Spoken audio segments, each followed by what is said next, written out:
Okay, let's keep going. Setback for Britney Spears, a judge denying her request to remove her father from his role as conservator, signing an order that keeps Jamie Spears in control of his daughter's finances. The court filing stating that Britney is unable to manage his or her financial resources or to resist fraud or undue influence. The decision. Yeah, exactly. Like, you know, the fraudulent behavior of her family, locking her into a permanent state of slavery.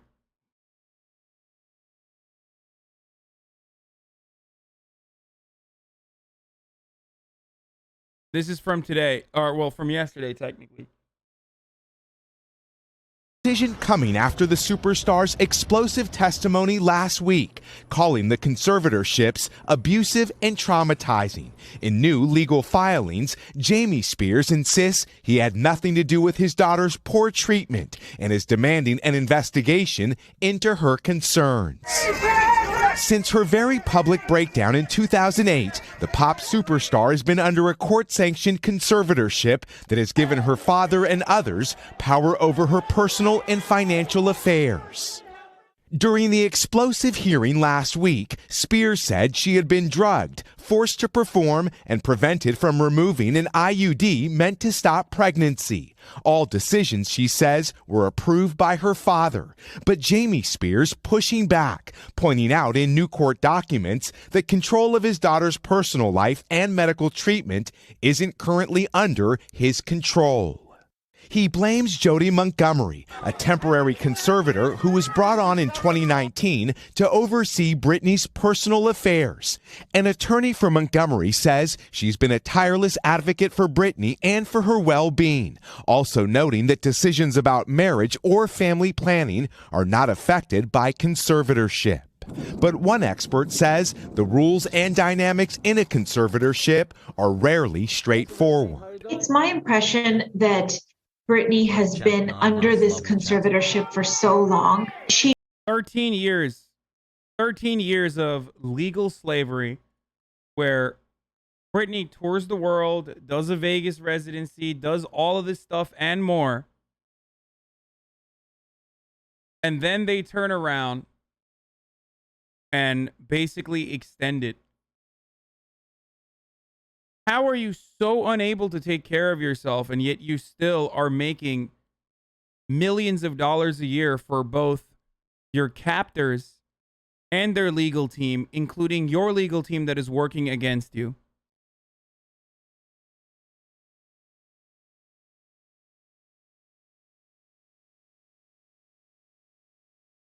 She has the wherewithal.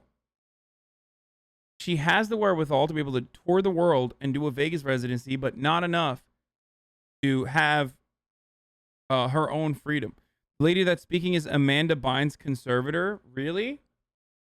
Dude, what is up with these, like, jailed women of Hollywood? It's wild. Like, a lot of these young stars just kind of lose it for understandable reasons. And then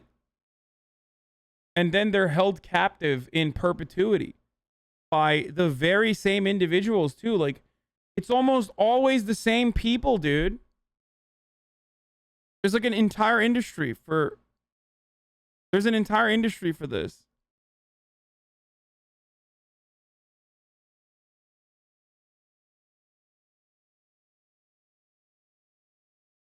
Sup has. The judge only denied a motion to immediately remove her father as a conservator. Britney wants her conservatorship eliminated entirely. The next hearing in the case is currently scheduled for July 14th. It is possible that Britney will submit a petition for the conservatorship to be terminated. It's incredible to see, like, how this works. She truly feels compelled to do what the conservator wants, or in her own words, she feels she'll be punished. Let Britney speak! Since Britney's testimony, there's been an outpouring of support in person. Yeah, the real thing is that disabled people are hyper marginalized, partially due to capitalism too, because, like, you're not a productive worker, so therefore your life is literally worthless. And as a consequence of that, oftentimes this is like a massive disability rights issue where has capital. People just walk all over you. I'm not saying that conservatorships are almost always inhumane. I understand why they exist. I mean, let's go. My grandmother has Alzheimer's. Okay. She's been living with Alzheimer's for, I don't know how many, 10 years now. Okay. There is 0% chance that she would be able to take care of herself. And, you know, my father takes care of her. And my uncle takes care of her. So I totally understand why, you know, certain people would need something like this. And the legal protection from others that could potentially harm the individual. But having said that, I feel as though conservatorships are often, or at least in a lot of high profile cases, super abused.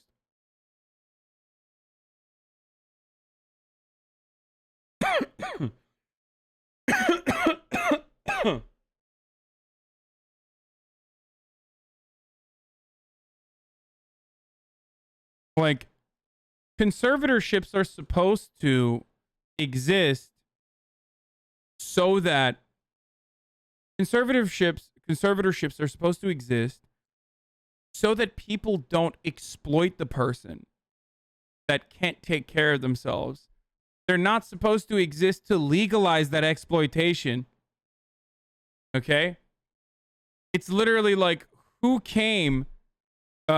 crossed the finish line first? Like, someone was going to fuck her over regardless. So, you know, it should be me, her father. That's basically what this situation feels like. Ridiculous. Online under the hashtag #FreeBritney and from celebrities, including fellow pop star Christina Aguilera just this week. Spears has thanked her fans for their support and said during her testimony, "I just want my life back, and it's been 13 years, and it's enough." Yeah, and important to note that that was not a final decision that the court made. So then what happens next in the court battles ahead, Miguel? Well, Hoda, we are still waiting to see what Britney and her legal team do next. As we mentioned, the judge was responding to an older petition with this decision. She has until mid-July to file another petition. We know that, of course, Britney and not to mention her fans feel incredibly strongly about this situation, and all eyes are on what she'll do next. Indeed. Yeah, this is wild, man. I mean, it's absolutely insane.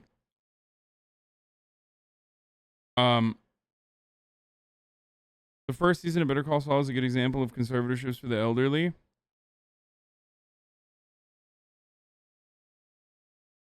Like, we don't know the full details. We don't know the full details. We don't know exactly what she's like behind the scenes. Hassle. But I feel like there should be a impartial, I feel like there should always be like an impartial third-party psychiatrist that does like yearly checkups or something like that in order to deal with the abuse. Like, there needs to be more oversight. And the reason why I say third party and the reason why I say cycling is because that judge to the big one. that is overseeing the current conservatorship argument is very clearly a judge that has done other conservatorship cases. I looked into her background a little bit, and she has been a mediator in other kind of predatory conservatorship deals. So it almost feels like these guys are specializing in basically locking people up. So even in a situation where there's like some sort of regulatory oversight, that system could be abused as well. And you could have like the conservatorship psychiatrist that you take your clients to. And they always just auto process it. You know what I mean? Been more and that could be very fucked Thanks up for too. showing me how awful America is.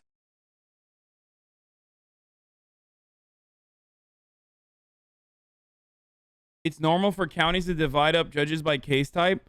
No, I understand that, but she was a mediator in a different conservatorship case, so she wasn't like a judge where she was the one who designed the conservatorship and another judge was overseeing it. So clearly, you know, this is her specialty.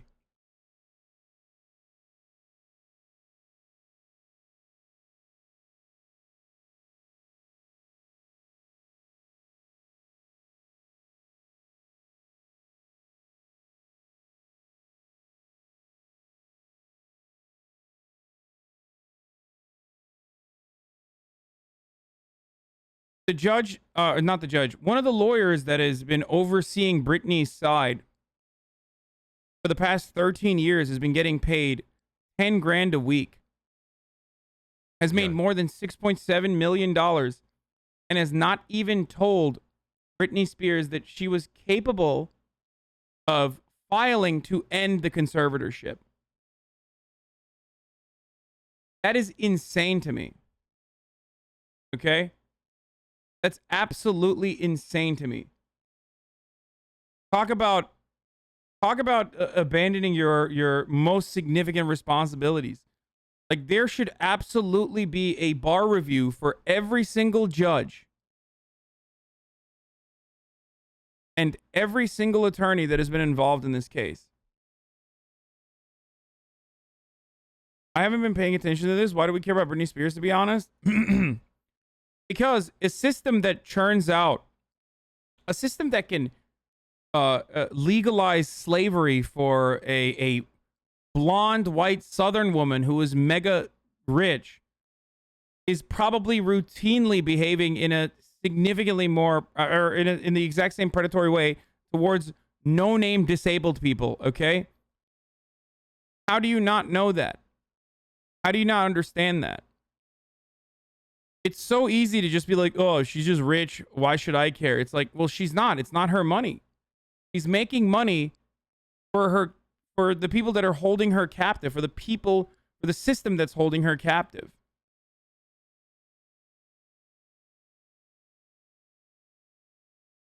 Like, if it was impossible for you to take care of your own finances and also take care of yourself, right? Because it's not just your finances. It's like your finances are limited, certainly, but also like they're monitoring everything that she does. If you're incapable of doing all of that, then how are you capable of touring the world and also having a Vegas residency and putting out albums? That makes no sense.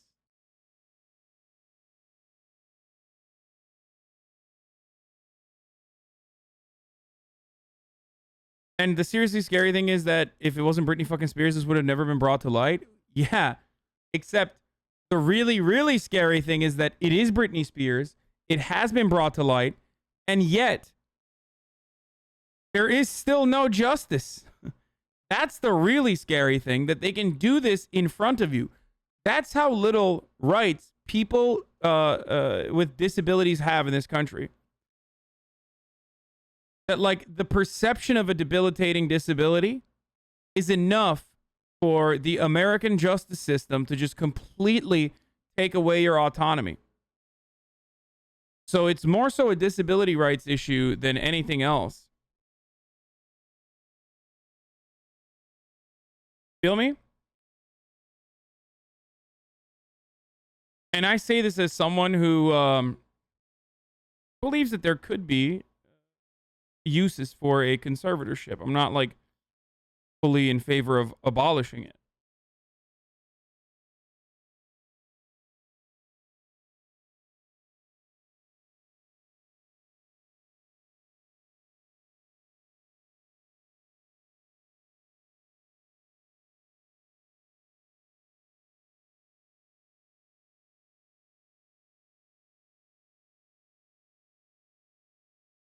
And she's also subjected to a never-ending cycle of abuse that probably does not help her.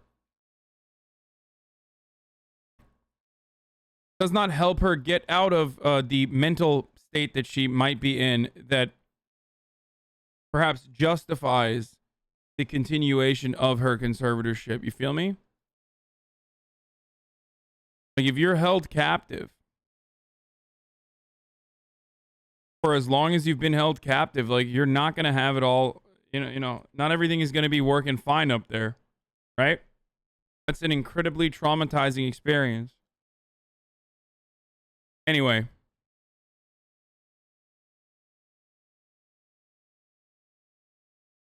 Now let's move on from a person who was held captive, a blonde woman who's held captive by her father, to one who's had an entire career as a consequence of her father, Meghan McCain.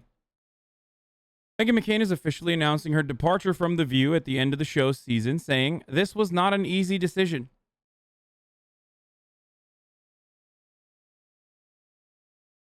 I'm just eternally grateful to have had this opportunity here. So seriously, thank you from the absolute bottom of my heart." Dude, this is funny.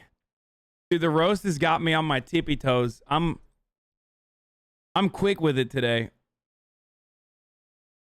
I'm quick with the jokes today. I am here to tell all of you, my wonderful co-hosts, and the viewers at home that this is going to be my last season here at The View. I will be here through the end of July to finish out the season with all of you, which I am grateful for.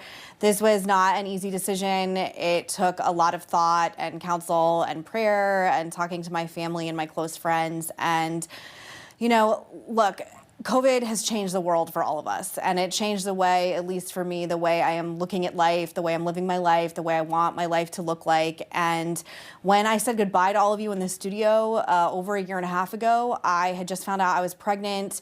I left the city very quickly because my OBGYN wanted me to leave because he wasn't sure about how COVID could possibly impact pregnant women.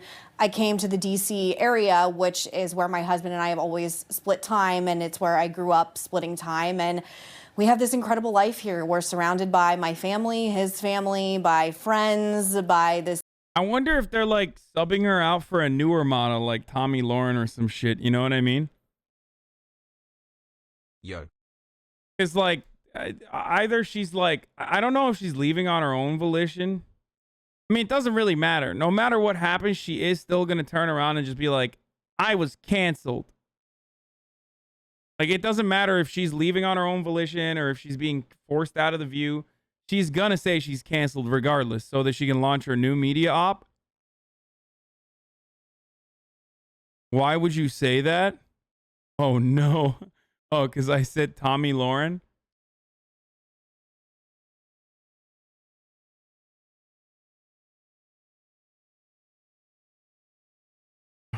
Yeah, it might happen. Incredible support unit, and I think as any new mom knows, when I think about where I want Liberty to have her, first steps and her first words, I just have this really wonderful life here that ultimately I felt like I didn't want to leave.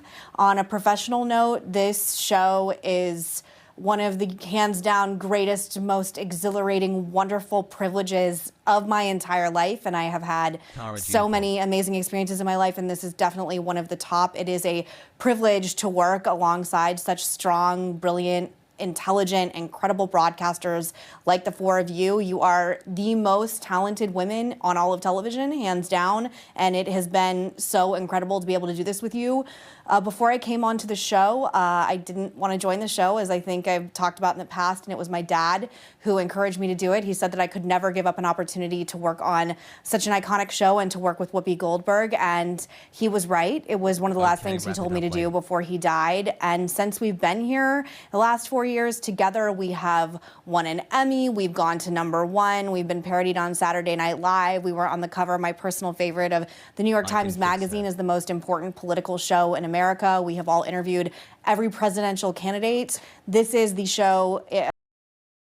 Bro, this goodbye letter is even more psychotic when you hear things that she's saying, like, this is the most important. The New York Times calls it the most important political show in America.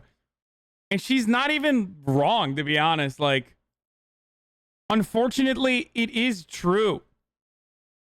Like, that's so sad. But, like, it is one of the most watched political... Like, this is how American women inform themselves, okay? God damn. Is the View that big? Yeah, it's fucking huge, dude. in America, and it is not easy. So many Midwestern American moms ignore themselves. I mean, ignore. Oh, I couldn't even say it. Yeah, so many Midwestern and just like American moms in general educate themselves on political issues by watching The View. It's like what HasanAbi is to you, The View is to your parents, your mom. Easy to leave, but I feel like this is just the right decision for me at this moment, and I just want to thank all of you, Whoopi, Joy, Sunny, Sarah. I also want to thank Abby Huntsman, who was a good friend of mine, continues to be a good friend of mine, and has really helped me with this decision and ushered me through this process.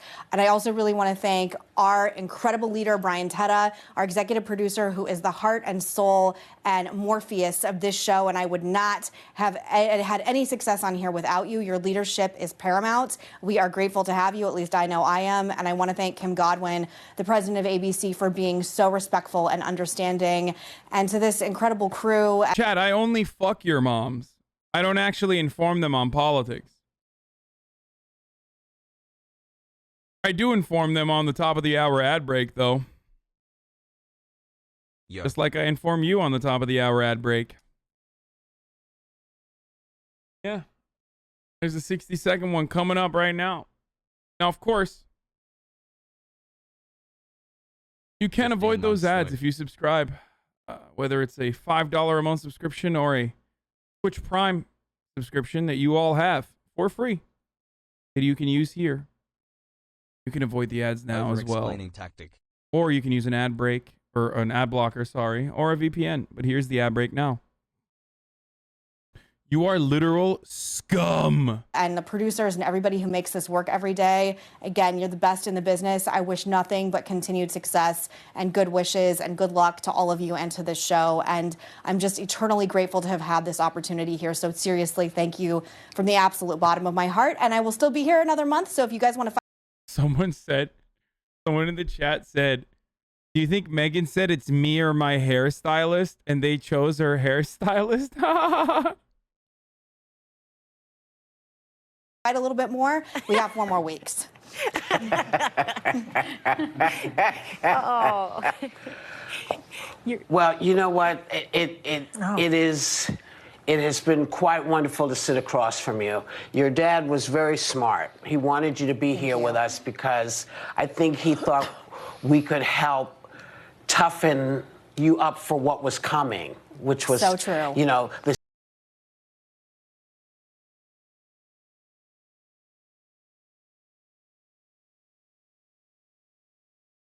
So I want to say Whoopi Goldberg hates her, but I don't think she does. We have 4 more weeks. Oh. Well, you know what? It has been quite wonderful to sit across from you. Your dad was very smart. He wanted you to be here with us because I think he thought we could help toughen you up for what was coming, which was so true. You know, this wonderful baby you were going to have, and his departure. So it was an honor. So true. When he said, "Please take my child." He didn't say it like that, but he said, "She's a pain in the ass too." Please by take the my way. child. It's okay. Yeah, yes, he did say that. He did say she's that. a total pain in the ass. So it's really something. That's right. That's right. You remember that, Sonny? You were sitting next to him. You said, "What? I'm sorry. What did you say?" I was here for that too. He also told me that he told me to take it easy on Meghan. That I would learn to love her. How does she have any clout? Her only credentials are father LMAO? No, it's literally what that is. I'm gonna build you a keyboard. What size It is do you want? straight up her only fucking credential. That's it. There is nothing else. She has nothing else other than her father.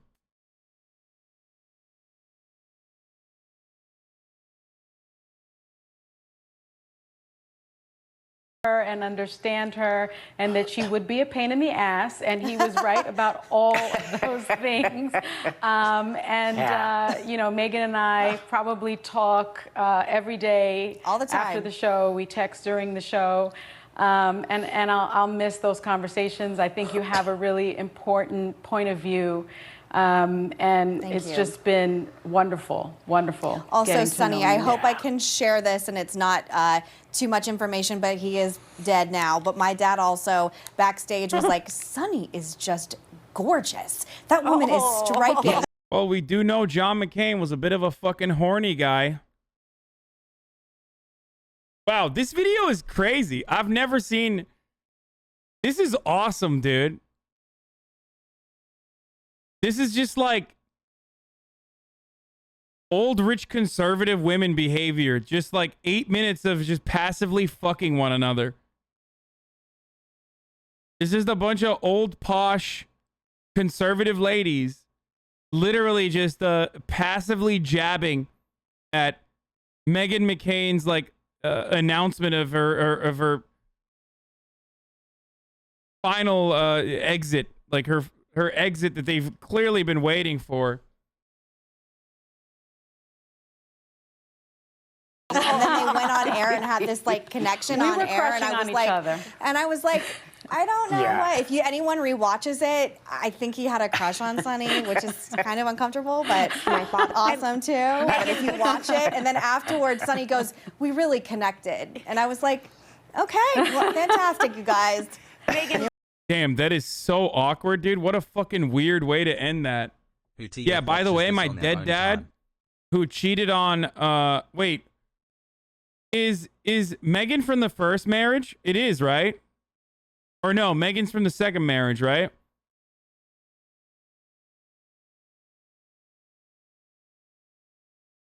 Yeah. The first marriage that John McCain had, his wife literally waited for him while he was a prisoner of war, got like significantly disabled. Nice. And John McCain came back, paraded her around. Okay? Paraded her around and then cheated on her. Yeah. And then left her in the dust.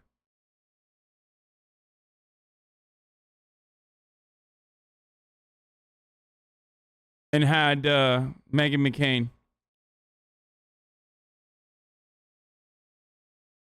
You're a pretty woman when you saw one. Good for you, though. For Yeah. you know, it's I'm a not, full. dude, stop spamming it. It's not a fucking, that's not a, that's a link for me to go to a channel, okay?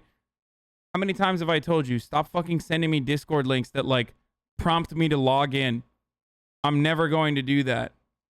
Happy What to did share Maya my say? 1 month off from a year I am anniversary sorry with for Austin calling and your Meghan car an both again. Uber. Waste You basket, fucking broke put me, it in Maya, its place okay? symbol.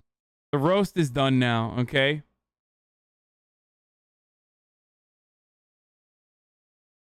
All right, let's keep going. Circle moment to know so much of your dad's words brought you here, and yet your calling for your daughter and your family is what takes you away. I think it's beautiful. It speaks to the paradigm shift that is the world now on the heels of a 2020, and it has been an honor to sit here with you. A I person wonder how wild the who's the hairstyle daughter will be of for her a last day.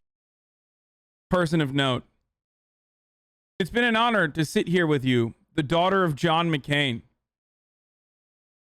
Sick. Stop adding Maya. I mean, Sarah. She keeps bringing up her original comment, which is that she called my car an Uber. Okay, I don't want to hear it. I don't want to see it. It hurts me.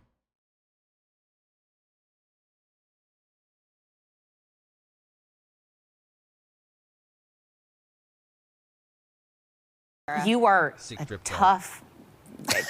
That's all I can say on daytime TV. But I mean, Well, Sarah, you just you are the. Wait, what the fuck else was she about to say? I think the word that they're looking for is a, yeah, she's John trying to say McCain she's is a hero of bitch, the right? Vietnamese people. He single-handedly brought down more American planes than the Vietnamese Air Force. The best part about working with you is that you see the light and beauty and positivity and everything, which is not a gift I have. And even in the most intense situations on this show, you can always bring levity and in life in general. And you know, you're just like this ball of light, and it's a pleasure to be around it. So thank you. you. Enjoy. I will miss you too, even if. What she was doing here a moment ago is that TikTok trend, white women tears. You know what I'm talking about? Or a bunch of like white girls on TikTok were demonstrating that they can like cry on command.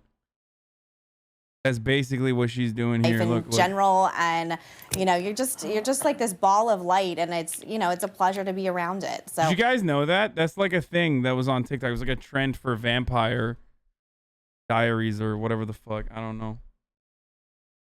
Thank you. And Joy, I will miss you too, even if I will miss discussing with you. And you know, I wish nothing. Damn, she's not having any of that, dude. Well, for the best for all of you. We have, you and I have had our disagreements. We've had our fights. We also had some drinking moments, which were rather fun and interesting. But I have to say that, you know, we have in common, you and I have in common, as do all of us here, that we're on a show where we stick our necks out, we take the blowback. We take a lot of hits on this show, and we stick by our points of view. You have done that brilliantly for 4 years.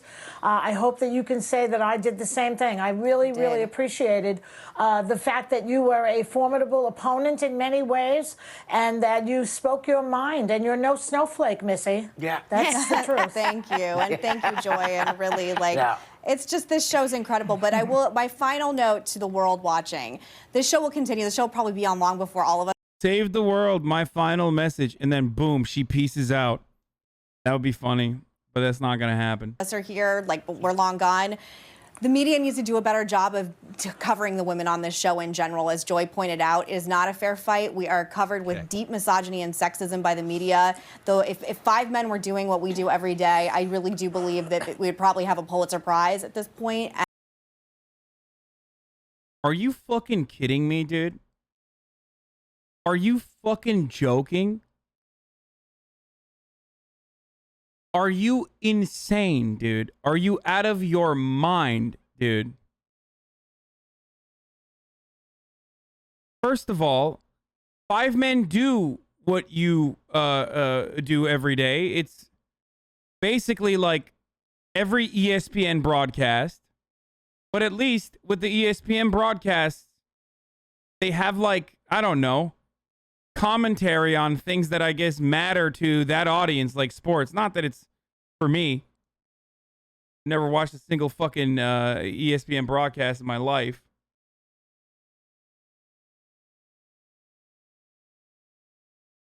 What have they done that would deserve a Pulitzer?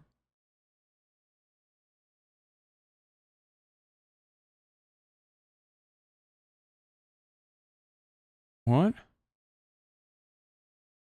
Your grill is filthy, has poor temperature control. I don't know why the fuck I follow Jay Barrow.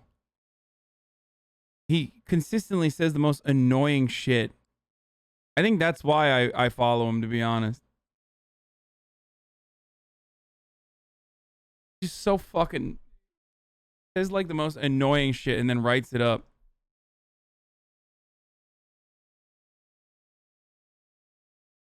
John McCain's daughter, dude, come on. Is this the same man who was hating on me for bad takes online? I don't know how to grill either, but you don't see me writing an article about it. Does this count as contrarian? The grill is filthy, has poor temperature control, and for some idiot reason has the heating element below the food so fat drips into it and catches fire. There's a better way to cook in your kitchen. Dude, this is un-American. This kind of fucking triggers me, dude.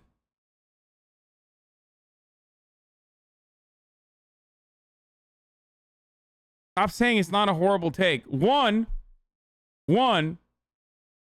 there is the good feelings that you get from tradition, and two, you don't really have a lot of fucking, you don't have this in your kitchen. Like, part of the point of grilling is that it's a thing that you do for large crowds. Okay, I'm unfollowing this motherfucker after this take. Actually, like, it's done. This is like who the fuck has a hibachi, dude? Do you have a hibachi at your house? I didn't realize that there was just like,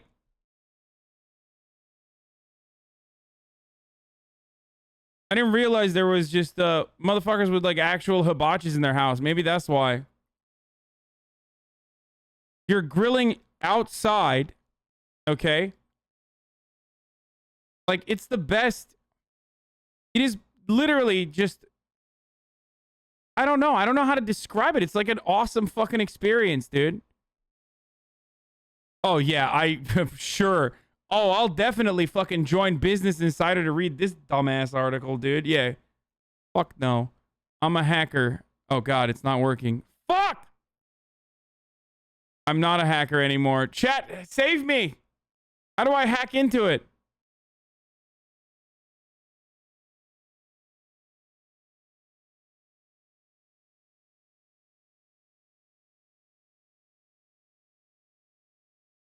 Grilling is only bad if you do it on gas like K-Konas do. Refresh and spam escape.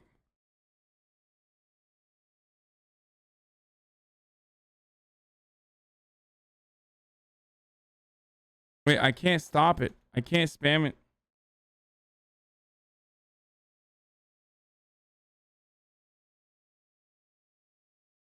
Not working.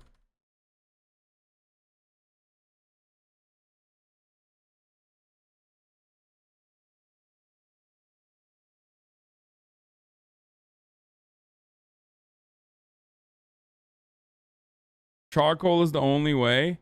I mean, I like charcoal grills. As much as I respect Hank Hill, I do think charcoal grills are sick.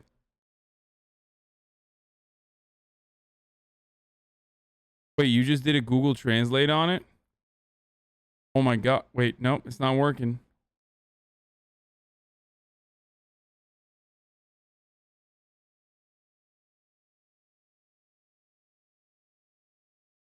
Refresh and click the X icon at the top left of the screen on time. There is no X icon. See, it refreshes too quick before you can cancel it. You not see it?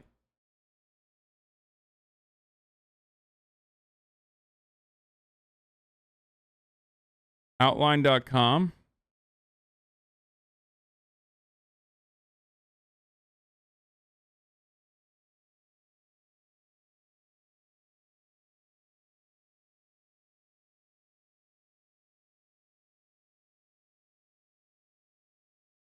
Oh. Okay, we found it. It's almost like the 4th of July, and that means backyard barbecues. Who doesn't like a backyard barbecue? Me, that's who. There's a reason you do most of your cooking inside. Grills are impossible to keep clean. They lack good temperature control, and they make worse food than you can prepare in your kitchen. I have a suggestion for you this July 4th. Celebrate American prosperity with your fine kitchen appliances and make the food for cookout indoors. Dude, that's so fucked up. This is triggering me. Your grill is filthy.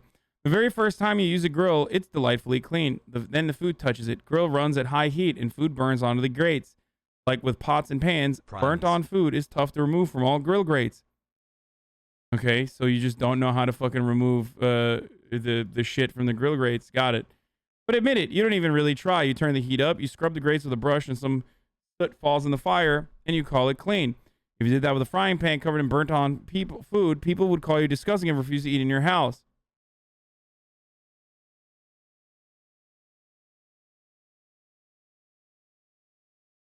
This is why him being contrarian is funny. That thing you like is actually bad now is a losing political message liberals love. The thing about the just bring your reusable totes to the store, duh, busybodies is the assumption you are driving a car to the store and the totes are in your trunk. What if I walk to the grocery store on my way home from work? Yes, there are all sorts. Wow, this guy's just like, just say you're a Reddit user and move on, dude. I mean, literally, everything he posts is like a contrarian ass Reddit user. As usual, my position is not contrarian. My position is normal and popular. The positions I'm mocking, being terrified of ever going out again, being terrified of Jeopardy contestants signaling they won 3 times, are bizarre and weird and rare.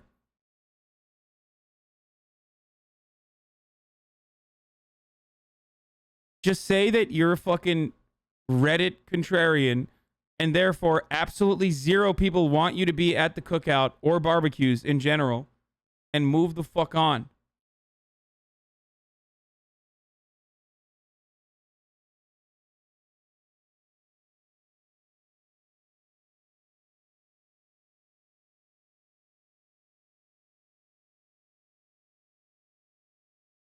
It's still disgusting. Every time you grill, you're putting new food right on top of the burnt old food from last time, so it crusts into your new food. Ew. Your grill has poor temperature control. Grills have a heating element under the food, which is stupid. As opposed to the way that this guy cooks, which is with a fucking flamethrower from above, I guess. Like, how is this guy? Does he only bake shit? Like, I don't understand. Does he only use an oven to cook shit? What a psycho. Sorry, I only broil my burgers, dude. Freak. Actual freak, dude. Or God help you if you put sugary barbecue sauce on the meat, it's just going to drip into the fire and burn. So what? So what? So what if it burns?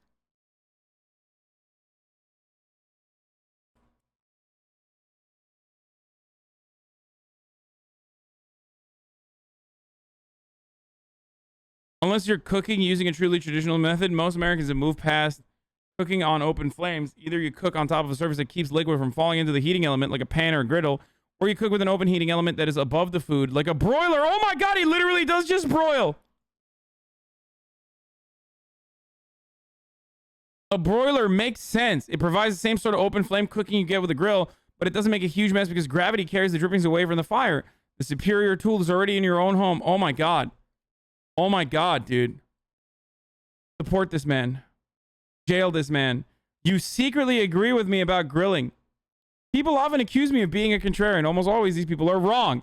I hold the majoritarian position, such as mayonnaise is good, or that Joe Biden is a good politician who was likely to win the 2020 Democratic nomination. And they are the contrarian ones, clinging on to an unpopular view that they nonetheless insist is correct. Look at drill tweet, dude. I'm not owned. I'm not owned. I insist as people yell at me over and over again.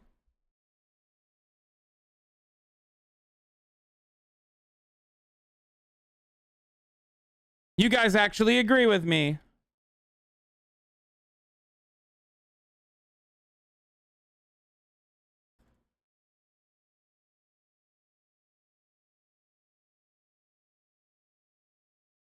Sorry. Sometimes you have to take.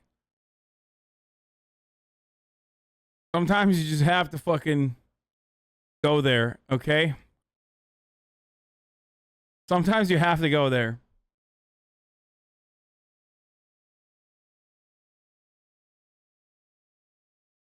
What do you think Drill looks like? I know what Drill looks like. I've met him.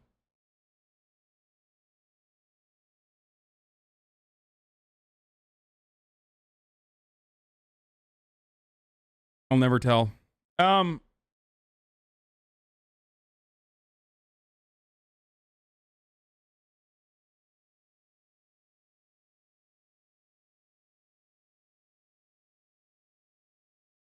It was abolish ICE until someone shit on July 4th. No, it's not even about July 4th. It's about grilling, dude. Grilling is fucking awesome. It is. It's awesome. Grilling is about eating like fucking 4 hot dogs the moment it's like plopped onto that styrofoam. The moment that is like plopped onto that fucking styrofoam plate before anybody else can get to it. Okay? That's what grilling is about. There's also the experience. It's more so an experience. And you're doing it outside. Oh God, it's so annoying. Like, I can't believe I have to even defend this. My pee during an earthquake, and it felt like Mother Earth was cooking indoors, especially that amount of meat, is going to be kind of fucking annoying. The entire house is going to smell. Like, there are hella reasons. Also, you're advocating for broiling the meat, which is like, ugh. You're like, what the fuck?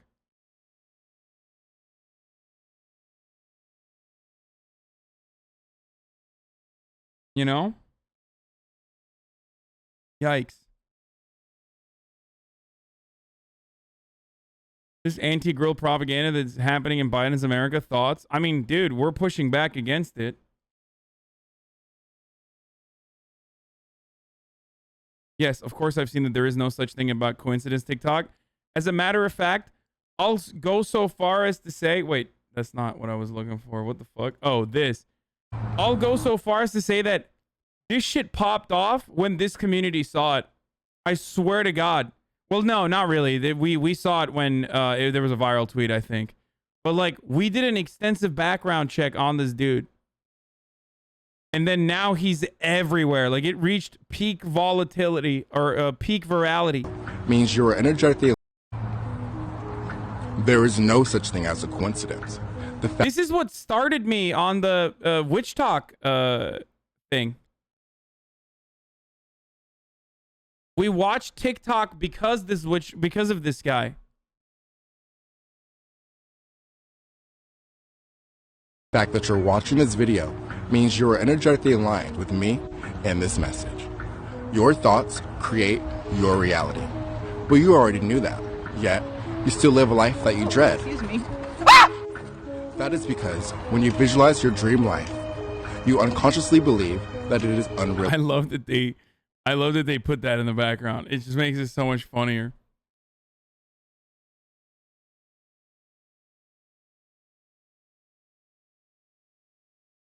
I am such a boomer, seriously, almost 40 and I'm glad that Osita is back. My man came back with fire.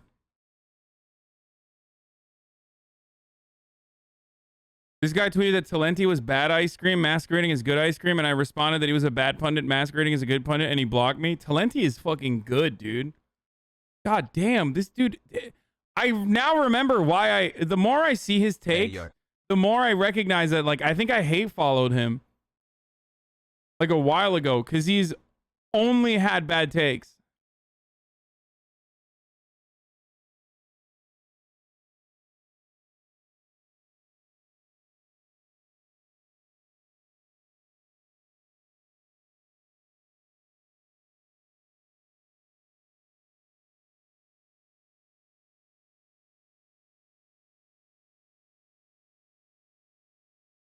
What?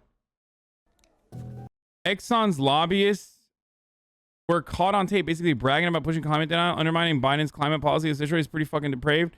Should be a bombshell, but people barely raise an eyebrow anymore. I mean, it just came out. European capital, unearthed, Greenpeace UK's investigations unit is making the final preparations, wiring up with covert recording devices. This is like, okay, I'm done fucking looking at this dude. It's terrible. And also terrible.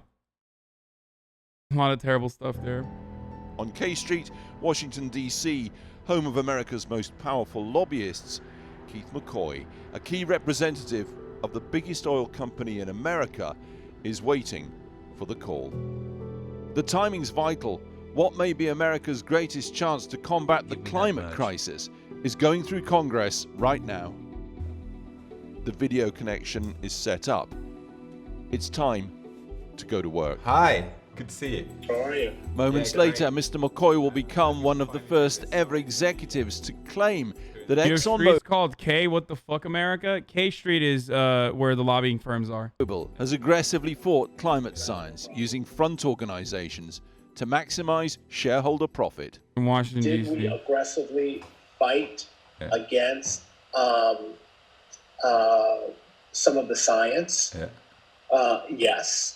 Did we join some of these shadow groups to work against some of the early efforts? Yes, that's true. But there's nothing illegal about that. You know, we were looking out for our investments. We were looking out for our shareholders. In response, Exxon said, "We've supported climate science for decades," and accused Greenpeace of waging a multi-decade campaign against them and the industry. Keith McCoy. I love when motherfuckers are like, bro, it's not illegal. Well, I mean, part of the reason why it's literally not illegal is because of all of your actions. Okay? You have a completely separate wing that this guy probably even worked at. I mean, he is. He's the federal liaison. So this guy, unironically, is the same guy that is making sure that it's not illegal. Thinks he's being headhunted for a new job. In fact, of course, he's being covertly filmed. So tonight, A man boasting at a job interview? Or a never-seen-before look at how big oil tries to manipulate big power? Or both? First, the targets. Congressmen are fish.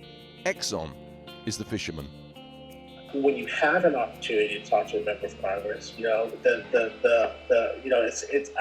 I liken it to fishing, right? You have bait, you throw that bait out, you know, it's all these opportunities that you use, and to use the fishing analogy again, just to kind of reel them in, because they're a captive audience. They know they need you and I need them. Senators pressed to do Exxon's bidding behind closed doors. You want to be able to go to the chief. And so the chief knows you, that you can go to the chief and say, look, we've got this issue. We need Congressman so-and-so to be able to either introduce this bill. We need him to make a floor statement. We need him to send a letter. You name it. We've asked for everything. Fun fact, so who are the fish? I'm Joe Manchin. I approve this ad because the biggest. This is true. He is the fucking biggest fish. Catch, according to Mr. Coy, it's the conservative Democrat Senator Joe Manchin, who famously shot President Obama's cap-and-trade climate bill. And I'll take dead aim at the cap-and-trade bill. Joe Manchin, I talk to his office every week. He is the kingmaker, and he's not shy about... He's the kingmaker, dude. Oh, God. America. L. That pathetic fucking loser is a kingmaker in this country, dude. Man. He's being regarded as a kingmaker by lobbyists. There is nothing like permanent L. Permanent stain on the Democratic Party, which is already pretty shitty to begin with. Is just terrible overall. Terrible, terrible, terrible stuff overall.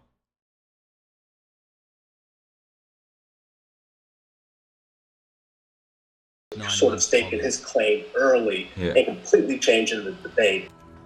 Legal declarations show that Senator Manchin has received tens of thousands of dollars from ExxonMobil and its trade associations.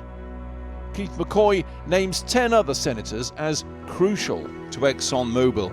Senators Mark Kelly, Chris Coons, Shelley Moore Capito, Kirsten Sinema, John Tester, Maggie Hasan, John Barrasso, Steve Daines, John Cornyn, and Marco Rubio. I mean, literally the worst of the worst. Clown all asses. bar Kelly and Hasan have taken money from Exxon, totaling... I hope that Maggie Hasan retires at some point, because it is the most annoying fucking thing that, like, every time her stupid fucking name gets brought up, the chat lights up with the opportunity to just spam Azan Pago every single fucking time, dude. You guys do not skip a single beat on that same joke that you have run into the fucking ground. $117,000. We gave all these senators a chance to respond. None did so. Exxon insists our lobbying efforts are fully compliant with all laws and are publicly disclosed on a quarterly basis. Nonetheless, a degree of secrecy appears to be key. The last thing Exxon seems to want is open accountability, facing Congress in public. We don't want it to be us to have these conversations, especially in a hearing. It's getting our associations to step in and have those conversations and answer those tough questions and be the for lack of a better term, the whipping boy for some of these members of Congress. So he says they hide behind trade bodies to avoid public scrutiny on the Hill. Our CEO was invited to a hearing from a member of Congress who we know is just going to rip him to shreds when he goes there. The main thing that they're looking at is just to get ExxonMobil in front of a congressional hearing so they can rip us apart. Big oil, big power, big pressure.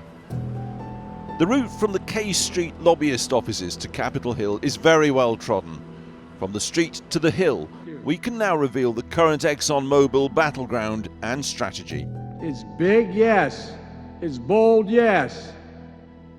And we can get it done. Just last week, as America continues to suffer heat waves described as apocalyptic and linked to the current climate crisis, President Biden fought to get Congress to pass his $2 trillion showpiece law, linking jobs and infrastructure to massive spending to combat climate change. On Capitol Hill, though, Exxon was also fighting to strip out spending on climate. Dude, my favorite type of chatter, backseating my health from like 1,000 miles away, has never seen me in person, and like just making statements like, or asking questions like, Hasan, piece too much, he's diabetic. I just downed an entire liter of fucking water, and I drink diuretics all the time. And guess what? The more I fucking drink caffeinated sodas and the more I drink water, the more I pee. Forget that, it lobbied. Stick to roads and bridges, Pog.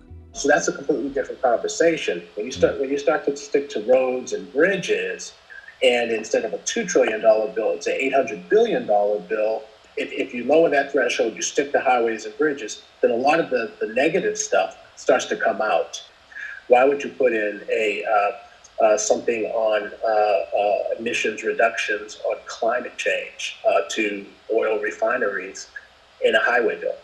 So, and people say, yeah, that doesn't make any sense. So then you get to the germaneness and say that shouldn't be in this bill. Sure enough, last week Biden's behemoth bill evaporated. A new law may be agreed, but major green initiatives are gone. Coincidence? Or the big oil effect? Nothing illegal, just oiling the wheels of power. Exxon said our discussions on the bill are not accurately portrayed. Our lobbying efforts are related to a tax burden that could disadvantage US businesses. Plans capture CO2. Recent academic studies... Of course, dude. Come on, we're just trying to cut taxes. What the fuck, dude? Shut up. ...show what Keith McCoy alleges is the wider Exxon strategy. Say one thing in public, do another in private. For example, it says publicly it supports a carbon tax. Keith McCoy says privately that's just PR. You know, nobody is going to propose a tax on all Americans. And the cynical side of me says, yeah, we kind of know that. But it gives us a talking point that we can say, well, what is ExxonMobil for? Well, we're for a carbon tax. And why? Because they're confident it'll never happen in America. No, it's not going to. A carbon tax isn't going to happen. And the bottom line is it's going to take political courage, political will in order to get something done. And that doesn't exist in politics. It just... Dude, that's so true, though. That's the absolute brutal, honest truth, which is that because of motherfuckers like him, who also live on the same planet, which is kind of funny. Like, dude, it's not like you live in Mars, motherfucker. You live here too. Wait, is that why that's his Zoom background? Maybe he does live in Mars. Maybe the rich are just like living on a different planet and I just didn't even know about it. I can't be the only one who thinks that these like commercial space travel, the advances being made in commercial space travel is exclusively so the rich can run away from us like Elysium.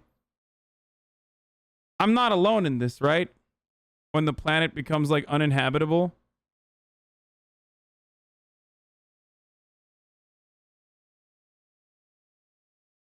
He does look like Dorner a little bit. Doesn't. Exxon told us for more than a decade it's supported an economy-wide price on CO2 emissions. We're working on ways to provide energy. You wouldn't get on that ship, right? You mean I couldn't get on that ship? Of course, if you're 14 years old, the amount of wealth that I've accumulated seems like, you know, like, what's the sound? Like one of the richest guys on the planet? Like top 10? Maybe top 20, right? Yeah, I know. Energy while addressing the risks of climate change. Take electric cars. It's all about doubt and delay. You're not going to be able to just switch to battery-operated vehicles or wind for your electricity. And just having that conversation around why that's not possible in the next 10 years is critically important to the work that we do. But science is screaming at us that we do not have 10 years. Delay, doubt, deflect, the classic hallmarks of modern-day climate crisis denial. And ExxonMobil's alleged involvement in that is thus revealed from the inside tonight, straight from the horse's mouth.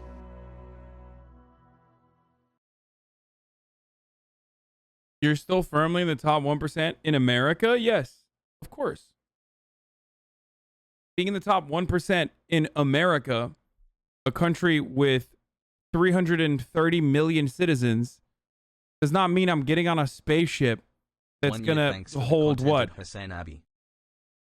Let's say there are spaceships that are going to house every wealthy person on the planet. How many spaceships do you think they would need?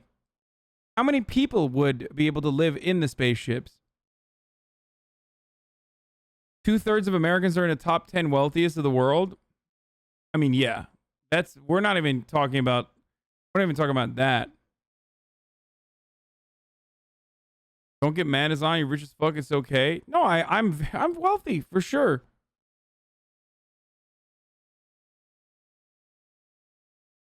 But it's kind of funny that like there are unironic Twitch chatters in here who are like, dude, it's not, I don't hide my sub count. Like it's literally up on the top right corner for you to see. Okay. But people who think that I'm going to be able to get on a fucking billionaire spaceship is crazy. Because I think that they just, what do you call it? I think that they unironically think like you're being poor just really sucks. Of course, going to trigger folks. Yeah, I know. I know.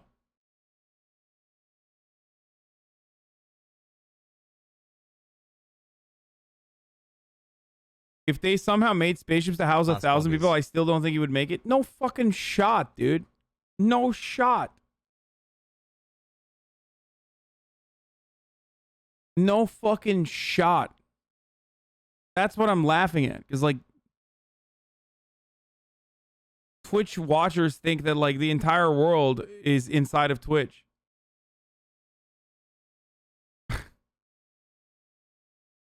So they, 14 months charge. so they think, like, oh, yeah, dude, he's just, like, brothers, sisters, guy has, like, one of the top 10 most your subscribed butts for channels fully on Twitch. automated luxury gay space So, you know, communism. he's probably flying out on a spaceship to space. You know?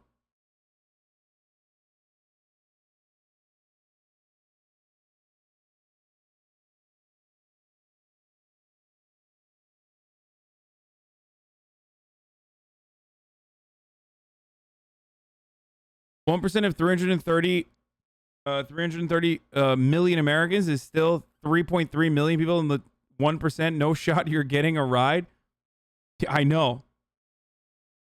Motherfucker, I don't think Ninja's getting a ride. I don't think Shroud is getting a ride on that spaceship, okay? And these dudes are like making $30 million in like deals and shit.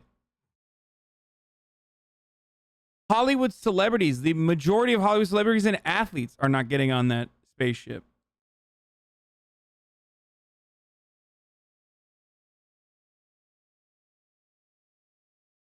More realistically, you'd live in areas not affected by the societal collapse and mass migration coming, like the rich. That is, yes, that is more realistic.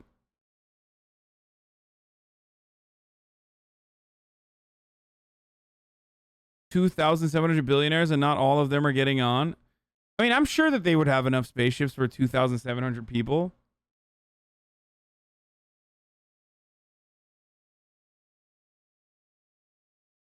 Rich Twitch streamers will be streaming to the few left alive from the hype bunker. I would do that. That's how I would ring the end of the world with that for sure. Like it's like COVID. Like we're all experiencing the shittiness together. I would just sit around and fucking make content from a bunker. And then one day die.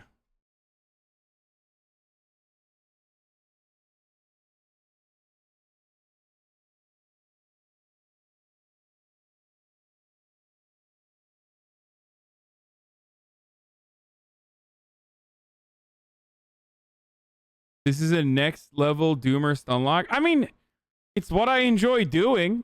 It's what I like doing.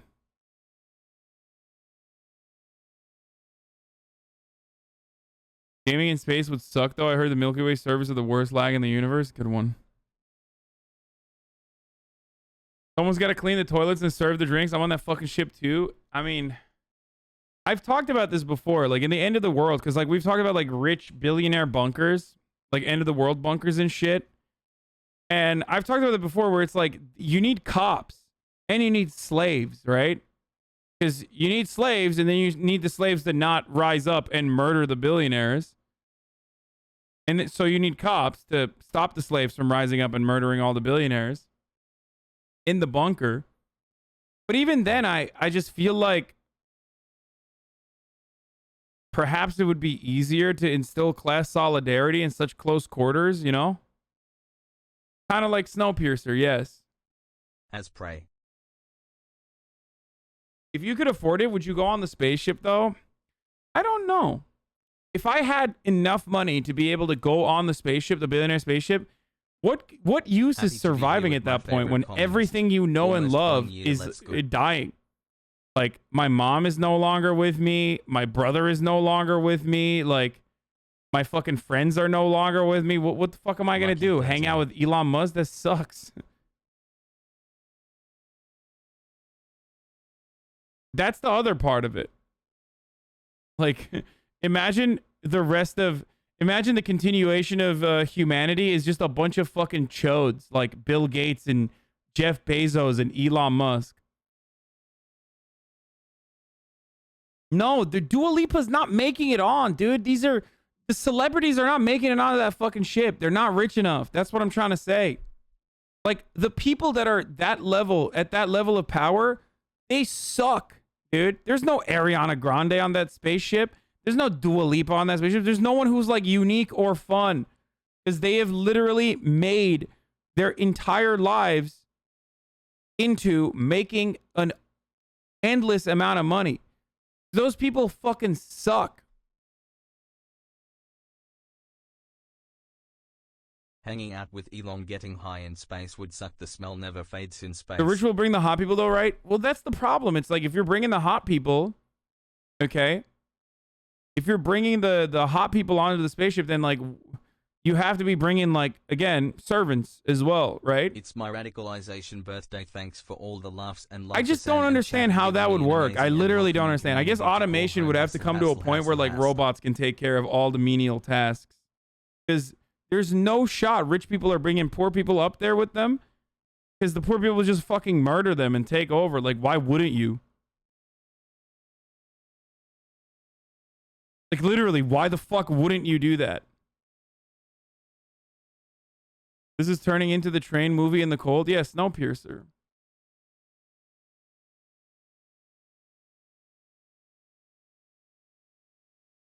Hello, Hasan. That's the theory of how proletariat create class consciousness by living in close quarters and suffering and thriving together. Yeah, that's what I'm saying. It's like, it is way, way, way too fucking volatile of an environment. It's just ripe for radicalization, that environment is. Like, part of the reason why it's very difficult to instill class consciousness in the working class and all around the world is that there are too many divisions. There are too many divisions that operate specifically to divide and conquer the working class. When you have national boundaries, or when you have racial boundaries, when you have all of these other distinctions that are routinely weaponized against the working class to divide the working class, it makes it very difficult to build a broad coalition, because you're too busy fighting on those other terms. But when you're black, brown, white, doesn't fucking matter. You're just like a servant in a spaceship.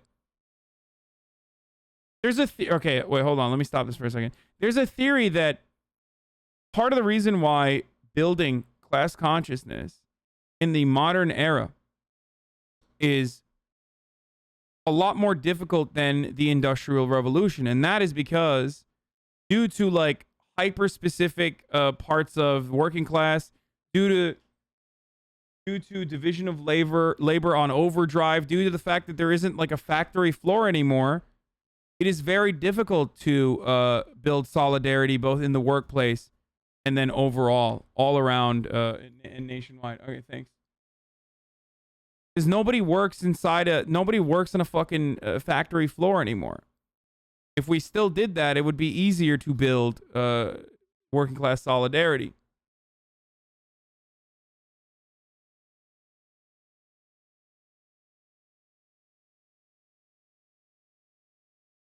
You feel me?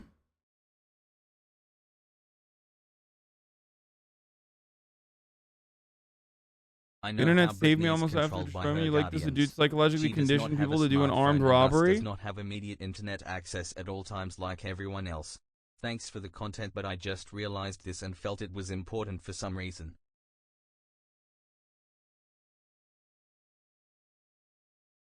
Internet makes facts opinions. Back in the day, you got paid good for a work day.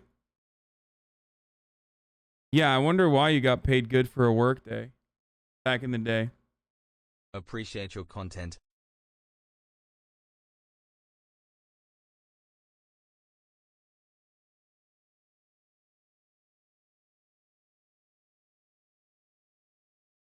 So based that Amazon is hiring for so many people in factories? Yeah, except they literally have a 3-year turnover specifically to stop people from unionizing. Like, friend of the show, Alex Press, has an entire podcast dedicated to covering Amazon factory conditions all around the world. And this is precisely what they do.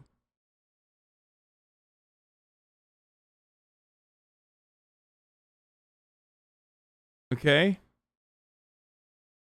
Their warehouse workers churn out on a crazy rate, specifically, so it's harder to unionize. They have an employee turnover rate of 150%. So you're not spending enough time working side by side with your fellow workers to develop camaraderie and to recognize your situation and then take action against it by trying to create a more democratic process in the workplace. The last Monsters video was kind of boring, and it made me scared that like the rest of these are going to be boring as well. Like the pacing is going to be off. You know what I mean? I wonder if there's like a notable one that we could watch.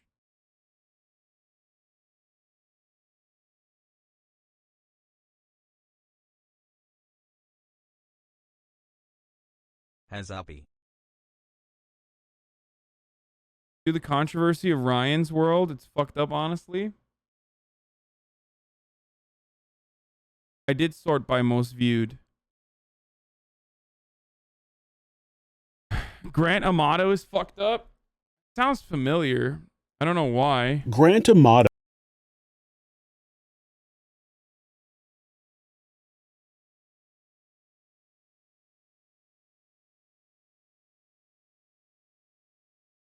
Dude, I don't know why everyone's saying sort by most popular. Yes, I already did that. You're telling me something I've done already, okay?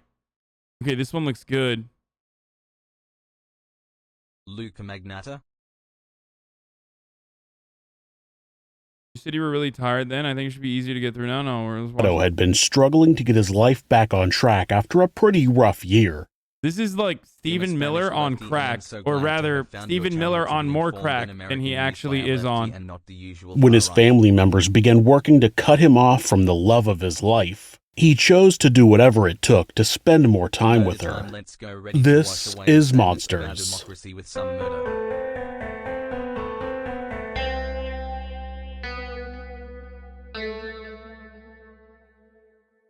Hey, yo. Grant Amato was one of 3 sons of Chad and Margaret Amato. When the parents met, Margaret already had a 3-year-old son named Jason, and after the couple married, Chad adopted Jason and he officially became an Amato. Jason said during his testimony that he didn't remember a life without Chad being his father.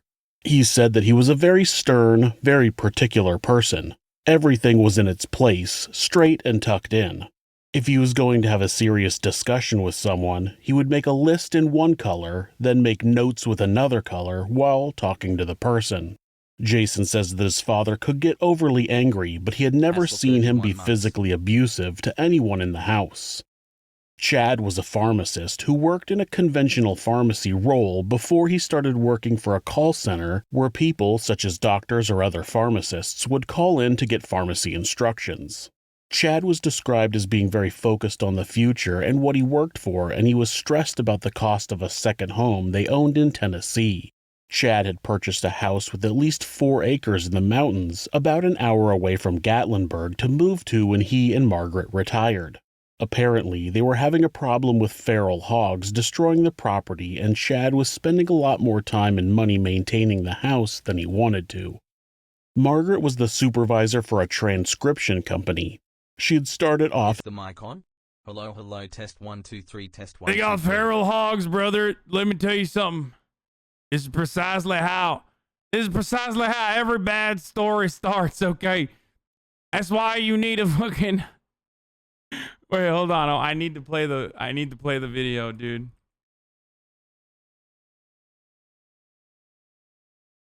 Oh. Wait, where the fuck is the Austin Ox YouTube channel? No, not this. I meant M60 with fucking Fortunate Son playing in the background as I fucking fly in. That's how you take care of them. That's how you take care of them feral hogs, brother. Read Buddha's message. What is it? What did he say?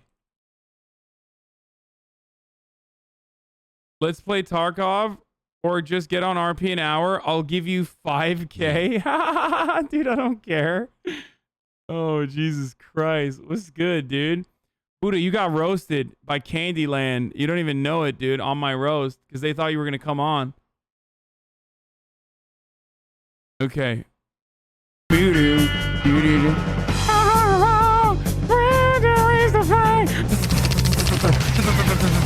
Hell yeah, brother. Yeet, yeet. Get a goddamn bazooka for these fucking hogs, brother. My favorite part's coming up. It ain't me. It ain't me. I'm no Senator Sawyer. Okay. I love the part where I'm a baby. It's just my favorite part of that video. It's so good. It's like with the little head bob. It ain't me. Look, it ain't me. Look at this, dude. I'm a little baby, dude. I don't know why. I think it's the bangs, maybe. I don't know what it is. It's like, it ain't me. I'm no Senator Sawyer.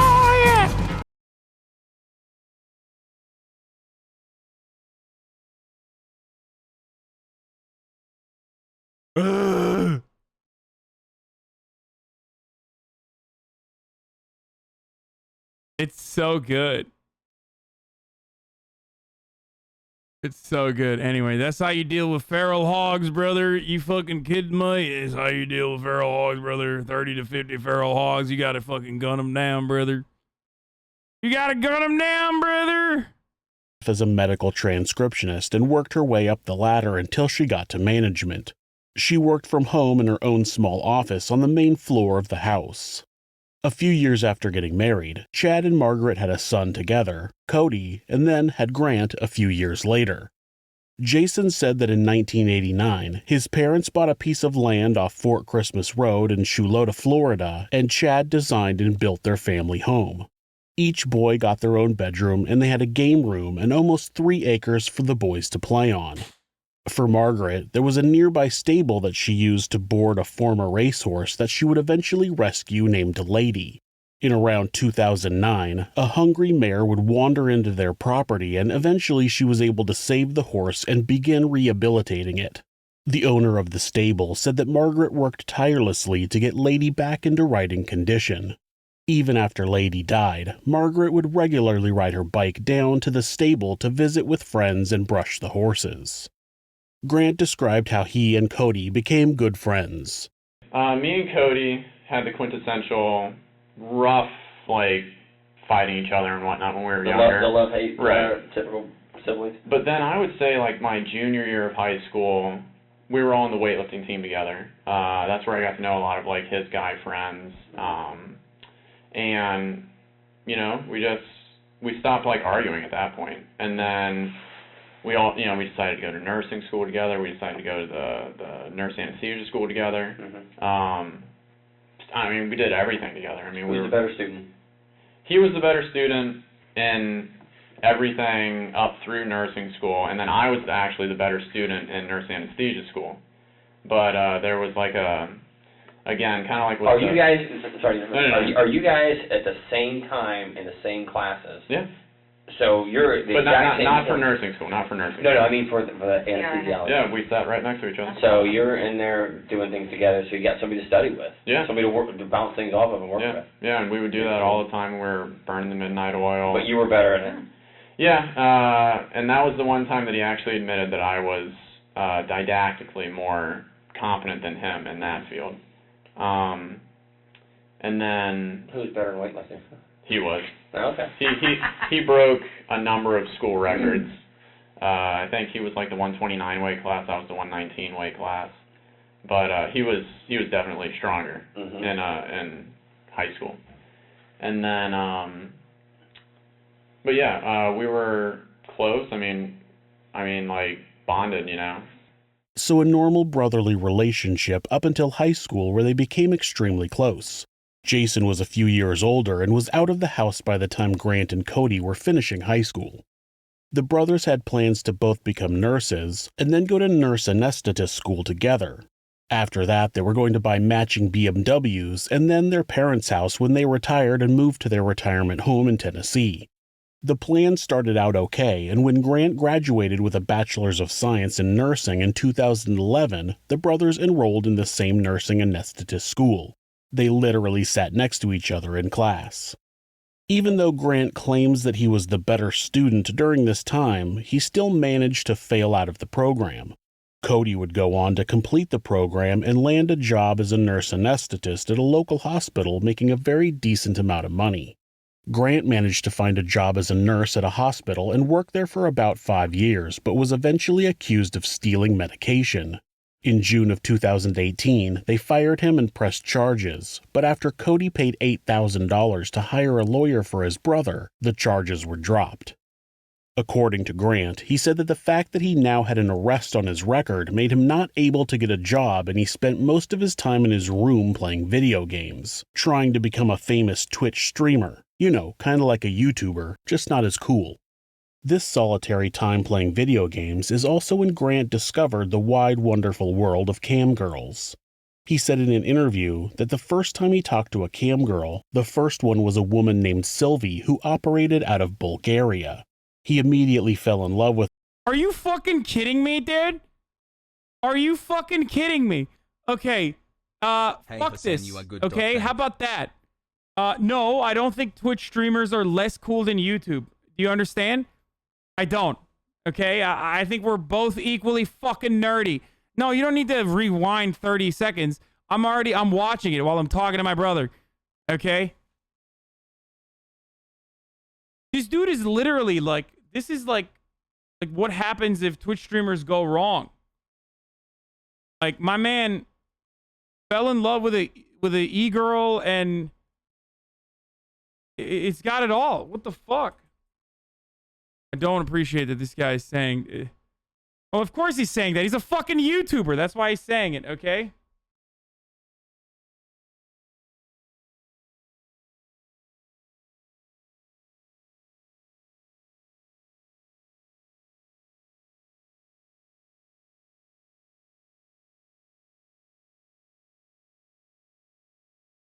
with her and began believing that they had a special relationship. Wait, JCS did a Grand Amato video too?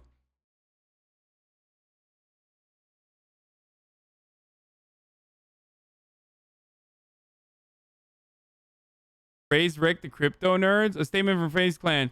We made a decision to remove K from FaZe Clan and have suspended Jardis, Nikan, Tico until further notice. FaZe Clan has absolutely no involvement with our members' activity in the cryptocurrency space, and we strongly condemn their recent behavior. The trust and respect for our fan has been and will always be our #1 priority. Wait, what the fuck? Bunch of L nerds, dude. Bunch of fucking crypto L nerds, dude. Hey, let's go. We're fucking dub streamers, bro.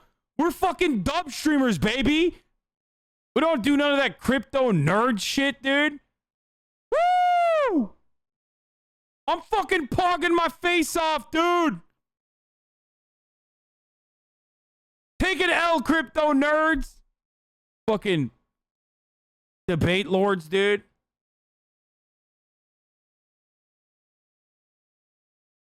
Can't wait for the FaZe coin to come out. I mean, outside of the fact that he was literally paying to talk to her. How much was he paying, you might ask? Well, he's gonna tell you. How much do you think you spent on this? Because it seems kind of pricey. Yeah. 90 tokens and $5,000 for how many tokens? No, it's $600 for 5,000. For 5,000. Yeah. Okay. So how much do you think you spent on this?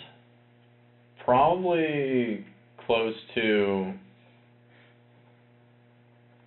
like $200,000, I'd say.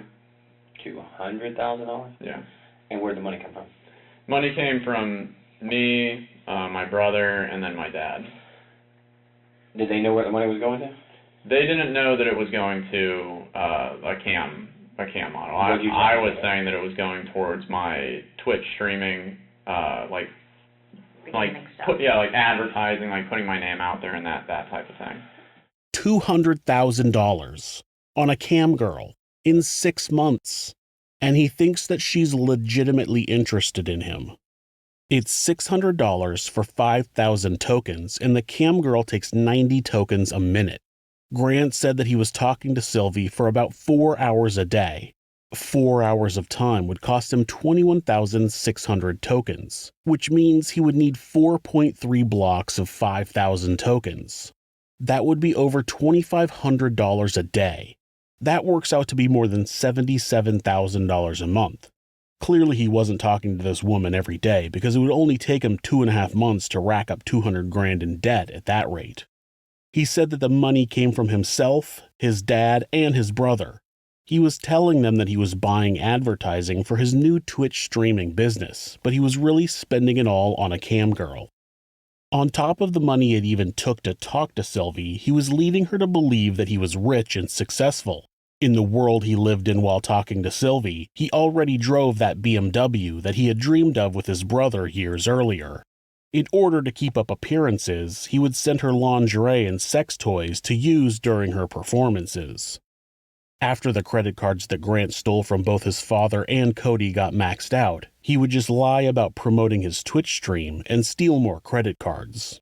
Unfortunately, Grant's family members did everything they could to keep the young man out of trouble, but all that did was enable him to continue his behavior. Eventually, Chad and Cody looked into the charges and figured out that Grant was spending all of their money on a cam girl. They started restricting Grant in ways they thought would keep him from talking to Sylvie, but he would always find ways to talk to her. Grant and Cody were also big fans of anime and had planned a trip to Japan with another friend named Jericho Fine. They went on their 10-day trip at the beginning of December of 2018, and since Grant didn't have a job at the time, Cody paid for all of his expenses. The trio went to Tokyo and Kyoto and had a great time. It wasn't until the day they were meant to leave when a problem arose. Cody got into the shower.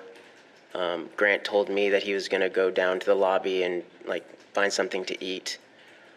So I didn't think anything of it. And Cody got out of the shower and asked me where Grant was. And I said he went down to the lobby to get something to eat. And Cody immediately checked the closet for his duffel bag and then said, "Where's Grant's duffel bag?" And I was like, "Oh, I don't know. I didn't notice him take anything." And so Cody left me at the hotel for more than 2 hours. I was just kind of sitting in the lobby while he went to find Grant, and he was messaging me on WhatsApp, trying to keep me posted. And he found him at a pachinko, like a gambling type building, and I guess he was on his tablet, using the Wi-Fi. At first, I thought it was weird that Cody would immediately check for Grant's duffel bag, but Jericho explained during his testimony that Cody seemed to have Grant on a tight leash during the trip. He said that Cody would... Bro, this dude is literally every fucking... He's like every internet Twitch meme, dude. Dicks. Like, I guess this is what happens when you take your fucking simping to the next level, to the maximum level. This... If I was on Twitch before this dude, like, he would be in my chat as a fucking gray name, talking about how, like, hot tub streams should not exist, while simultaneously spending all of their fucking money on the hot tub streams, like, taking hundreds of thousands of dollars on their fucking family. Also, god damn, dude, imagine coming from a family where they could just, like, drop $200K on you. What the fuck, dude? Jesus, Lord mercy.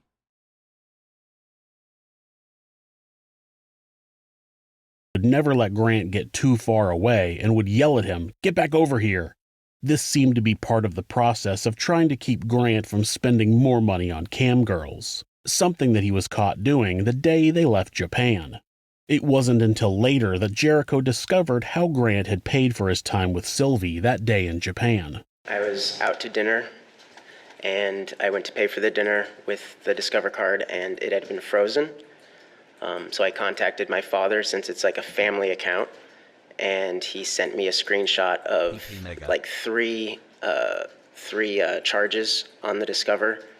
One went through, and then the other two were denied, but they were for my free cam tokens. Grant had stolen his friend's credit card number in order to buy tokens to talk to Sylvie before sneaking off to a place with Wi-Fi. This dude wasn't just being selfish to talk to a girl, he had a serious addiction. When the boys came back from Japan, Chad began pressuring Grant even harder about getting a job and repaying some of his debts. After an argument with his father, Grant left their house and didn't tell anyone where he was going. Jason said that he ran away during his testimony, which just sounds wrong to say about a 29-year-old adult, but that's essentially what he did. Family members reported him missing and told the police that he was depressed and that they were afraid that he might hurt himself. Margaret said she got a text from Grant saying he was, quote, really tired of everything, end quote, and, quote, just going to handle it his own way, end quote. It turned out that Grant had gone to his Aunt Donna's house and she let him stay there for a few days. It wasn't long before she started seeing charges on her bank account that she didn't make. When she realized that it was Grant who was stealing her money, she wanted to press charges, but Chad and Margaret begged her not to. Cody ended up repaying his aunt the money that Grant had stolen. At this point, Grant had stolen from his father, his brother, one of his best friends, and his aunt, and Chad had to remortgage his house in order to cover $150,000 worth of Grant's debt. Donna said that Chad had told her over the phone, quote, "Yeah, I'm going to have to work a few more years than I thought I'd have to, but it's okay. I'll do it for Grant. I don't want him to go to jail," end quote. 13 months. All because he was addicted to a cam girl. The family made some calls and found an addiction recovery facility that would take him. On December 23, 2018, Chad, Margaret, Cody, and Jason all went to Donna's house early in the morning and had a sort of intervention for Grant. Cody took charge of the situation and talked to his younger brother about his obsession with Sylvie. He told them that they wanted him to go to a facility and talk to them about it. They just wanted things to be better for him. Grant initially got angry, but eventually gave in and got into the car with his father, mother, and Cody. Jason didn't go with them to drop him off at Cornerstone Recovery Center in Fort Lauderdale, Florida. It was the last time Jason would see his father or Cody. Grant was supposed to be in a 60-day program at the recovery center, but he was released after 12 days. According to him, the counselors said that he was just in a little rut and didn't need to be in a full program. It seems as though he minimized his addiction to the cam girl, because if they knew exactly what he had done in order to talk to Sylvie, they would have put him into an addiction program with no hesitation. Cody ended up paying $15,000 for Grant to have a spot in the program, which wasn't utilized. During his interview with police, Grant said that he thinks the facility refunded $3,000 since he didn't stay the full 60 days, but wasn't sure if Cody ever got the refund. Once Grant was back from Cornerstone, Chad had created a list of rules that Grant needed to follow in order to stay in the house. I guess I would call it like an ultimatum. Some options that were... Bro, I literally physically cannot comprehend how you get addicted to paying for cam girls.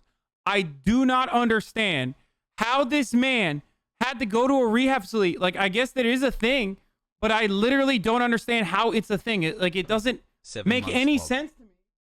That, like, cooming is... You can coom to this way. Like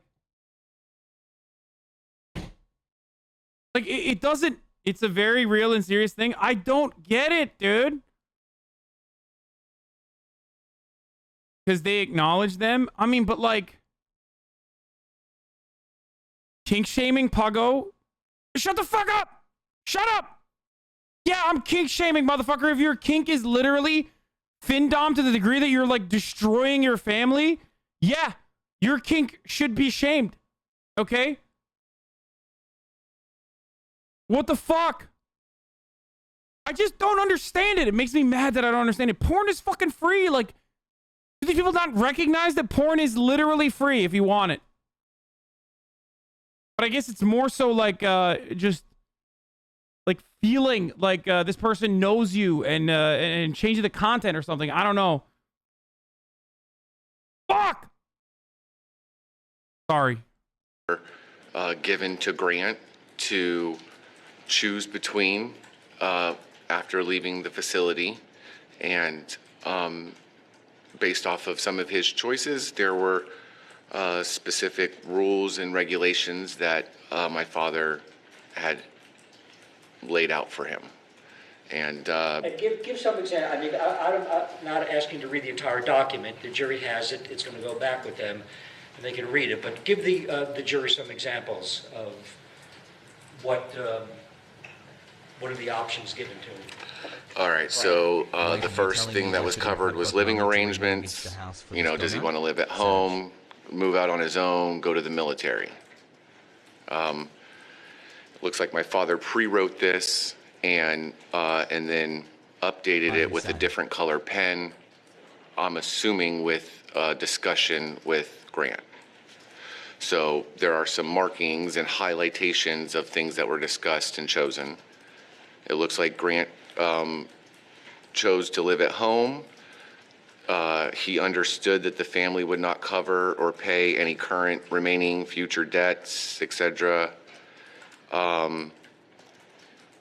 It goes on to say that, you know, some rules are no post-midnight internet use, no more all-nighters online, limited TV, install a new AT&T modem for logging, wireless, and hard traffic use. It says that he terminated his current phone and set him up with a new phone that I guess didn't have data or the ability to go on the internet. Some responsibilities where he had to get a job. He had some debts that he had to take care of. No savings. He owed the family some money. Owed the family an apology. It's very detailed. Chad felt like he needed to severely restrict Grant's abilities at the home in order to keep him from getting into more financial trouble. He didn't know of any other way of keeping his son from blowing more money on a cam girl.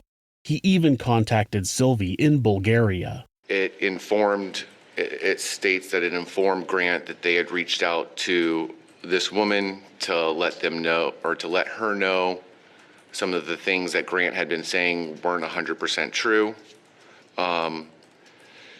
And that he wasn't allowed to communicate with her anymore based off of those lies.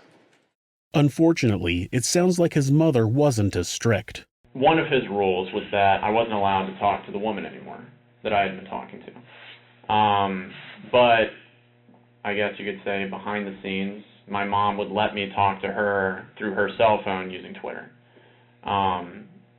And, you know, she would tell me, like, look, you have to keep it just basic, because if you say anything or if you entice anything or do anything like that, it might lead her to say something to, like, my dad or something like that. Because, how was she get in touch with him? Because apparently when I was in Cornerstone, my dad told her, because he had, like, hacked my computer or something like that, and then he found everything. He's an electronics guy like you and your brother? Except he's more of that, like, hacking level, like, able to do all that stuff. So he had found, you know, like, just the stuff that was related to her. And then, you know, he erased my whole entire computer. He put a password on it. So it's like, even when I came back up until Thursday, like, I wasn't able to go onto my own computer to look at anything. Basically, he's treating you like a small child. Right. And rightfully so. I mean, spending that amount of money, I was acting childish. I can kind of get it. Grant is fully aware that what he's done is wrong. He knows that he should feel that way to not look like the bad guy to these detectives, but Grant doesn't really care that what he's doing is wrong because he's an addict. He has to find a way to get his fix, and eventually, Chad finds out that Grant has been talking to Sylvie, and according to Grant, he kicks him out of the house. Grant told the detectives that Chad told him that if he ever set foot on their property again, he would kill him. During his interview, his first version of events has him leaving the house between 9 and 9:30 p.m. So I left, and then... What time do you think you left about? Oh, God. If it's 6:30, the argument started. How long do you think before you left? I'd say, like, 9 or 9:30 or so. Then he continues to tell detectives that he drove down the road and waited on the side of the road until Cody got home at about 9:30. Cody pulled up next to him, and Grant told him that he was going to be somewhere nearby, and according to Grant, Cody gave him his debit card to use to survive. After Cody drove off, Grant said that he stayed in the same spot for a couple of hours, just in case anything happened, they knew where he was. The reason for that was because his cell phone had been turned off by Chad, so he didn't have any means of communication. Then he drove to a nearby Publix grocery store and parked next to the building, and he claims that he slept in his car. The following morning, he woke up, changed into a suit, and drove to an interview he had at Express Scripts, which is a prescription drug management company. His interview was at 10 a.m., and afterwards he went to a Verizon wireless store to try to get his phone turned back on. They told him that they couldn't help him because the account was in his father's name. He then tells detectives that he thought about going back to his house, but only drove down the road in his neighborhood and changed his mind. He went a few other places, got some food at Panera, and went to get a room at the Doubletree Hotel. The detectives brought up how he was paying for things, and Cody's debit card came up again. I had used Cody's card to pay for one of my bills that was outstanding. It was just one of those from that site. It was just like a bill that had backed up from there. $5.99.99. Okay. Cody know you were doing that? Yeah. He said it's okay to do that? He said to use this to, like, survive until things can get figured out. Because he knows that I only have, you know, a few $100s to my name. He told you that night that you Right. could use his card and pay off what needed to be paid off? He said to use it for, like, necessity. Did he give it to you? Yes. He gave it to you, said, here, take this and just Yeah. do whatever. But that was normal for him, though. He was, because he had for the most always... part, he was footing most of your bills. Right. Right. Okay. He explained that he used Cody's debit card to pay one of his bills. He claims that it was a bill from the Camgirl site that had been backed up. So he's been kicked out of his house and has almost no money to his name, but paying off a bill to a Camgirl site is top priority? No. What really happened is that Grant used Cody's debit card to buy more credits to pay to talk to Sylvie online the night he left his house. Bro, I don't get it. Like, at a certain point, the Bulgarian woman should probably just be like, okay. I mean, I'm not blaming her at all, okay? Actually, fuck that. I am kind of blaming her. Like, if the family reaches out to you and is like, hey, this person is, like, literally stealing money from us to pay you, then she should probably just be like, okay, yeah, I will decline the payments. You know what I mean? It's just like,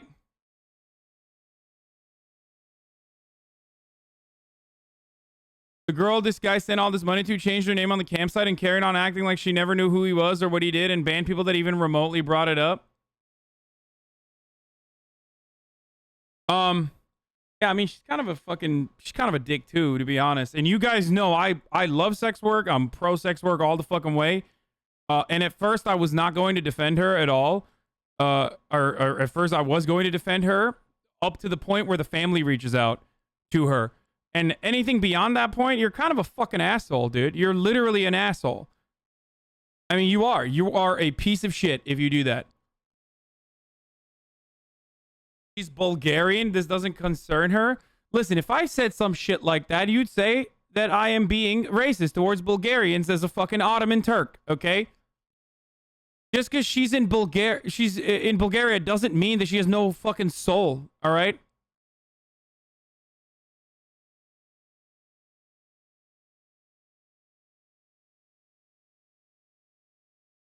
He's DMing her, dude. He's like DMing her on Twitter, dude. $200,000 in 6 months, dude. What the fuck? Talk about goddamn Oilers, brother. Where my fucking Oilers at? Just kidding. It is top of the hour, however.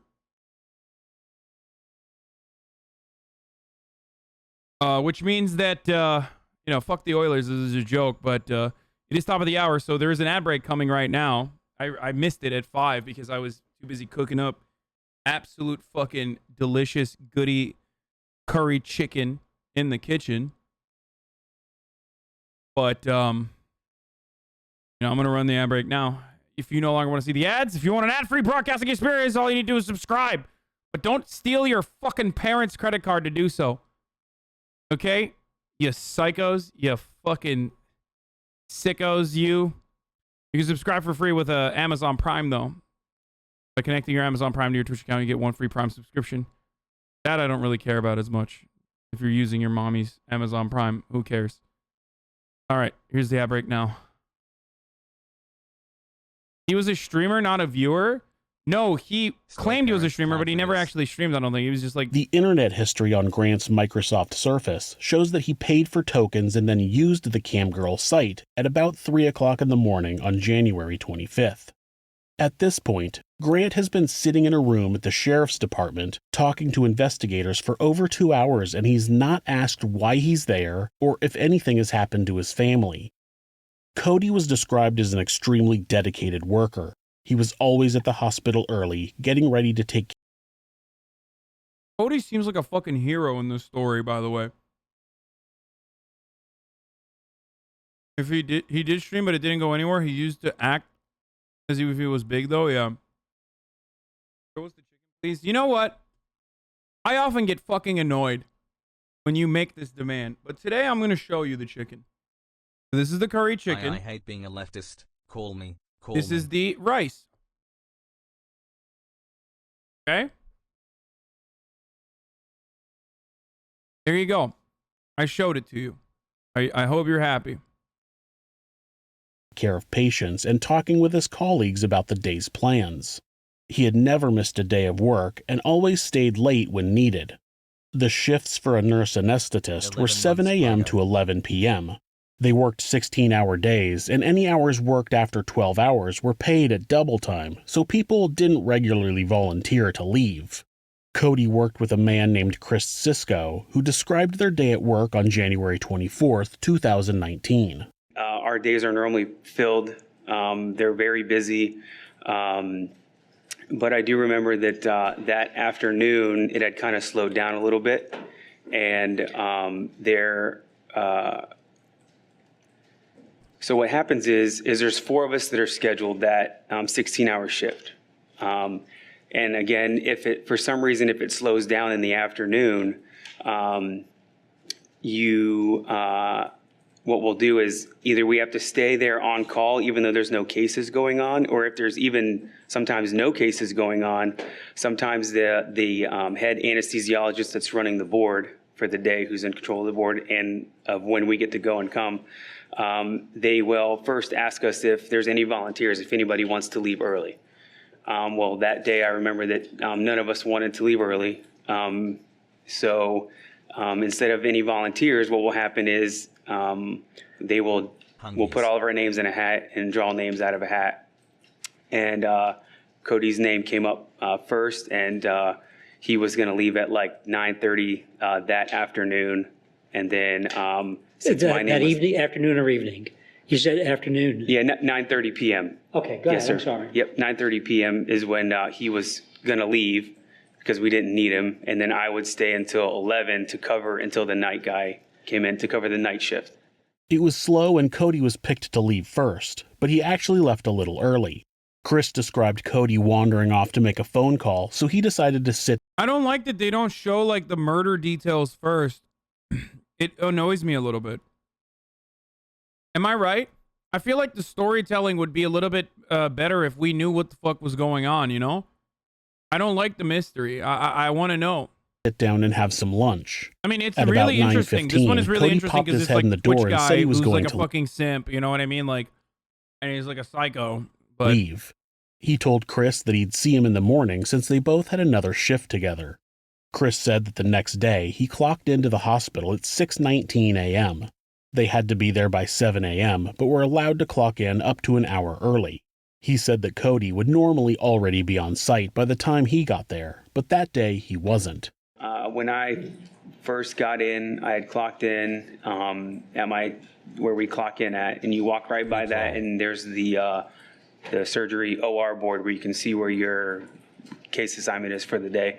I had ran into a colleague of ours that typically works overnight, and she had said, Cody's not here. I haven't seen him yet. He's not in pre-op. Have you heard from him? And of course I was like, no, I just got here. I haven't heard from him yet. Can I get a piece of chicken? And so I went about, the next couple minutes. I went to pre-op just to see for myself, to see if he was there, and he wasn't there. So I looked at whatever room he was supposed to be in, and he wasn't in there. So then I ran into the colleague again, and she had expressed like a little bit more concern this time. And My man missed the so I said, mark well, on why the don't I YouTube just try title to should have call hit him or them text him? with So concept to serial I tried killer. to text him. And I know that when Cody has an iPhone like I do, and I know that when you have the iMessage, that Cody was when literally you send a text king message, among men. Typically it goes through in blue, which means that the phone received the text message. And so when I text him, hey, where are you? It went through just green, like the phone didn't receive the text message, like it's either out of service or it's dead. Had that ever happened before? No, sir. Cody always had his. He's an extreme enabler? How was he a fucking enabler? He didn't know what the fuck was going on. What are you talking about? He's an enabler. No, Cody always had his phone on. He always had a charger on him. He always had it clipped to him. If I ever, throughout the day, if I had a question about anything, I knew that if I shot Cody a text, he would text me right back with. No, he didn't know up until like Japan and shit.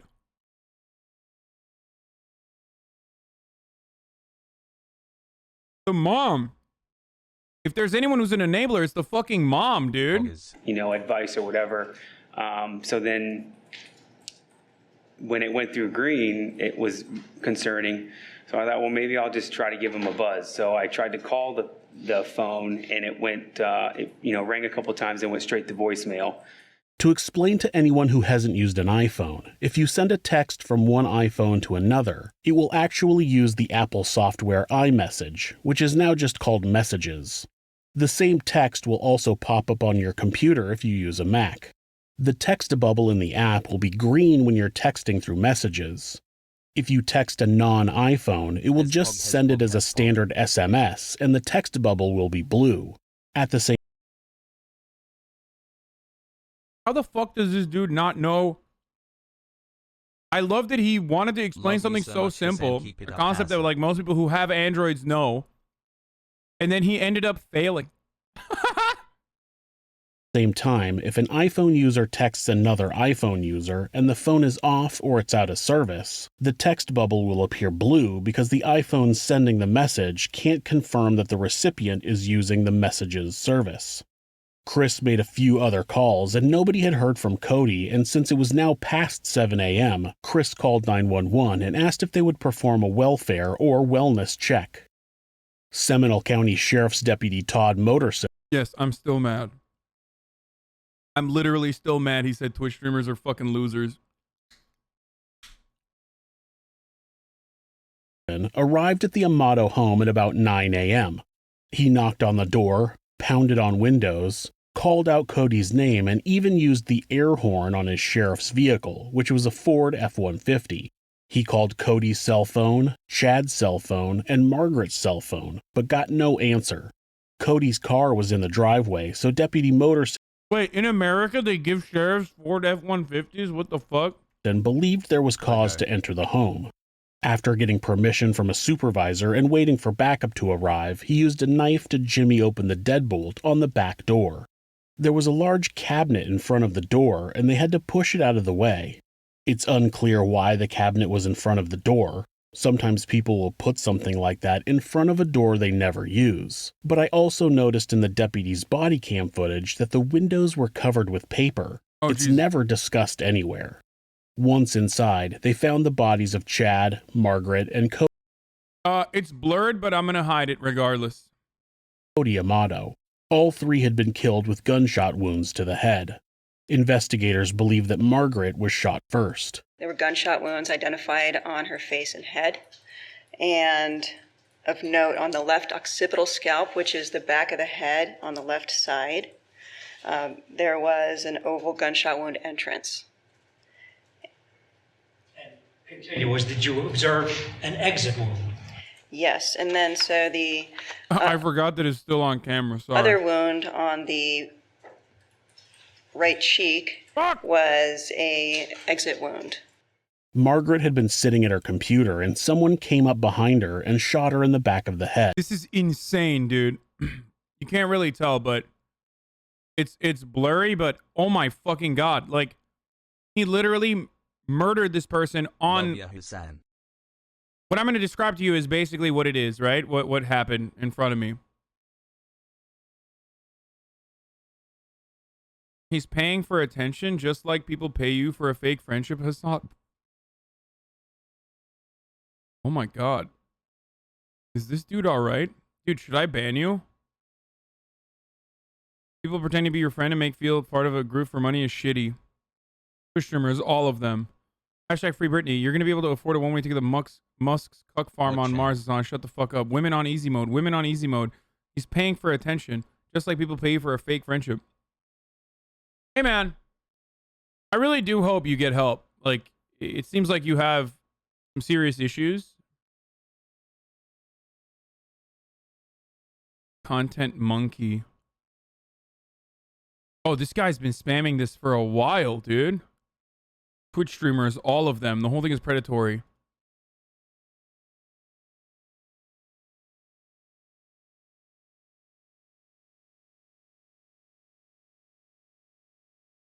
Wow.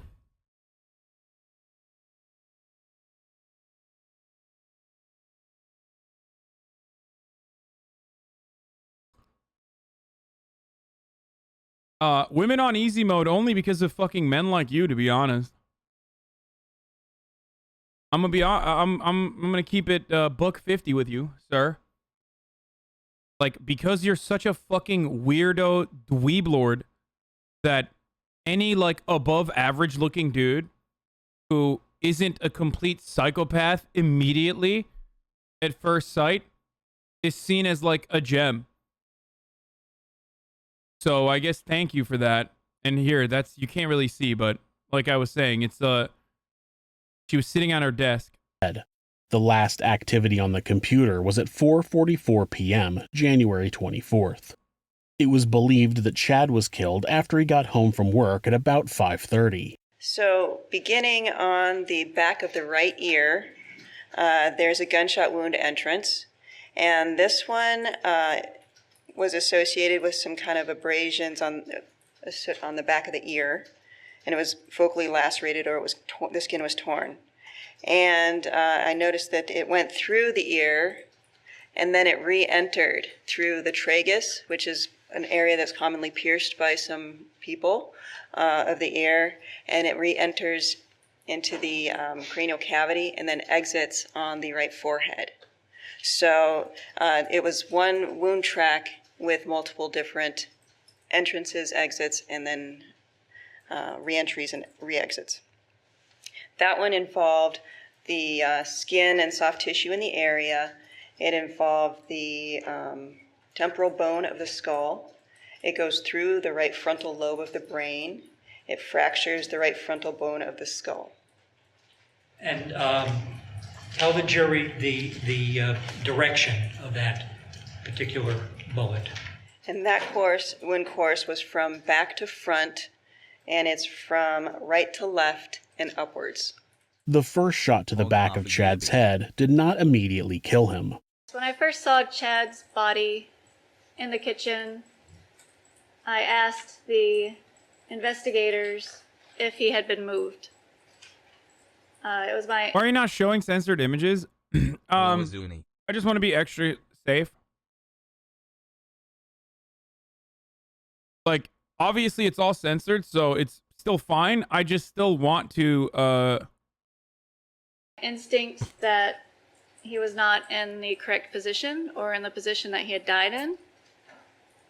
Based on my training and experience, his taking in the entire crime scene, the blood patterns, the it's like 33, 40. movement in the blood in the kitchen, it seemed that he was not in the same positioning as he would have been at the time he died.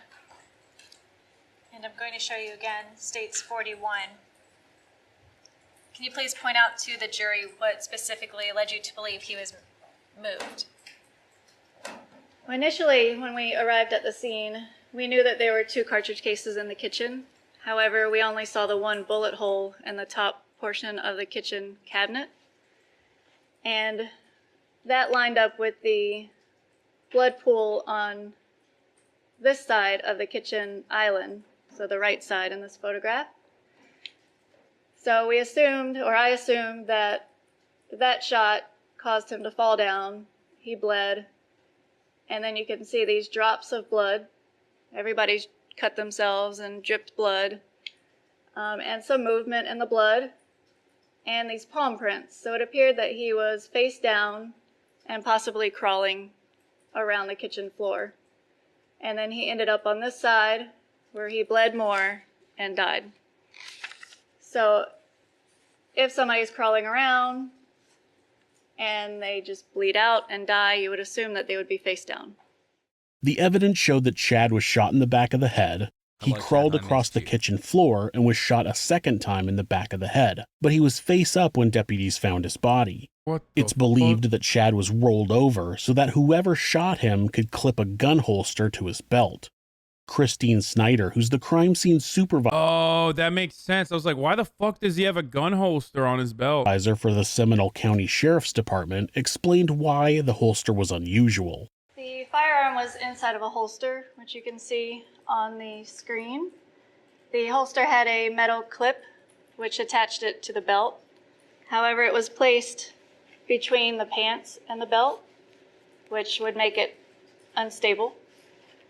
The metal clip was on the outside across the belt, and the holster was inside of the belt between the pants and the belt. The gun itself was placed inside of the holster, and it was in this position on his body. Grant planted the guns on his brother and father to make it look like a murder-suicide. There's blood splatter under the holster, which points to it that it was added the body moved after death.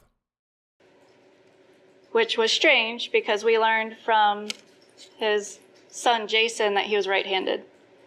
So if you're holding or if you're carrying a firearm and you want to draw it quickly, you're going to grab it here. And in this case, the grip isn't in the right location. So if somebody was carrying the firearm in this manner, they would most likely be left-handed, and they would have to do a cross draw where they pull it out. Why would that be a spoiler?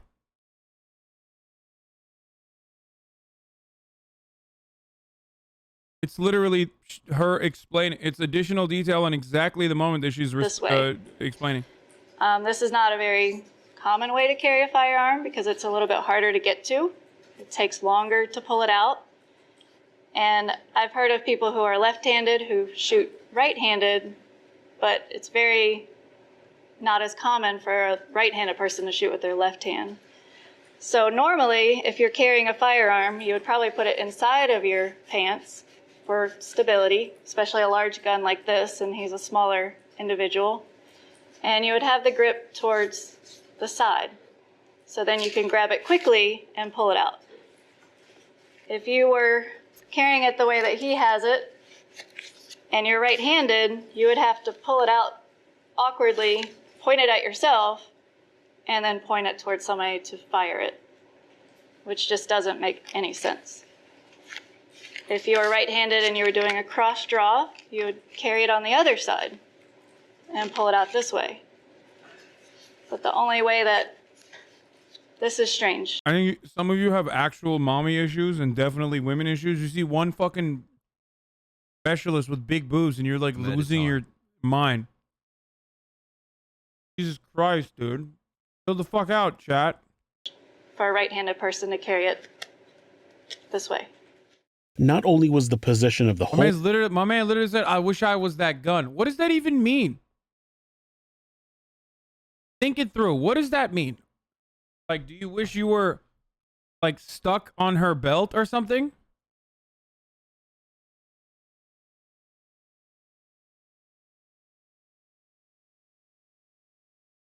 Holster odd, but the fact that Chad had clearly crawled through blood, but the holster was perfectly clean, showed that the holster was placed on the body after the fact.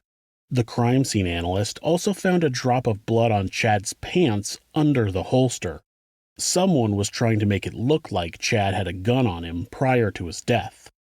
Investigators believe Cody was the last to be shot. So on the right cheek, there's a gunshot wound entrance, and that wound involved the skin, the soft tissue in the area, the right maxillary bone of the face, the right sphenoid bone of the skull. It crosses the midline and involves... You can't even fucking see blood, you idiots. It's completely censored, but I just still don't want to show it to you. the brainstem, and it continued to involve the left cerebellar hemisphere of the brain and the left occipital bone of the skull. Why is this motherfucker always eating? Good question. Maybe it's because you've been here since the election, okay?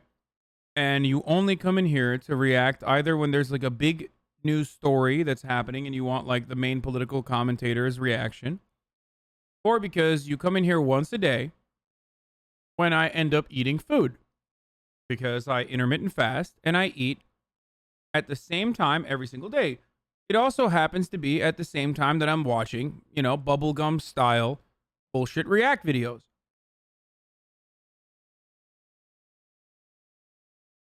Yeah, I stream approximately 8 hours on the minimum every single fucking day.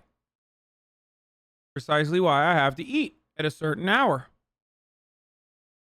How about you shut the fuck up about when I eat? Yeah, GG boys it is.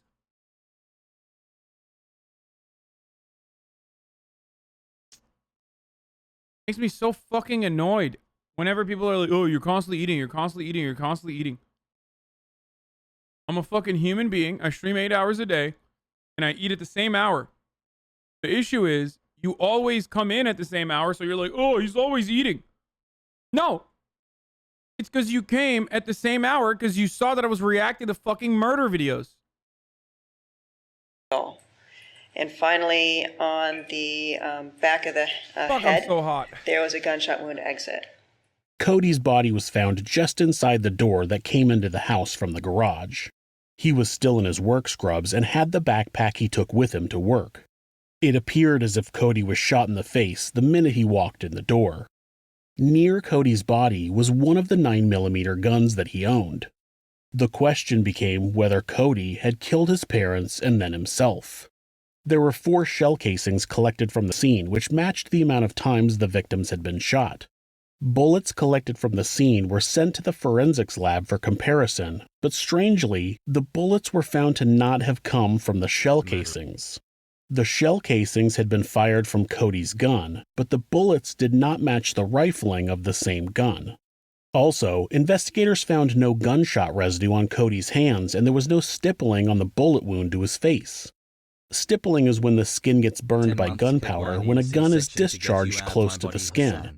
The lack of stippling meant that the gun was fired from at least 3 feet away, not something that Cody could have done himself. So someone managed to get into the house without any signs of forced entry, shot all 3 family members, and attempted to make it look like a murder-suicide. The absence of Grant from the scene made him a prime suspect. Yeah, I wonder who it could have been. Jason was also a suspect, but was quickly cleared. Crime. Okay, to be fair, the justice system is more honest than I. And the reason why I say this is because if I saw this man with that haircut, that's an instant vibe check failure. I'm sorry, he's going to jail just to be safe.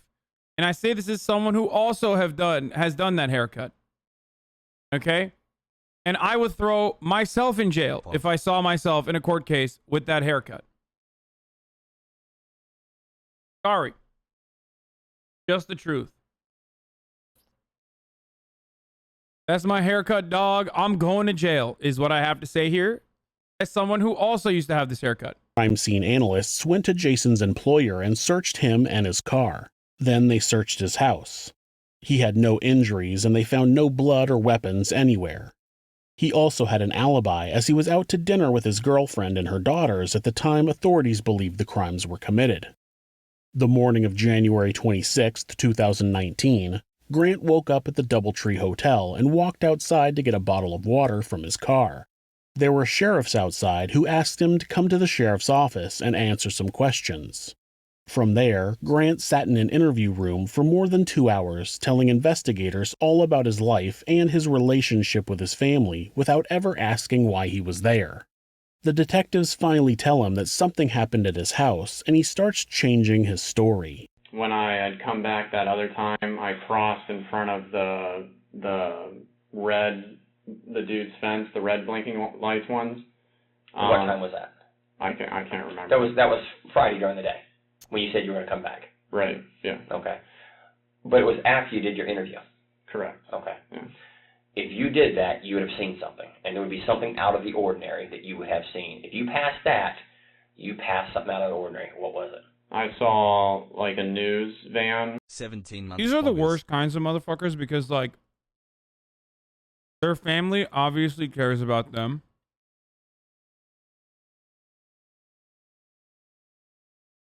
They have enough money to try to help him. And he's still relentless. Like, he's like, nah, fuck that. Like, I'd rather reveal my life story to a fucking cop after I've done murder than to a goddamn therapist at an addiction facility.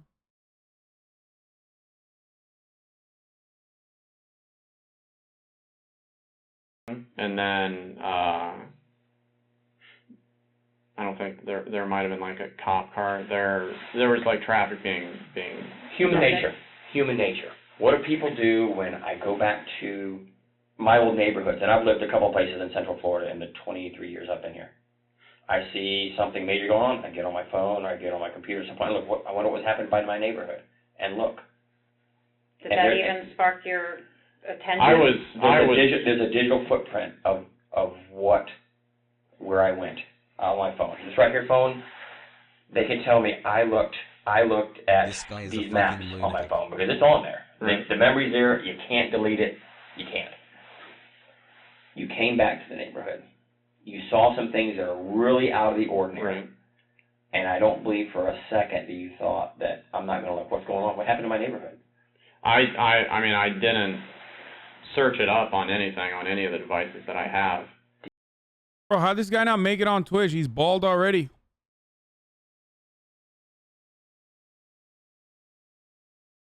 You know what I'm saying?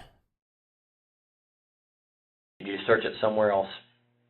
On when I had gone to the Panera, I searched for like top stories. Bald, addicted to e-girls. Goes on murderous rampage. This is Twitch trifecta. Oviedo or Chuliote or something like that. And found what?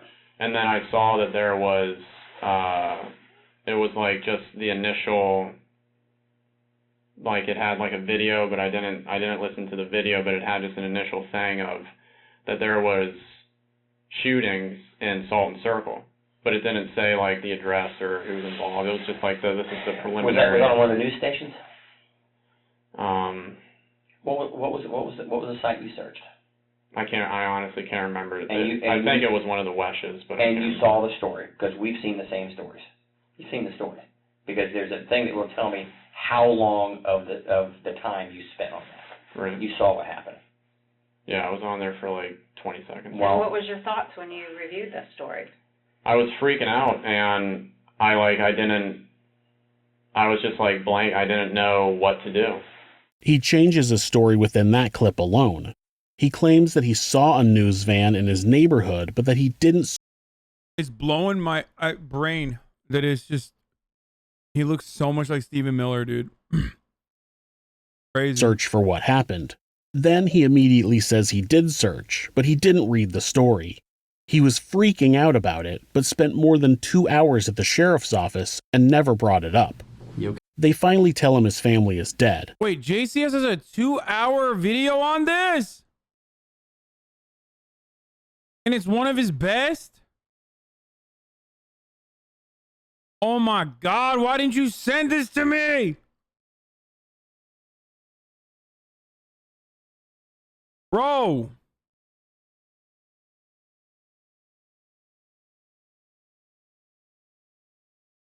I know someone said it and I read it in the chat and then they never fucking told me anything else.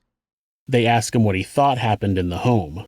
So if anything happened in the home, to bring law enforcement there, what would you think happened? That there was a shooting. Between whom? I don't know. Between Cody and my dad. And why would you think that? To protect me, or to help me, or to do something with me. Grant told authorities multiple times up until this point that Cody told him, quote, he would take care of it, end quote. Grant staged the scene and then tried to plant the seed that Cody was going. Dude, what a fucking demon, dude. I mean, he looks the part.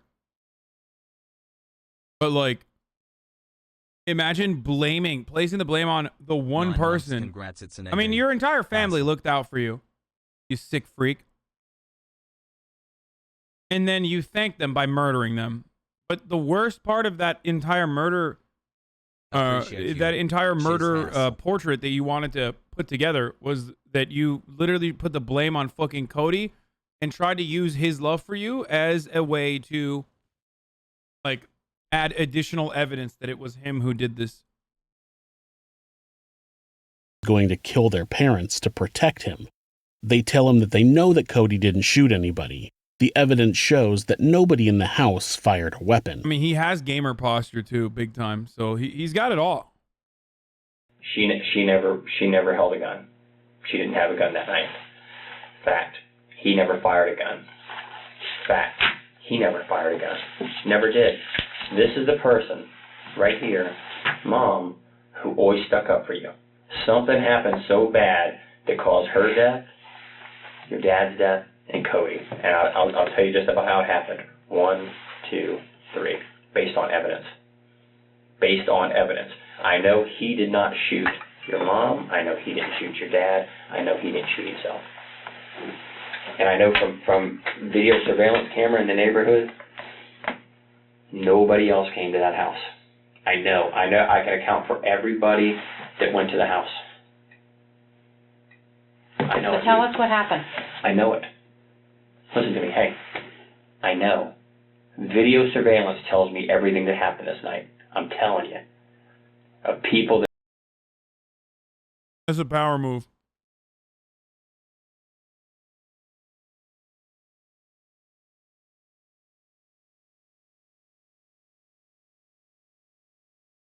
She's got him so fucking dead to rights. He's just like leaning in and physically touching him. That you'd be surprised who in your neighborhood has video. And I know that there's only 4 people was at this house during this time. 1, 2, 3, 4. They try to get him to confess, but he maintains his innocence.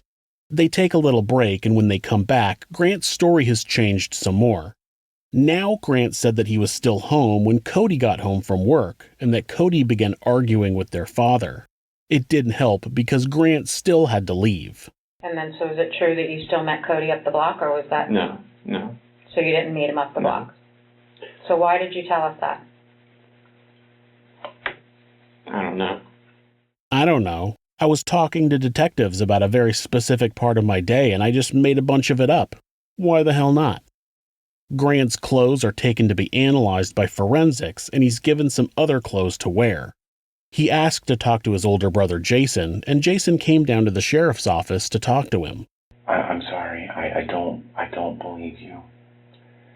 And I probably will have resentment for the... Holy shit, you found Cody's Instagram.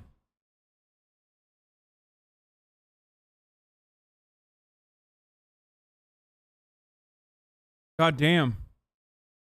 That's real sad, dude. He went to the deer park in Nara. Like, he's got all the photos from Japan, their Japan trip. Pretty much the last time he posted was like from the Japan trip. And then another PC build with no water loop this time for now. VR project underway, PC gaming. Back in January 11th, 2019.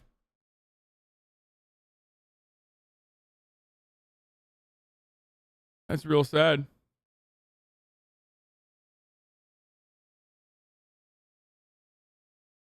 I mean, these people are definitely Twitch watchers too, like straight up.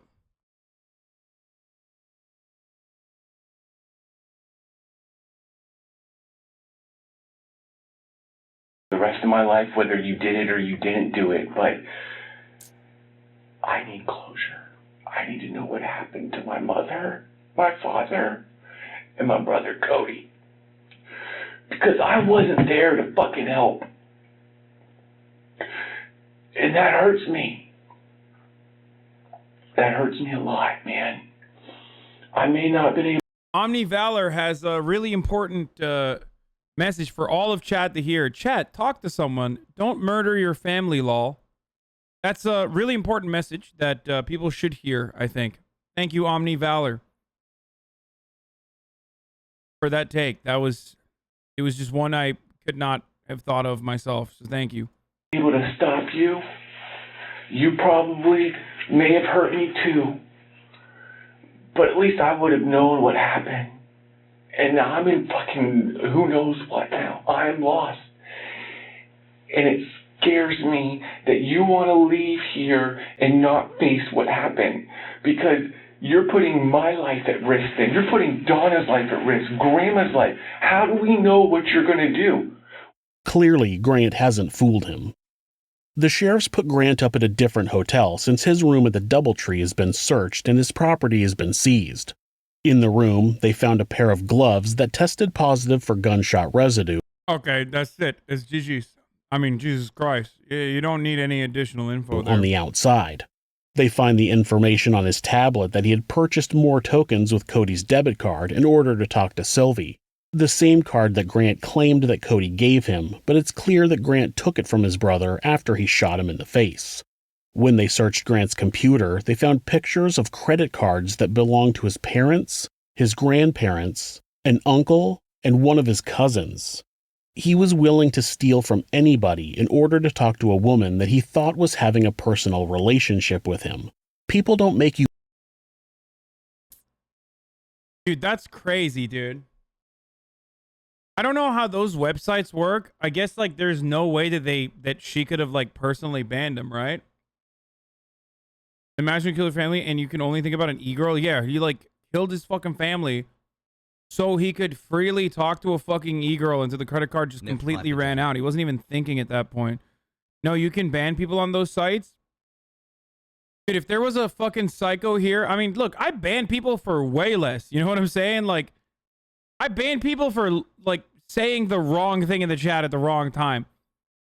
If I knew that there was like someone who was so obsessive that they're like wasting so much money here, I would ban the living shit out of them and then go to Twitch to get them to be IP banned. I mean, I just banned 2 people for talking about how I eat food. I think people need to be way, way, way more trigger happy with their bans. It's crazy.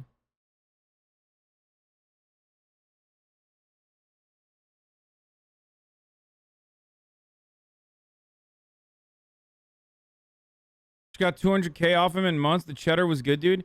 Dude, there is no amount of cheddar to be such a fucking piece of shit like that, dude. I mean, the 200K, you didn't know. You don't know his financial situation. He lies to you. He says he's a fucking rich Twitch streamer, whatever. Okay? I'm going to be as charitable as possible. I'm going to be as charitable as possible and say that she did not know his financial predicament. Okay? But once the fucking dad reaches out and says, yo, this person is literally like, he's like stealing from us. He's stealing from us to pay for a Twitch subscription at the HasanAbi broadcast because the top of the hour ad break is coming and he doesn't want to watch the fucking 60-second ad. Don't steal money for donating. And he also, to you. I don't know, maybe wants to support him or something. Okay? That was the best segue I've ever done. I think I should quit. I should quit after that one. It was literally the best segue I've ever done on this broadcast. Straight up. On a cap. On a book. Whatever the fuck. On a stack. That was so good. Yeah. Top of the hour. There's, you know, your family's pulling you aside and saying, hey, listen, like, you got to stop subscribing for $5 to the HasanAbi broadcast when you can subscribe for free with a Twitch Prime. Here, take this Amazon Prime account and connect it to your Twitch account and use the one free Prime subscription that you get a month on a HasanAbi broadcast so you don't have to see the ads anymore. You watch it for like 10 hours a day. You know, you might as well do that. Or if you don't want to do that, then you can just, you know, use a ad blocker or a VPN. Another thing you can do, you know. But anyway, here's the ad break now.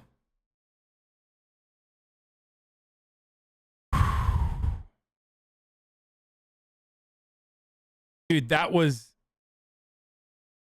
an all-time great. I think that broke a couple chatters' brains, to be honest. Thank you, Nevastain, for the 5 200 gift subs. Wow, instead of paying $5 a month to get ignored by HasanAbi, I get ignored by HasanAbi for free? Exactly. It's funny because people will say like, dude, you're doing the exact same thing that this cam girl's doing. You're providing a friendship. When, if you've been in here for longer than an hour, you know I will never, ever read your sub. Like, ever, dude. Okay? So if you think that, like, this is a token for you and I to have a conversation with, you are out of your fucking mind. Now, having said that, I also try to democratize this situation by reading chat aggressively.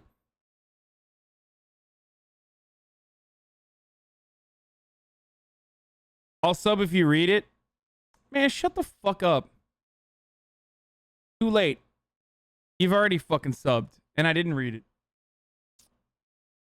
13 months, not a single comment read? Yeah, well, I just read that, so shut up. If you say something funny, I will read it. Say something annoying, I will try to avoid it, but sometimes I will read it.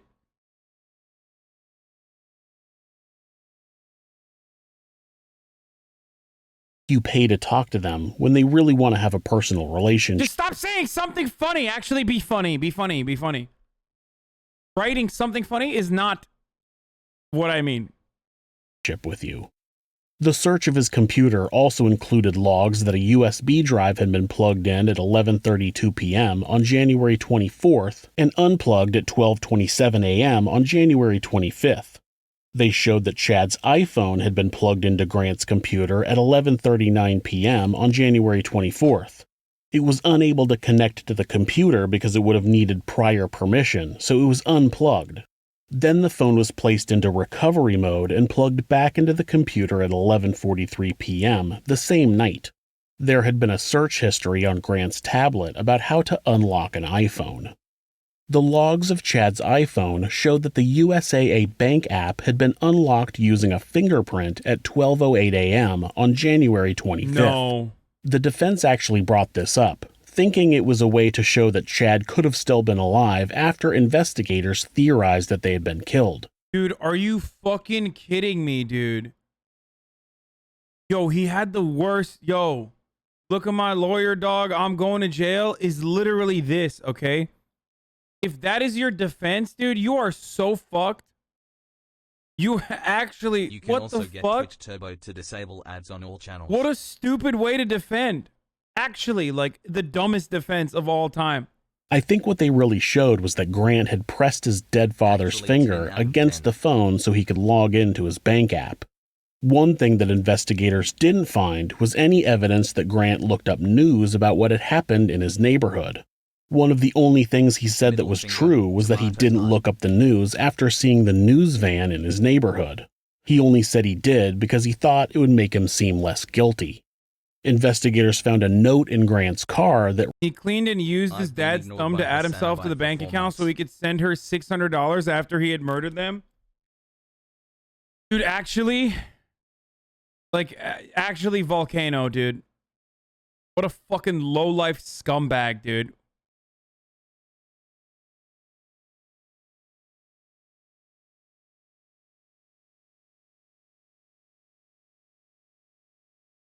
You didn't read this.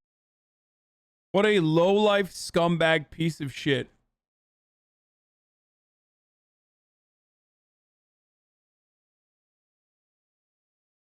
Lol. It read as if Cody had written it.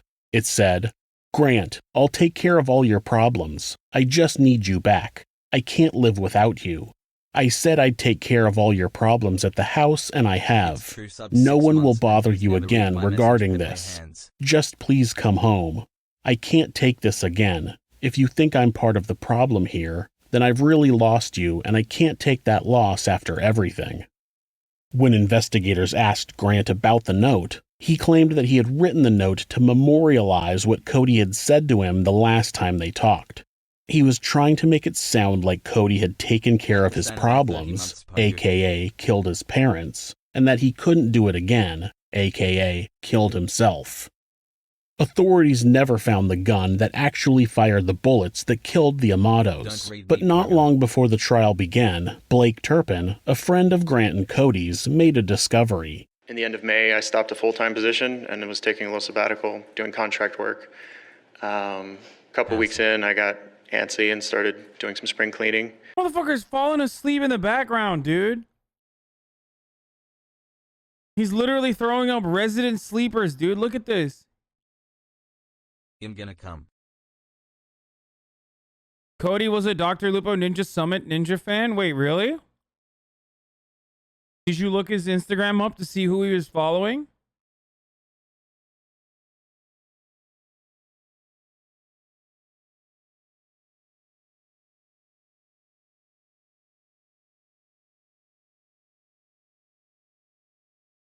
Unionized chat. Yo, I can't believe it's literally Boris Johnson and Steve Miller, dude.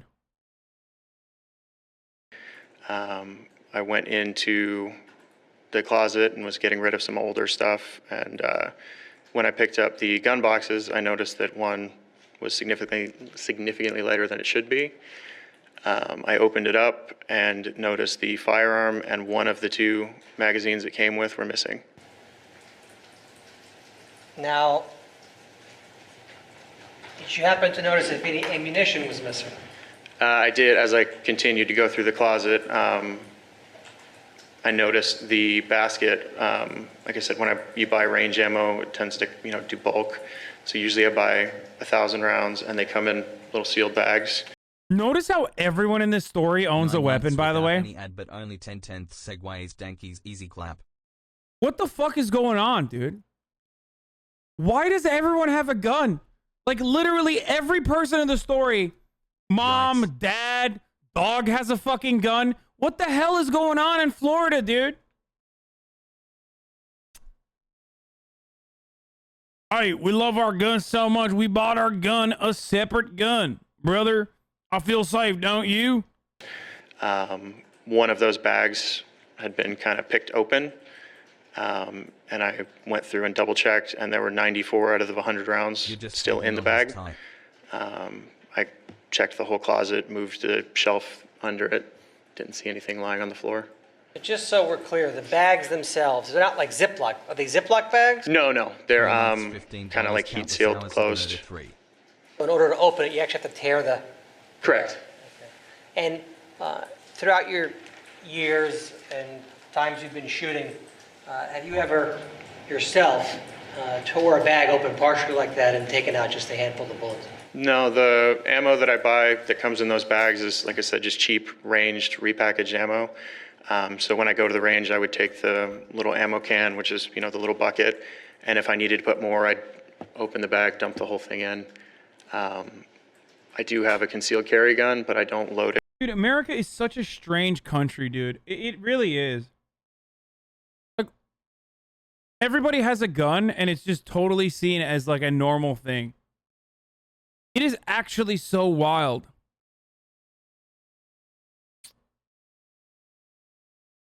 Like, yeah, I buy my ammo in bulk, because I love my guns. It's like, oh, okay, that's sick, dude. Very normal stuff. But it's not. Americans cannot comprehend a world where, like, that description is not normal.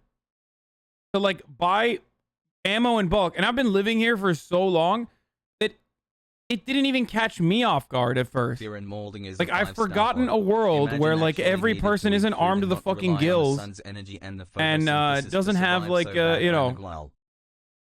boxes and boxes of bullets and shit. With the range ammo, I have a different, nicer bullet that goes in that one. He had discovered that the gun and ammo was missing at about 10 p.m. and reported it to the police the following morning.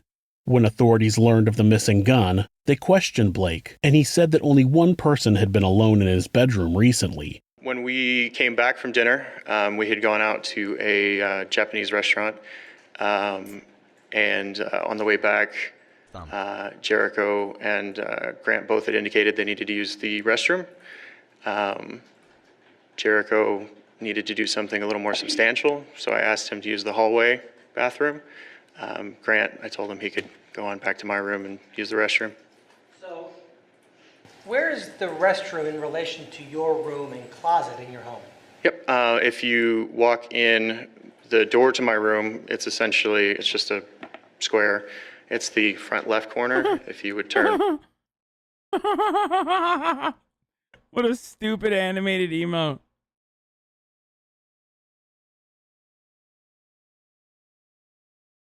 Right immediately. The next thing you'd find is the closet door, and just past that is the bathroom. And so in order to go to the bathroom, one would have to enter your room. Correct. Where was the Jericho 9mm stored in your closet? Again, on the shelving unit I have up there, I have 3 different gun boxes, and it would be inside of the box that it came in. Now, how long can you estimate that the defendant was up in the area of your room? I would say no more than 10 minutes. I was playing the game out front with Cody. And to your knowledge, was anyone else up in your room other than Grant, other than Mr. Amato? No, that's pretty rare. I don't usually send people back there. I also have a pit bull, and I tend to keep my door shut when we're home and when I'm not home, because I don't like him in there crawling around on the bed. It's believed that Grant saw an opportunity to take a gun from Blake's closet, and that's the gun that he used to kill his family. That gun has never been recovered. During the trial, one of the Amato's neighbors, Jennifer Sawyer, said that sometime on the night of January 24th, at maybe 8:30 or 9:30 p.m., she heard gunshots. She said she didn't remember exactly how many. What is the Jericho? What does that gun look like? 6 months, Pog. Like, what does he say it was? It was a Jericho Sawyer? It's a shitty handgun, standard model. What does it look like? I want to see what it looks like. 12 months Pog. It was in Cowboy Bebop. It's shitty. It's the Israeli sidearm. Oh, are you? Oh, that's the friend's name. Fuck. What did he? What was his? I thought they said the gun's name was Jericho. Wait, are you sure? His brother's Twitch was the same Insta, but without underscore.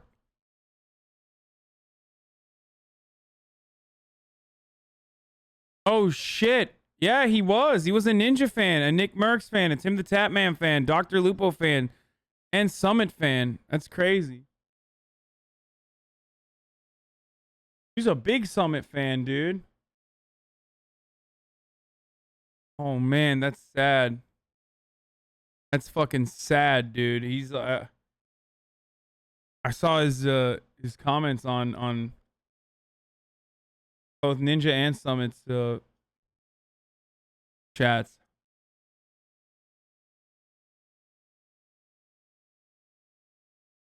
Wait, it was a Jericho.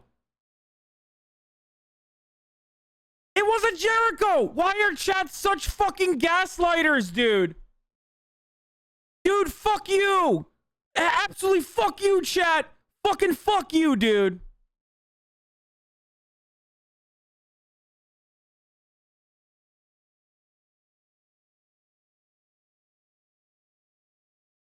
We're not. I literally said it's a CS75 clone, CZ75 clone. You said to be funny. No, it's literally their...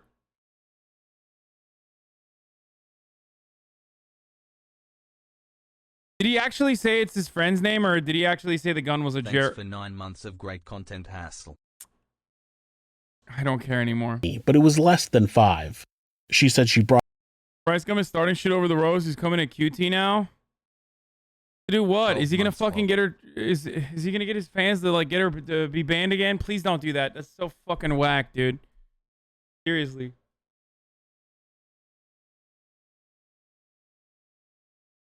It's both. It's his friend's name and the gun model. So I was right. I was right. I was right. Jericho Fine holds an IWI Jericho 941 handgun. Well, I guess chat was right too. This was literally a both sides. Yeah, but I was more right because I was like, what's the Jericho gun? And chat was like, you fucking idiot. Jericho's the name of the friend, not the gun, idiot.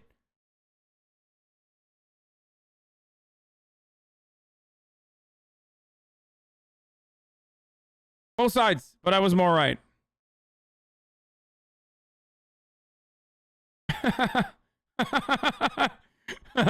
People, I disagree, smile. Oh my god, you're also fucking stupid, dude. Good mood, by the way. Lol W.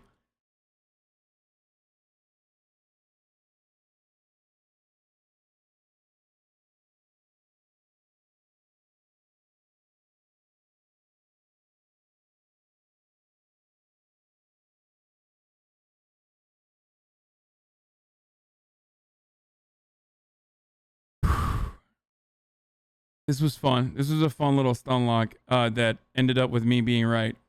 It's fine. Brought it up to her husband, but he didn't hear the shots and he just shrugged it off. It wasn't unusual to hear gunshots since they lived in a fairly rural area. It's believed that the shots that Jennifer heard were when Grant took Cody's gun outside and fired 4 rounds to collect the shell casings. She wouldn't have heard 4 rounds altogether when the family was killed because they were all killed sometime apart. Now, I wondered why Grant would fire Cody's gun and swap out the shell casings instead of just using Cody's gun to commit the murders. And the only 2 reasons I can come up with are that Cody had his gun with him, so it wasn't available until he got home, or that Grant was just really dumb. Both options seem equally as likely. Another neighbor who supposedly heard gunshots was Rodney Funk. The defense called him to the stand to testify that he heard gunshots the following morning, but it was a complete clusterfuck.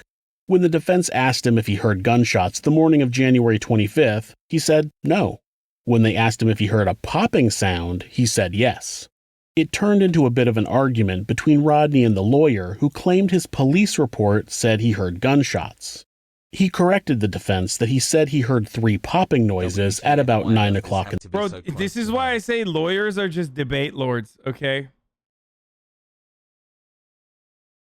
And the Supreme Court is where, like, the top debate lords with the most Reddit karma go. It's like, lawyers are regular debate lords on Reddit, and then when you have a higher level of debate lord clout, when you're a mega debate lord,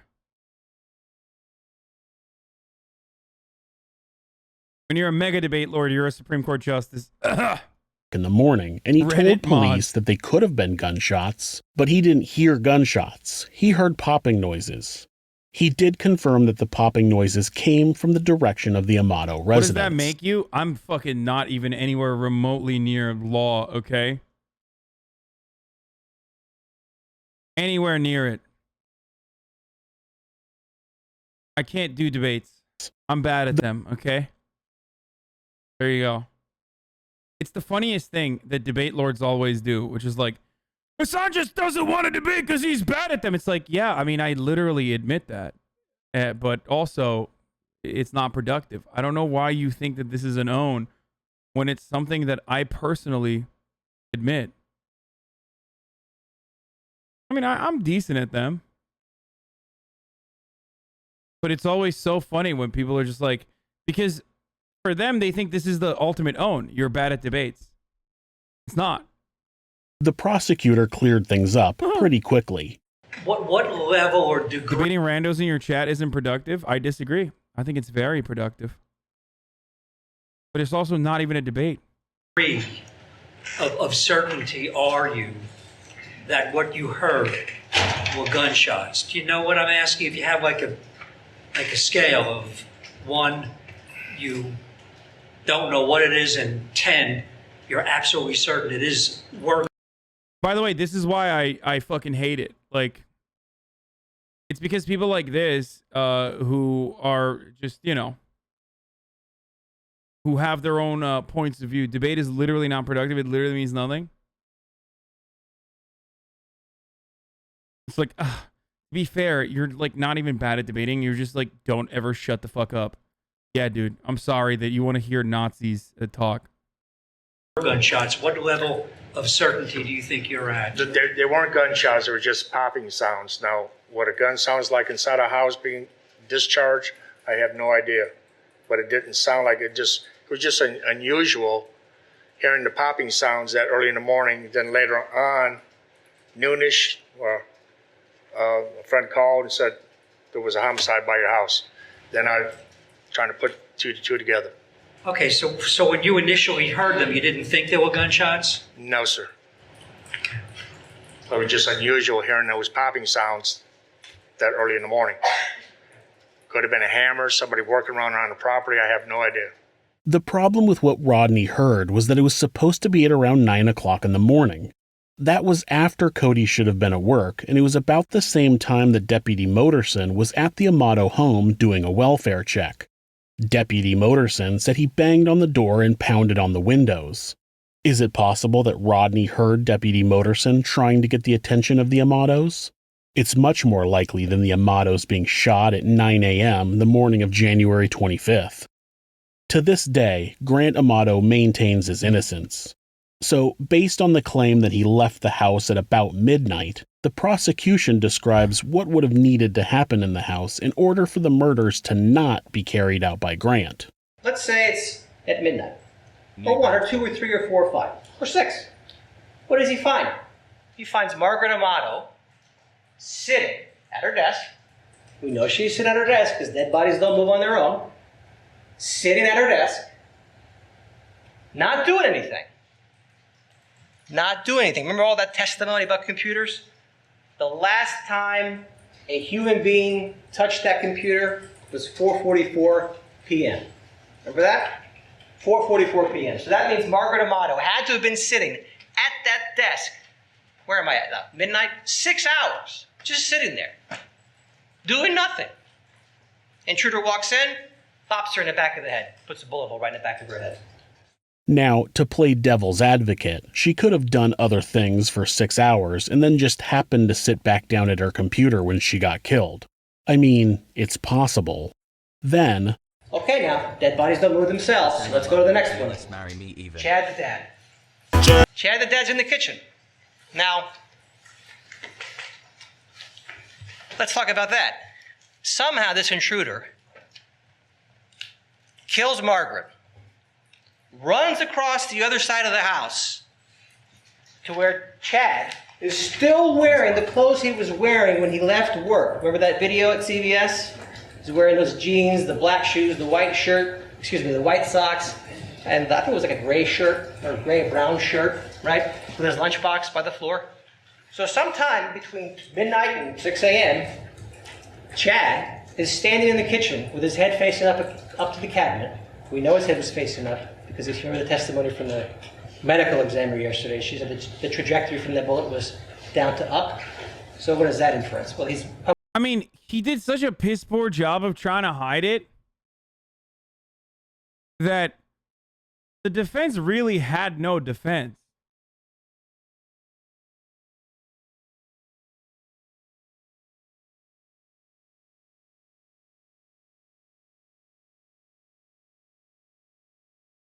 Like, he fucking stuck the gun in the belt instead of the pants and didn't even put it in a way that you could just like pull it out.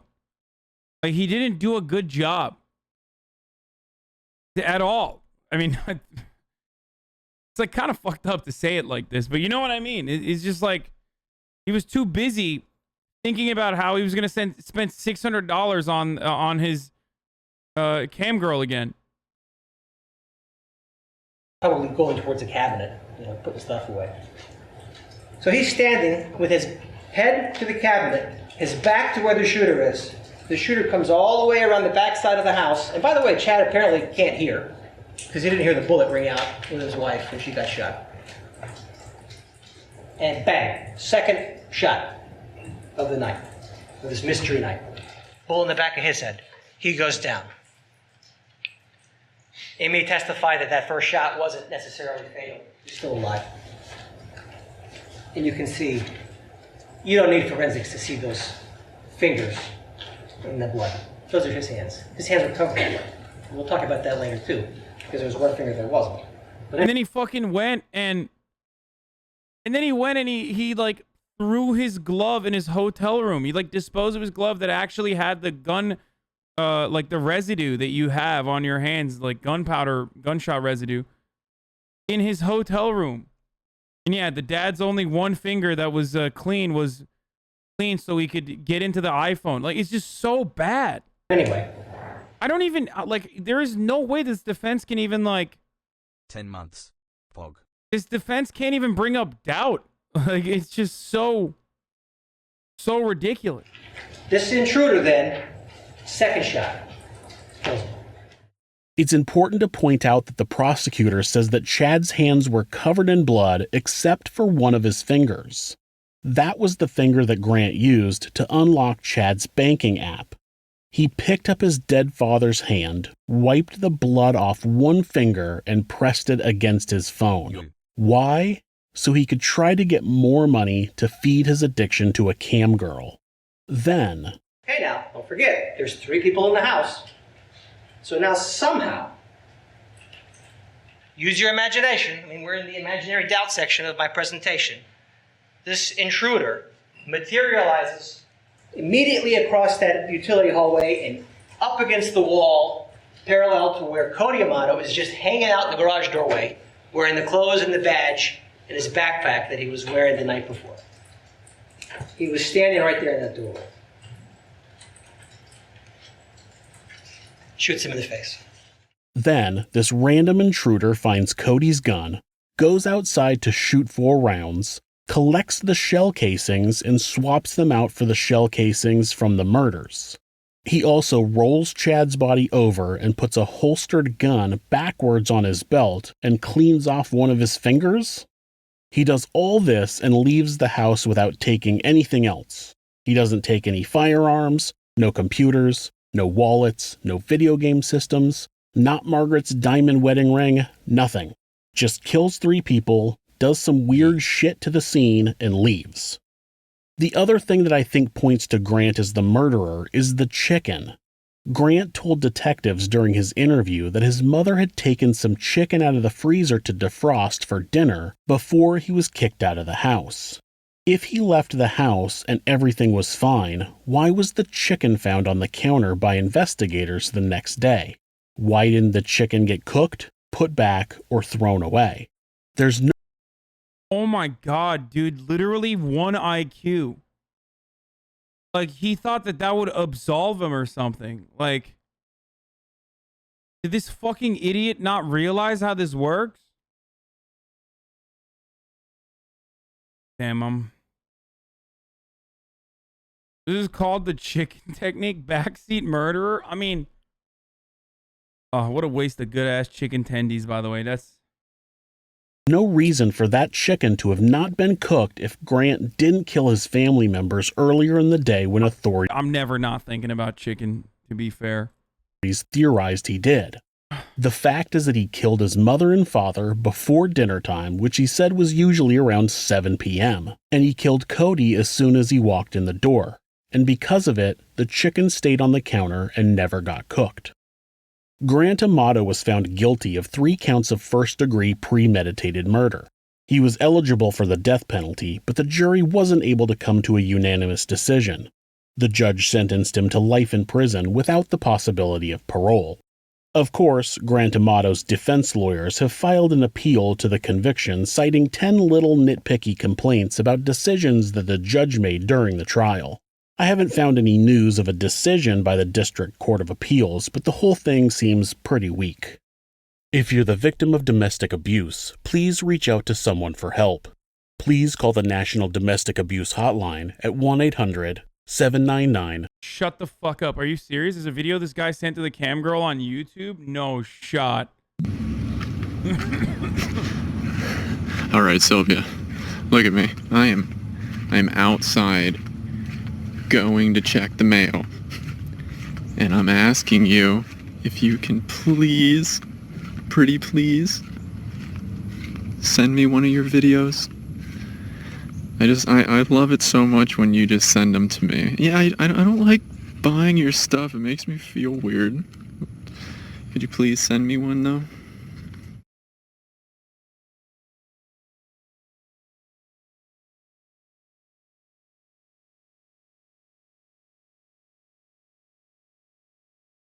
I mean, here's a free way to watch videos. Pornhub. Just saying. It's like, it's a thing. You can maybe even find a girl that kind of looks like the cam girl, and then imagine that it's the cam girl.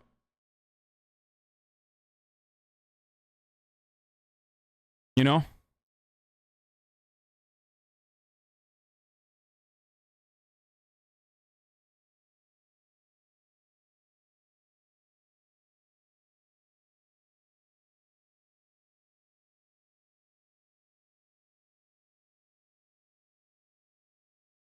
Yeah, and if you want, if you're that desperate, incel should be ISIS level threat. I mean, dude.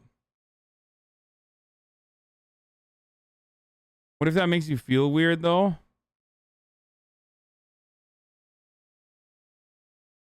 You should have just drawn the cam girl, to be honest. What? I usually just go to Bing and type Bobbin Vagene. Me too. Imagine getting stun locked on Pornhub, no crimes committed there. Hasan, do you do that? Weird champ.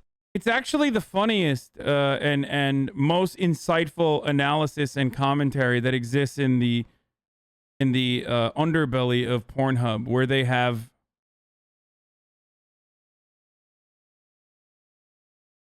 actually have in the comment section of Pornhub videos. It's like post nut clarity to the max.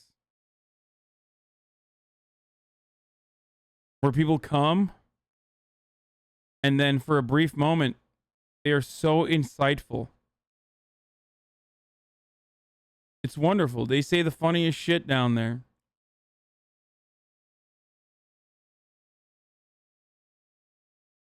You know?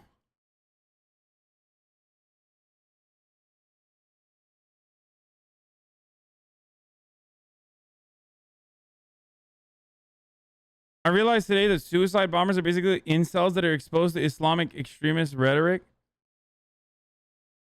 Or they're fucking psychos that had their entire houses blown up, their family members murdered. People are truing, but like, that's a wild take, dude. Those motherfuckers do the shit that they're doing because they've lost everything. Not because they were like, you know, unable to get pussy. Cummy yummies. Like,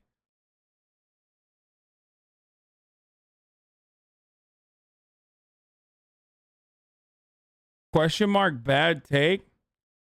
Radicalization, dude, that is such a Western, that is such a hyper Western centric take. To think that like, oh, this is the psychopath, right?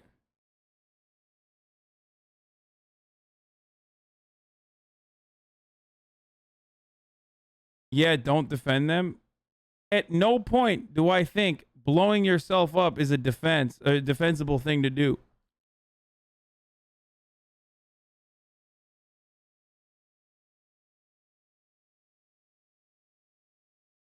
Just that, like, what radicalized them is not a lack of pussy.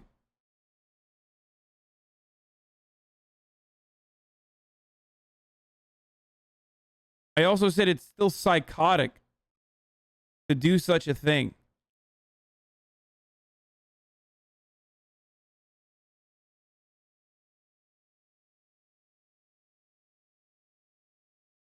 What if you're the LAPD disposing of fireworks improperly? Do you approve then? Yeah, that was insane. I forgot to fucking talk about that. Don't think they think they're martyrs? Yes, they do. They do believe that they're martyring themselves for a higher cause.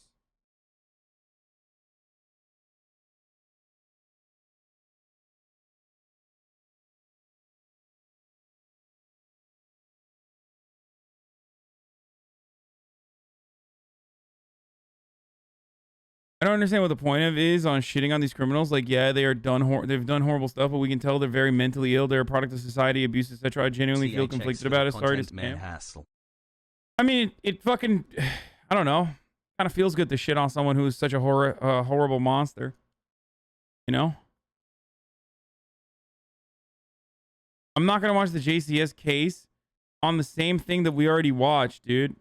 Like, too late. We just watched it. Maybe like in a couple months I can revisit it with the JCS version. Can we not use these monsters as entertainment? No, I want to use them as entertainment. No, I'm gonna do it, honestly. Yeah, I'm not going to watch the other 1 hour video on the same guy. I would argue that the only good comparison between American instances of Middle East terrorists is the fundamentalism. Yes.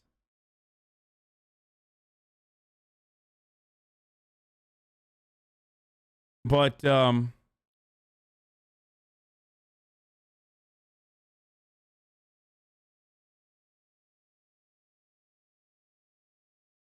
do lawyers defend a murderer and actually try to win? How do they feel if they win the case? Aren't they just a big monster as a defendant? I mean, the system would not work if there weren't people that were willing and able to actually defend. Like, it has to work that way. I mean, they have to do that.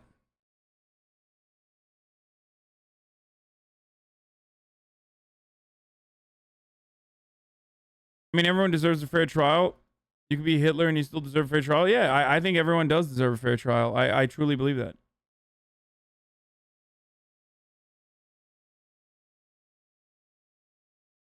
top platforming murderers. Joel Guy Jr. had spent his entire life being supported by his parents. Everything he had was paid for by them, and he had never held a paying job. When his parents planned to retire and would no longer be able to support their son, Is this another, like, chicken tendy neat, dude? decided to find another way to continue his work-free lifestyle. This is Monsters.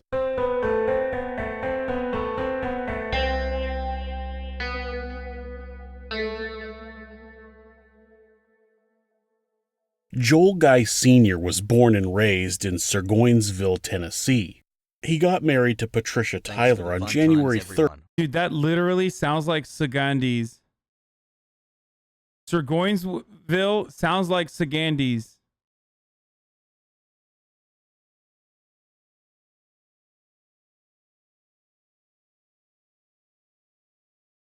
Sagandis nuts. 3rd, 1973 in Kingsport, Tennessee, but they divorced on May 20th, 1974 in Jackson, Florida.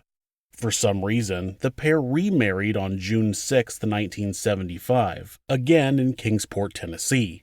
The couple had 3 daughters together. Fucking destroyed, dude. Imagine getting destroyed La Epic style. Socialist system. I mean, seriously. Imagine getting destroyed by streamer La Epic style all the way. How do you recover from that? You don't. That's the truth. You don't recover from that, sorry. Twins, Michelle and Angela, and another daughter named Candace. At some point, the couple divorced again, and Joel Sr. went on to marry Lisa Madeir in 1985. Joel Guy Jr. was born on March 13, 1988. After graduating from the Louisiana School for Math, Science, and the Arts in 2006, Joel Jr. spent 1 semester at George Washington University in Washington, D.C. before enrolling at Louisiana State University. Holy shit, this is like, what do you call it? This is what my my mom wanted me to go to George Washington University. My dad, too. They never let me live it down. I got a fat scholarship. But at the time, it was like one of the most expensive fucking... it was one of the most expensive schools in the country. I think it still is.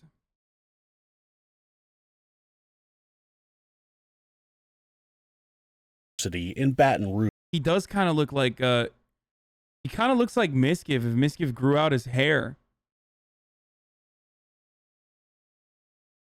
and got fatter.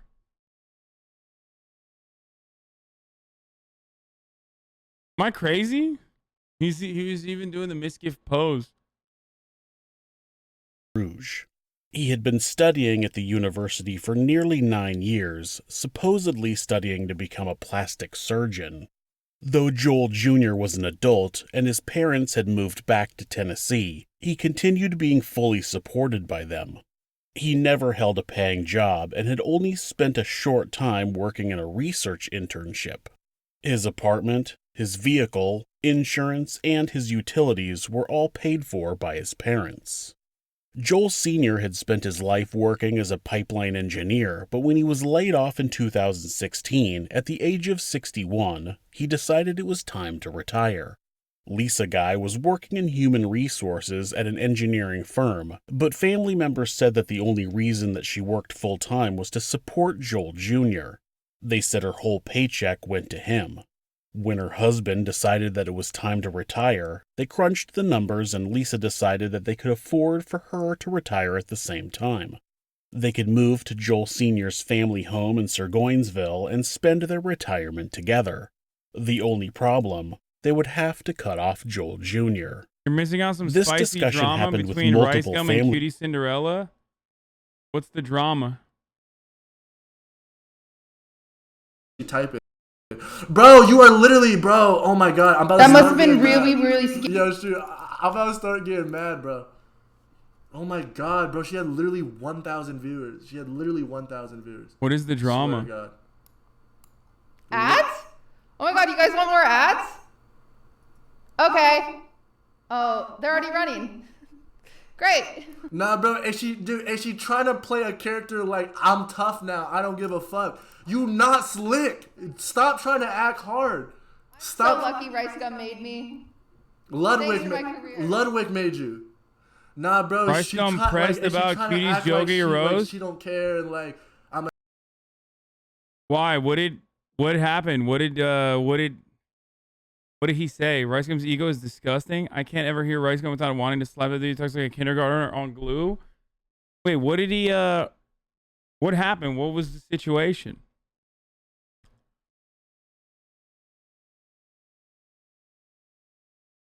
I missed the spice, dude. People.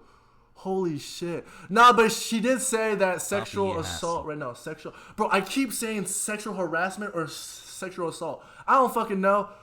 Whichever one she said, bro. Like, I don't want to be attached to that shit. Like, I don't want to be, you know what I'm saying? Like, don't attach me to that shit. And it was in front of 70,000 people, bro. It's like, in their head, they think I'm a certain way. It's like, bro, I've never, like. What is the, I don't know what the thing is. Like, what was it? She literally quoted him. He complained about pedophilia jokes about him. No. Whip out the roast jokes that you had saved. The only joke that I have, dude, what is he doing? He's like literally looking at his fucking Discord like this. What the fuck?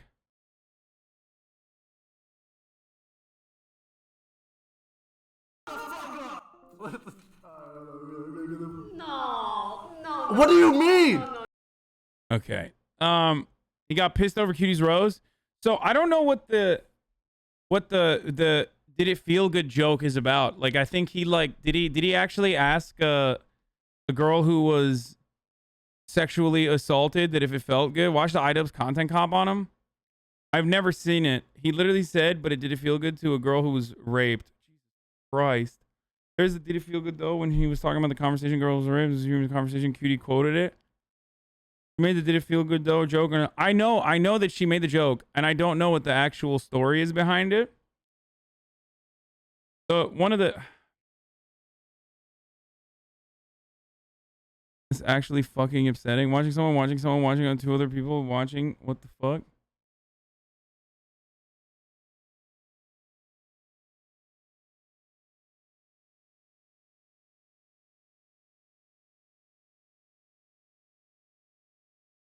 What was the joke you were gonna say? It wasn't. I didn't write that much for RICEGum because I knew he wasn't gonna be on. So I didn't have too much time. The only other joke I was gonna say is like RICEGum is an activist. Yo. He works very hard to destroy the model minority myth every day by existing. You know what I mean? Because, you know, model minority, Asians are smart. It's a lie, but RICEGum proves that lie.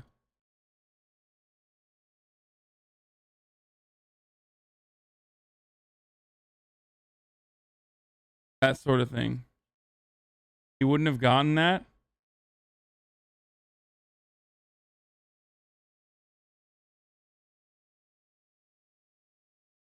Every curve has a low point. It's pretty funny. That's a good one. Platypus streaming. Good job. Good job. That's a good joke. Hey, yo, don't talk shit about my boy Rice. He got shooters out here, G. RICEGum proves the stereotype that Asians aren't smart. What? No, that's not a...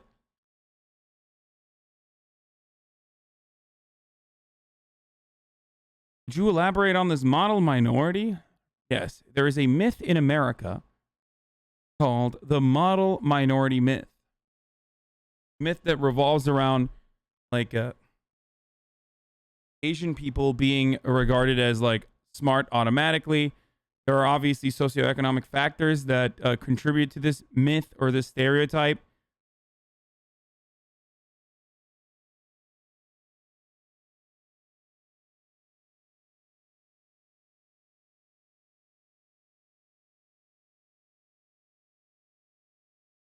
But it's this notion that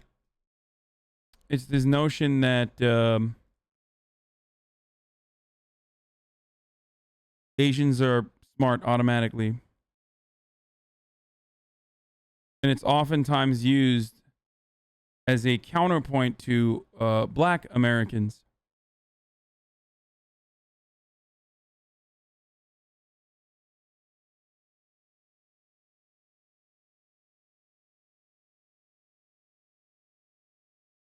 Asian population having a higher income on average is just a product of barring poor Asians from entering the country. Yeah, it also does not encompass all Asian, like all Asian groups. There are, for example, different Asian groups that have come in via refugee status that don't have the same kind of affluent beginnings that other Asian immigrants, like from China, for example, or from Korea, might have. Cambodians is an example of this as well. Rice Gum dissed you? What the fuck is he gonna diss me with?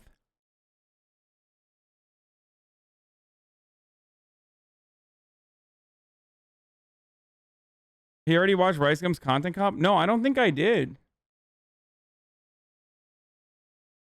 13 months being a commie.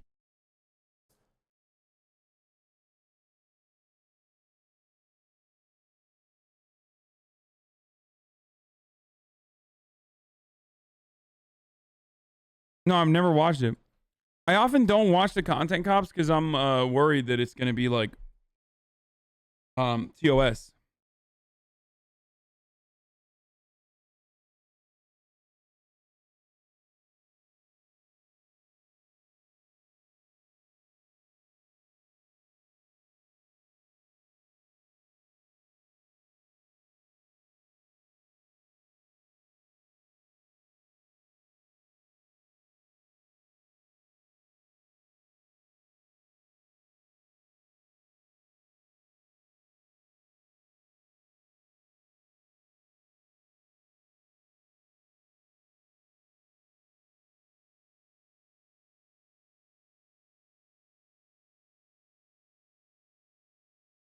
Content Cop on Rice Gum. It says Jake Paul, but it's about him.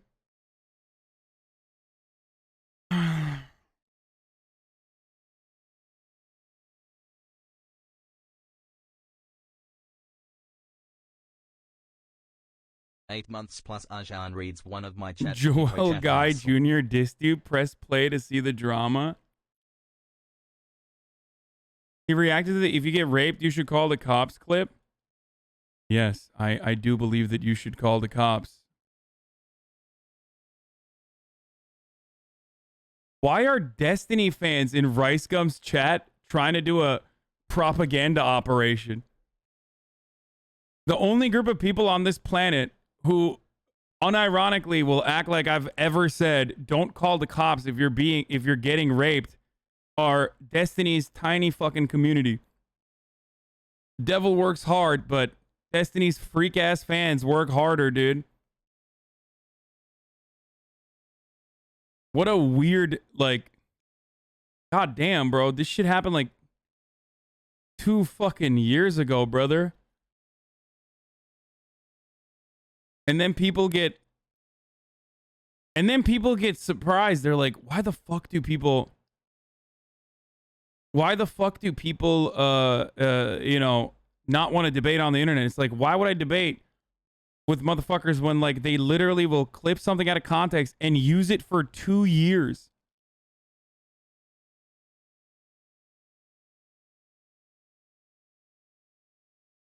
Like, literally for 2 years they'll be like, no, Hasan actually doesn't think you should Hasan actually doesn't think you should call the cops if you're getting raped. Fans.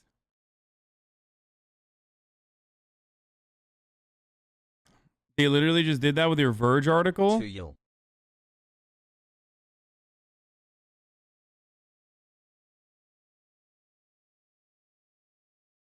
Rice is so dumb. He thinks you guys are friends with Fed. Why? I've literally never been friends with Fed. One of his simps literally came on your stream to talk about that with you, and y'all disproved that you said that, and they still go on about it. Oh yeah, I did. 2 years ago, I had like open access to all members of his community to come on my stream and make the same accusations that they routinely fucking they routinely spread. And we had like a long fucking debate where I slowly walked them through the steps, had them recognize that it was a fucking lie. And I think they still lie about it, I guess. That's kind of weird. But I guess it's a easy way to deflect away from someone, you know, yelling at you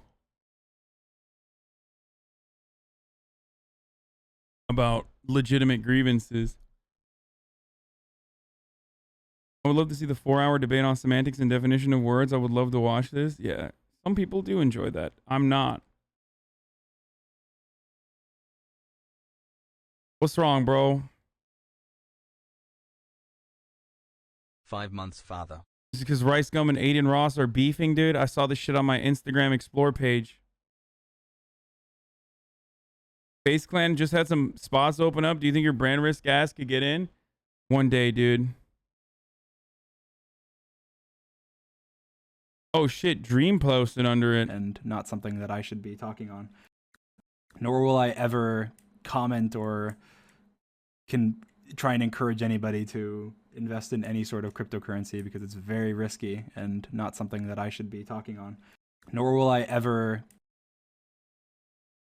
Yeah, I saw the FaZe Clan tweet, dude. I already reacted to it, boys. You kidding me? Nobody cares. Sign Jambo. He has a incredible way with words, man. Jay Schlatt.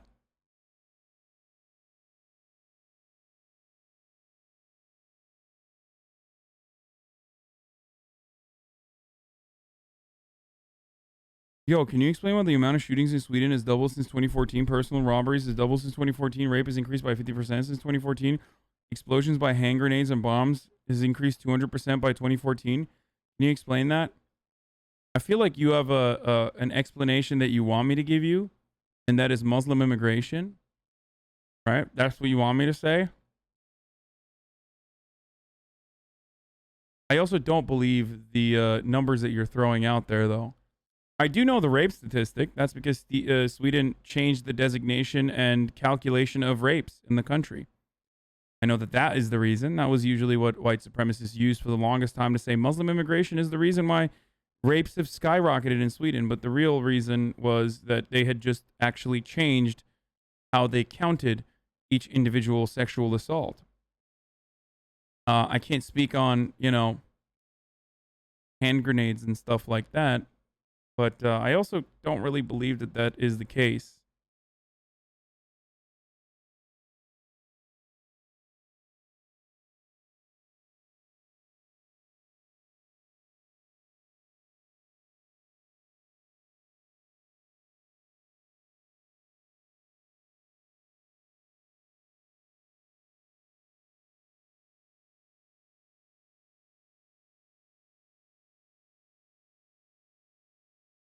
Chat, he took the bait. 2 to 4 is a That's 200% done increase. ended. Yeah, that's true. Here comes the grey name.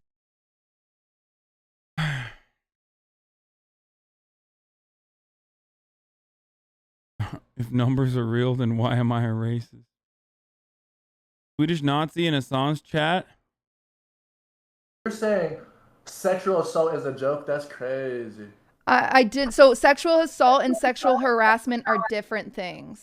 Oh, so sexual harassment is a joke? That's crazy. So it's a joke because of how often you are known for doing it. Yeah. Well, just can I have some proof? Like, yeah. So do you know a streamer named Miss Tricky that you rated, and then your whole stream was sexually harassing her? Well, that's not me though. Yeah, but you reflect your audience. But that's not me. So my audience, which I don't even remember this, but my audience might. Dude, is this RICEGum trying to talk smart?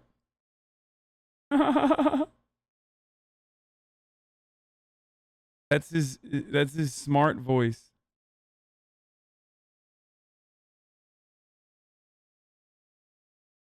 Oh shit, my man is having My man's having a lot of beef, dude. Of, you know what I mean? Yeah. Sexually harassed, Yeah. but what does that have to do with me? That has nothing to do with me. I mean, I think it represents you, but at the end of the day, it is a roast and it's a joke. You're saying. Why do you get so mad at that? Just a really interesting and well-made video on the absurdity of hammerhead sharks. That would be great content. I'm not going to do that.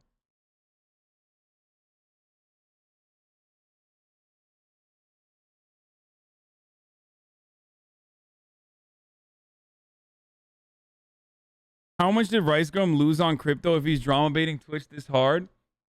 I don't know. But he was never officially with FAZE, so I guess, like, he might be in trouble, but not through FAZE, I guess. Aiden Ross exposing RICEGum. Dude, everyone is trying to eat on the drama. Be careful, calling an aversion to certain accents and vernacular equals smart. I'm sorry. You're the one who is implying that. I'm talking about his fucking speech patterns being like, and that's precisely why I'm speaking this way.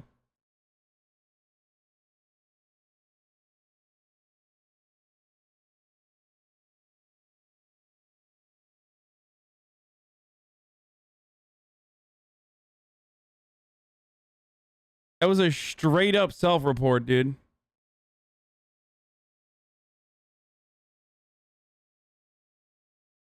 People who want drama aren't saying end the stun lock. Aiden is beefing with RICEGum as well. It's kind of sad. It pains me that I know what that beef revolves around. You guys want to know what it's about? Because I know. It's because they were talking about HasanAbi running ads at the top of the hour every hour. And one of them was saying that he doesn't run it exactly at the top of the hour, and the other was saying no, he does run it at the top of the hour. Both of them were in agreement that it was a 60-second ad break, though. And both of them also were in agreement that that the 60-second ad break could be avoided by subscribing with a Twitch Prime for free, or with an Amazon Prime account, or with a fucking $5 subscription, or with an ad block, or with a VPN.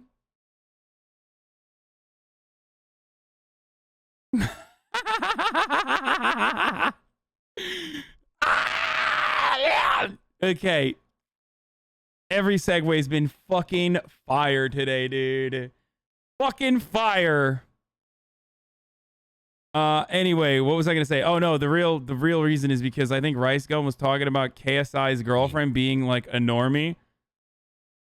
And I think Aiden Ross defended KSI.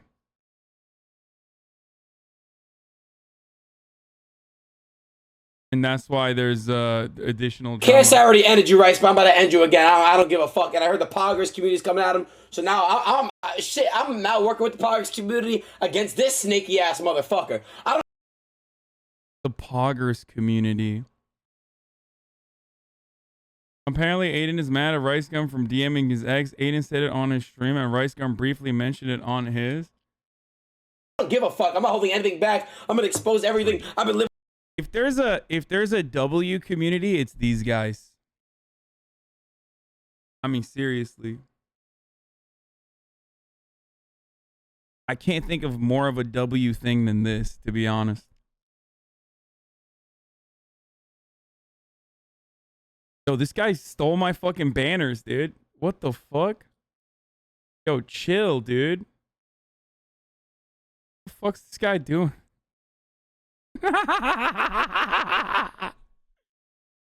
Oh, Jesus Christ, dude. What the fuck? What's this? What is this bullshit, dude?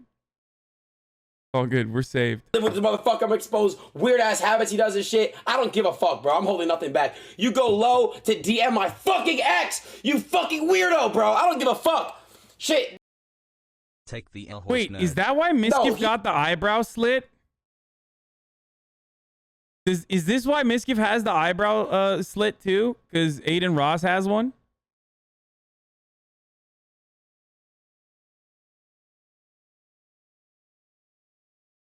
Misgift had that a long time ago. Oh, it's just like New Jersey behavior from Misgift.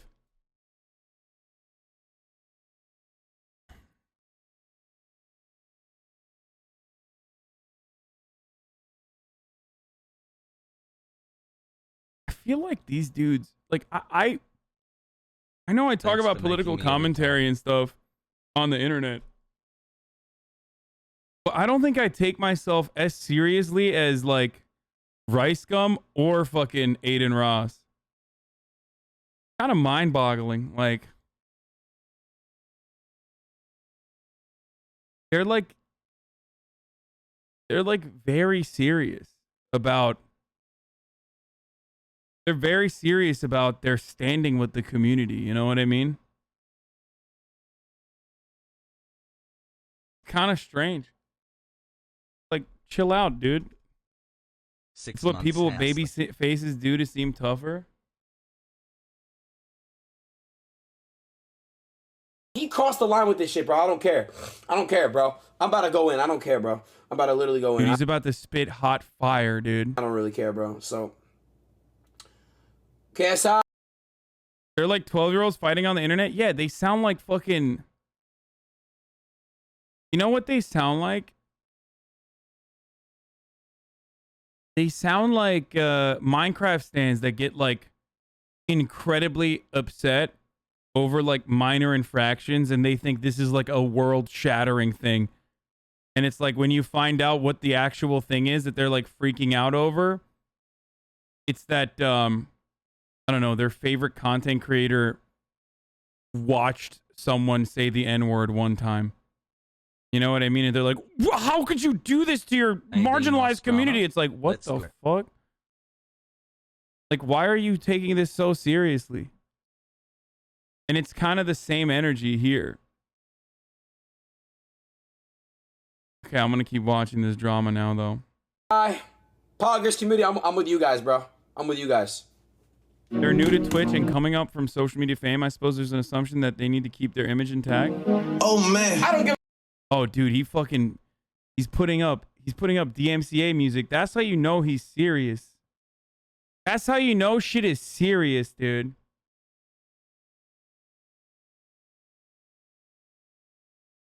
Let's see what's going on here. Like, I don't really know what to say. We're gonna react to a lot of stuff, but you know, when it comes out to it, bro, I'm out all day. I was working really fucking hard right now. Like, I was just working a lot, bro, and I'm just, I don't know, bro. It's just crazy to me. It's just crazy to me that like I would never imagine somebody going low and DMing somebody's at. I just like, I'm doing this all by myself too. You know what I mean? Obviously, like, I don't know if he was serious. Did he actually DM her? Did he actually go through with it? Did he? Did he? See, yeah, he did. He did. I'm gonna show you guys right here. He did.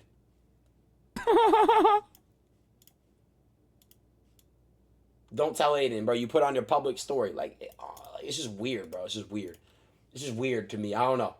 It's just weird to me because it's like you're doing that shit to piss me off, bro. And I know you have a troll mentality and shit, but it's just weird to me.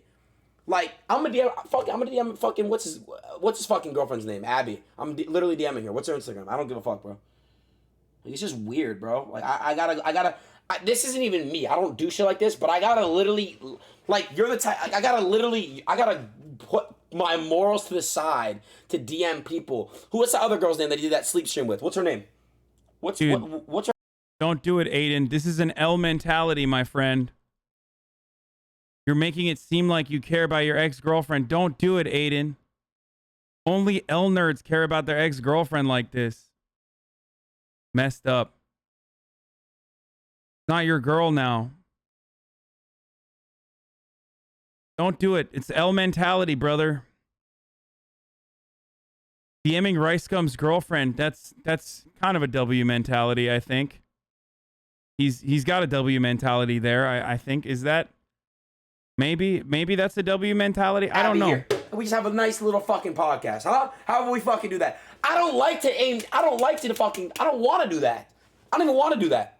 Let's see what's going on here. I want to see the you're chat. aiming too low. Look, don't do it. See? Because first of all, I'm probably not gonna do that. My thing is this. Look how you guys are. Isn't that fucking weird? Isn't that fucking really weird? Isn't it weird? It's aiming low. Don't you see what? Bro, how is this any different than like a Minecraft stands chat though? It's like, don't do it. I mean, this is like the exact same shit. Yo, I swear to God. Zoomers have 2 speeds, dude. Okay? They're either like super woke or they're this. They're either watching Aiden Ross and RICEGum or they're watching like the Minecrafters. And that's it. Nothing in between. I do not regret it at all. 3. You're gonna make more drama, you homunculus? How the fuck would I make more drama? This dude has 126,000 people in his chat.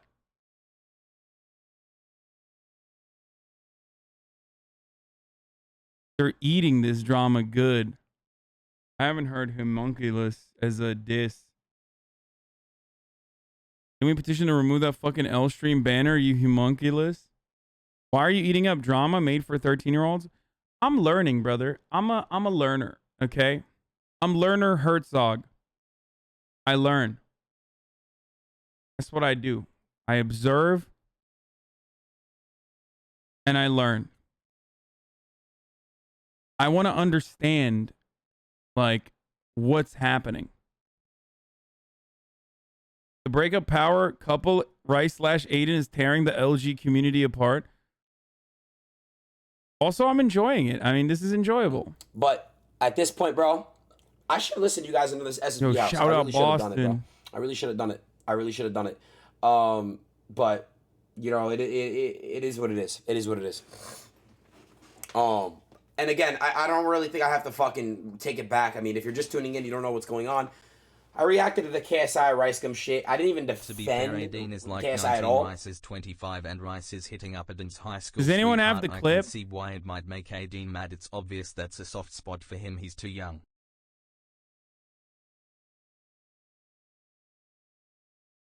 But I think that, like I said, I saw the. He's explaining it as you mute. Okay. Again, I don't want to linger time. I don't want to do this shit for a long time. I have a good fucking stream coming today. I have a lot of good shit on the way, and sorry, I'm just spitting real shit, to be honest, bro. I'm not gonna apologize. Fuck that. I'm gonna take my apology back. Fuck you. Seriously though, bro. Like at the end of the day, you know, I live with this guy. I live with him, bro. But it's just weird. It's weird. I don't know, bro. I don't know. What the fuck is this? He was the one that was pissed off, so you won? Nah. I think once we just gotta see this shit. Wait, they live in the What do you guys same want me to react to house? first? They live in the same house? Why doesn't it just shut off stream and beat his ass? Oh, this is so fake, dude. Okay, never mind. Oh, this is literally like, I wonder if they're doing this.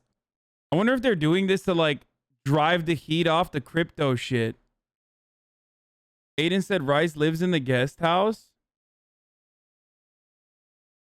They live close, not in the same house. Bro, they're literally roommates, but they're fucking talking to each other over.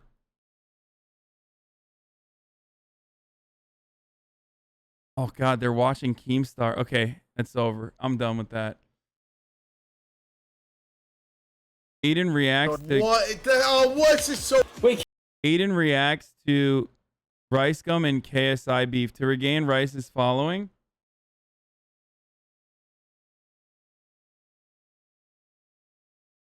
His whole channel is fake drama. If you haven't noticed, their rooms are probably across from each other. Have you seen Sargon's hour-long critique of you? I would rather literally watch Aiden Ross RICEGum manufacture drama revolving around KSI and his girlfriend or cryptocurrency or whatever the fuck these L nerds are into than listen to Soygon of Akkad, who absolutely tanked a fucking political party single-handedly and has no relevance in 2021, the year of our holy Lord. I would much rather do anything else. Watch the KSI clip. he makes a really good point about how these people treat women like objects and is weird as fuck. I do want to see that. KSI knows who I am. He said Aiden and he... Oh my god, does KSI know who I am, chat? RICEGum is so salty. Oh my god, that's my... Just send me the KSI clip. I want to see. Appreciate you so fucking... I don't care about, like, literally watching a fucking full VOD.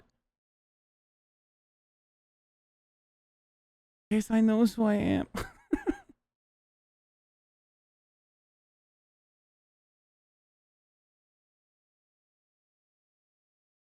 It's the VOD. I don't care about the whole VOD. I just want to see, like, what the fuck he's saying. Fucking much. That's my... Taking back to the video, so let's just see what the fuck. Skip to 8 minutes. Okay.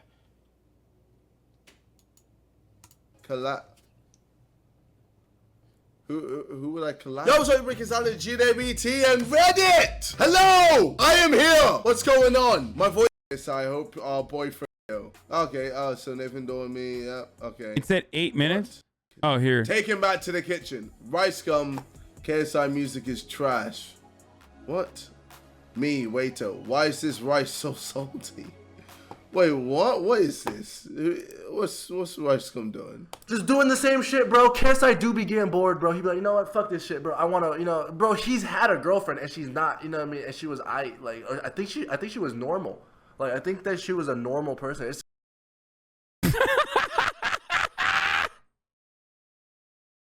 What the fuck?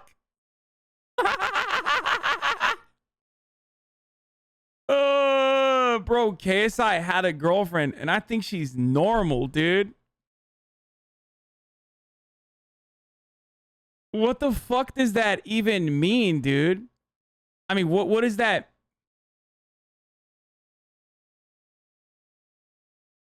Why do they talk like the white kids from my high school? You know why. Because they are the white kids from your high school.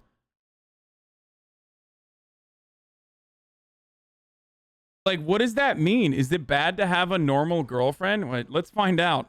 It's just a waste of clout, bro. Like, you guys date normal girls.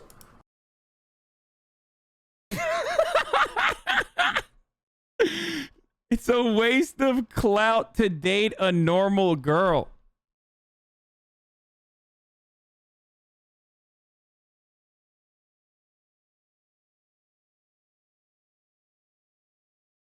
I don't know, like what's the abnormal girl? What the fuck have I just listened to? So my man is going in on me for having a normal girlfriend. What does that even mean? What, because I don't have a girlfriend that is super famous or, you know, is popping on TikTok or has an OnlyFans or has millions of subscribers on YouTube or millions of followers on Instagram? What, that makes me weird. That makes me a loser. I'm sorry, but this guy has got life all wrong. He said it's a waste of clout. It's just a waste of clout, bro. Like, you guys date normal girls. Like, it's a waste of clout. Like, you might as well turn up. Waste of clout? What does that even mean? You're a waste of clout. Fuck off. Why are you still a thing? Fuck. So, does anybody know what the deal is with I don't know anything about this dude. Like, I don't know a single thing about KSI. I don't know what he does or what he's done. So please don't yell at me if he's done like fucked up shit. You know what I mean? Because half the time, like, little baby Zoomers in the chat will be like, well, actually, in 2014, you know, he pushed a handicapped person down the stairs or some shit. And I'm like, I didn't know that. I'm so sorry. He's a YouTuber. I don't know. That could be the case. So I'm just saying ahead of time. This is a full disclosure. I don't fucking know, okay? He's actually a millennial YouTuber. Haha. Yeah, but Zoomers watch millennial YouTubers.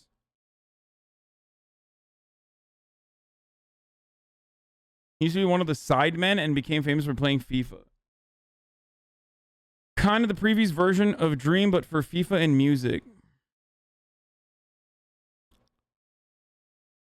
Fucking hell, man. He seems like a normal person. And I mean that For those of you who don't know, I mean normal in a positive way, because I think being normal, especially with respect to this situation, is positive. Let's react to his song and stop talking about his dating history, bro. Because I might be speaking out of my ass. You know what I mean? Like, what if he's bagging some crazy shit that we don't even know? So, but as of now, you know what I'm saying? We got Bryce Hall, TikTokers showing off their girls. I'm showing off my girl. Aiden show. What? What? What?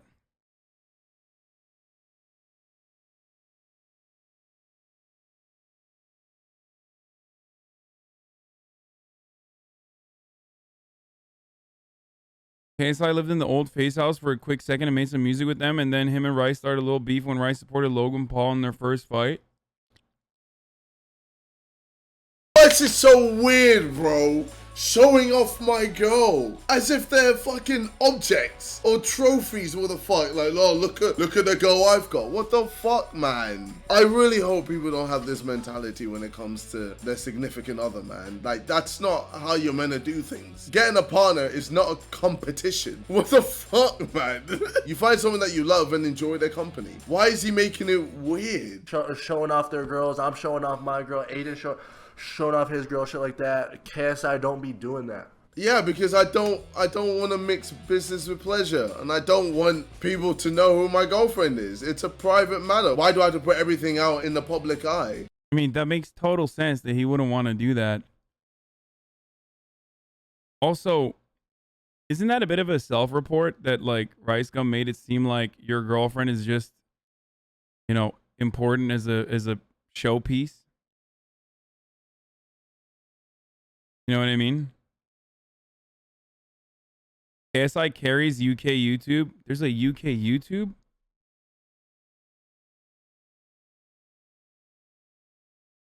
She doesn't want to be famous. She wants to just do her job, help people, and leave it at that. She doesn't want any other bullshit. Ah, RICEGum, you're lost, bro. I don't know if he doesn't want to or whatever, but he has dated in the past and shit, so.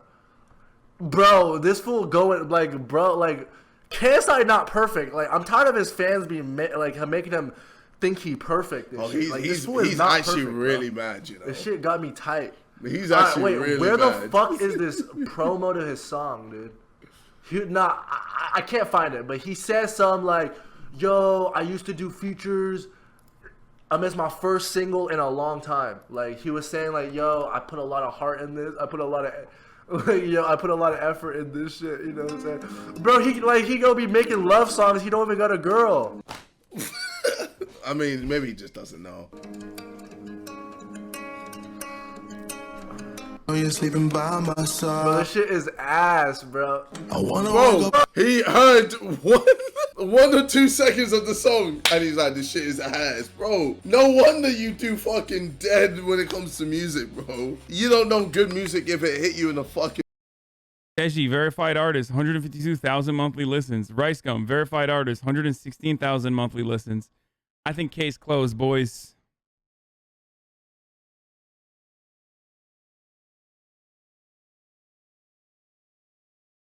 Even this is KSI's brother, right?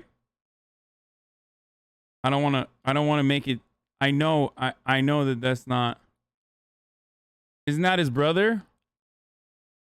Okay, don't think that I'm saying that, you know, I don't want people to be like, "Oh, son, you're racist.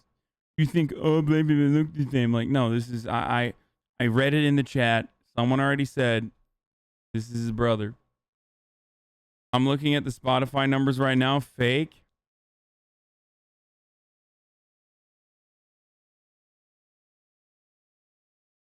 You're so out of the loop. Dude, yeah. Because I don't know. I don't fucking follow the drama stuff. I'm only dipping my tippy toes in it right now. You know what I'm saying?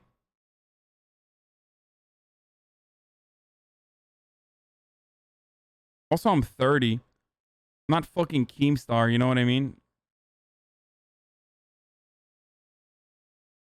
This is drama for kids in high school to be like, oh my God, I'm feeling so devastated right now because KSI and RICEGum are beefing and they're both my faves. Which is basically like the fucking high school jock version of whatever fucking Minecraft stands say.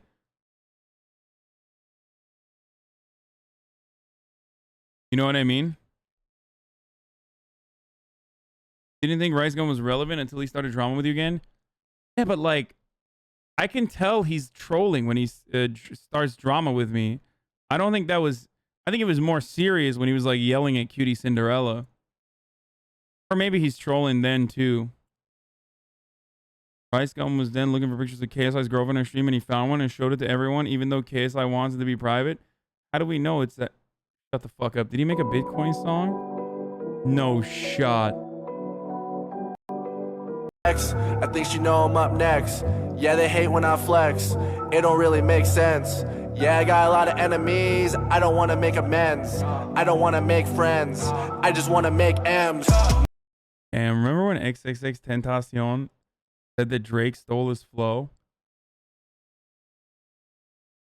Kind of wild to think about that this is, you know, that he's just basically doing the Drake strat here. My house is a big crib. Shit, I just threw a party here. Had your girl getting out of here. No regrets, no sorries here. 2K on a jacket and my wrist on Cartier. What I'm saying they don't want to hear. All the hate is what got me here. Hey, yeah. Who talking shit, I'ma let them know. You had the juice, but you let it go. All that Bro, this is literally... It's like, he's just like trying to be like Drake, but you can still hear his like nasally voice through it. Damn, I can't believe Drake stole Rice Gum's flow, actually. That's crazy. This bangs hard on mute. It's getting old. You put that girl on a pedestal. I hit her once and I let her go. It's Bob Drake, but sounds like he has a cold. True. Oh my god, dude. That's it, boys. Rap music is dead. Switching my hoes like I'm switching clothes. I'm covered in ice like I'm in the snow. Girl, you know I'm from the trap. Face look like a rat. Came straight out of LV. Now LV's on the bag. Wait, what does he mean? Came straight out of LV. Now LV's on the bag? Like he was conceived in a Louis Vuitton store? What does that mean? Oh, Las Vegas. Bragging about you getting money, but the label taking half. Hey, add it up, quick math. Hey, you just broke and you sad. Little girl, I don't know what you wanna beef about. You are not what you tweet about. You are just a rat looking girl who Twitter just made a meme about. Who is he saying this to? Also, there's no Bitcoin in here.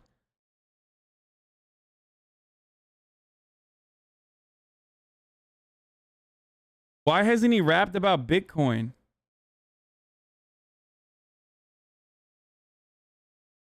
Someone made a TikTok on how to make a Drake song. Rice Gum is definitely using that as the blueprint. Wait, send me that TikTok. I want to see it. You know, so I can also. You love the Bitcoin when it's not in a rap. It's not even good, eh? I do.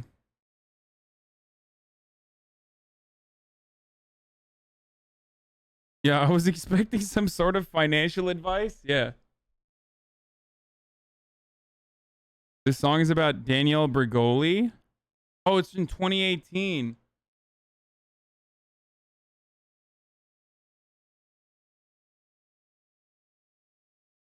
God damn it, dude. I wanted him to fucking scam me with some good crypto shit. This is how you make a Drake song. You just find an instrumental with some humming or singing in the background, and then you write down a bunch of shit that sounds like it might mean something, but really it means nothing at all. Yep. The winter's gone, but it's still cold here. It's been a bold year, but it's italics when I'm sipping out that chalice filled with callous Terry Rose, yep. Hard shit, leaning, I'm in the post, yep. Postpartum depression taking a toll on me. It's like I gotta stop sunning these motherfuckers, but it's so sunny in this motherfucker. Cancer starting to grow on me. That's what I get for being. That's pretty good. Ill-informed. It's getting morbid in this bitch. I guess I'll bid some more. Can't take it with you when you leave. This ain't no Fitchburg heart. So I just threw my last deposit on Kemba to beat the Rockets. Throw it up, man. It's 3 seconds. If you miss this, I might vomit. But that shit was ramen. Going noodles at the garden. That was pretty good. Damn, I can't believe that dude's car rap was better than Rice Gum's produced song, though.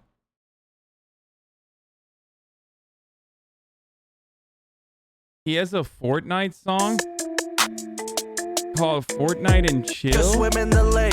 Yeah. Only 21, but they compare me to greats. Yeah. AK just like KK, but I'm not in the race. Yeah. Hate it when you say it when I'm not in your face. Yeah. You just see my style and you copy and paste. I can't do this anymore, dude. This is like when this was YouTube's worst era. This is when everybody was doing rap, right? Like, you know how YouTube's boxing era has started for the past like year or now, like everybody's boxing on YouTube and now they're boxing off with like TikTokers and stuff. 2018 was like the meta back then was just rapping and everybody was rapping like nonstop. It's every day, bro.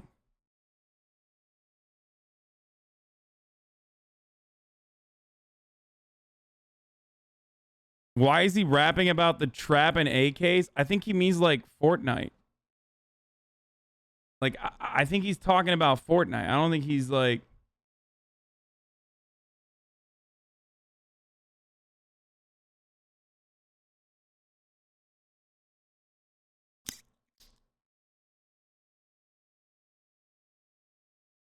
When is the Hasan rap era ever going to come? Unlike a lot of these YouTubers, one, I don't have the financial backing to be able to support these like delusional lifestyle choices.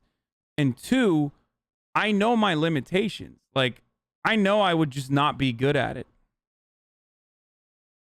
You know what I mean?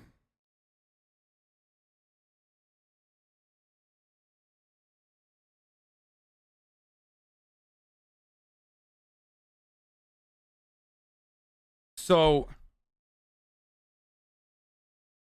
it's not something I would do. This everyday bro with that Disney Channel flow made $5 million in 6 months, never done before.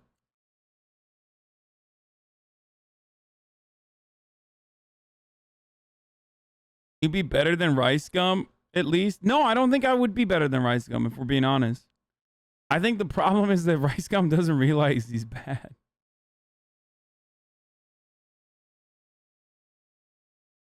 And it's like, like at least I'm too self-aware that I would just be horrible if I did this. You know what I mean?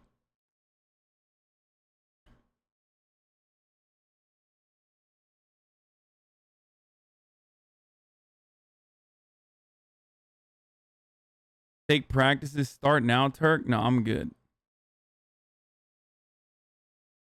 Also, I need a clout girlfriend. That's what I need. I need a clouted up girlfriend.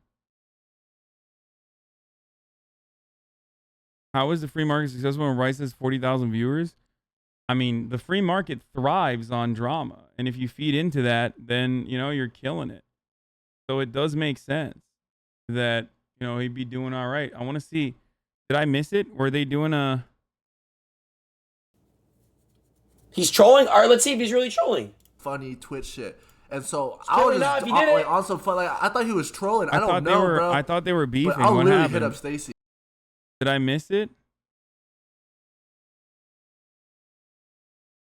Your girlfriend is just a nurse, no clout.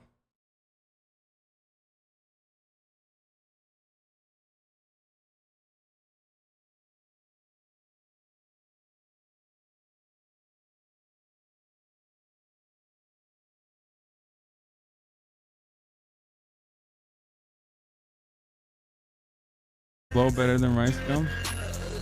Hop in the Discord. Otherwise, I'ma split you like a split cord. My man's still pausing. Everybody is bored.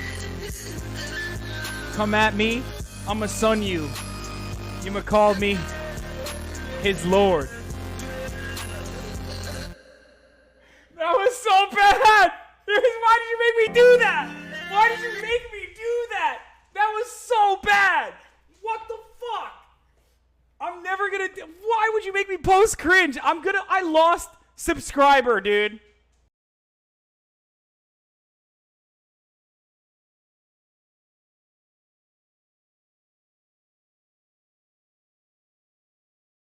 Told you. Told you, dude. Hasn't been a good poop socket in a while. Wow, I'm out here. I'm out of here. I can't believe you're just another Twitch rapper. Yeah, this was way back when, dude. When I had that fucking L nerd ass, cringe ass Instagram banner, unlike this fucking W banner. You know what I'm saying? Seems like the things you do on the internet are really never gone. I mean, not in this community.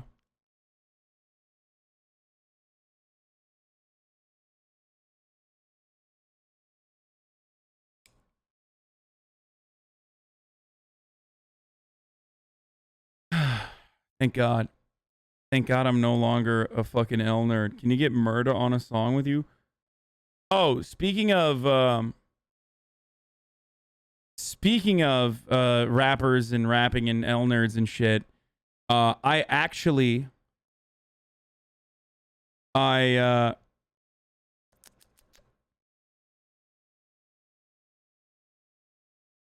was I gonna say? I forgot. Oh, I actually started watching Dave, which is Lil Dicky's FXX show. It's really fucking good, dude. It is really fucking funny and really good. It's hilarious. It's so bad. Wait, really? Does season 2 suck? Dude, the first couple of episodes have been fire. Like, actually fire. I really hope it doesn't suck.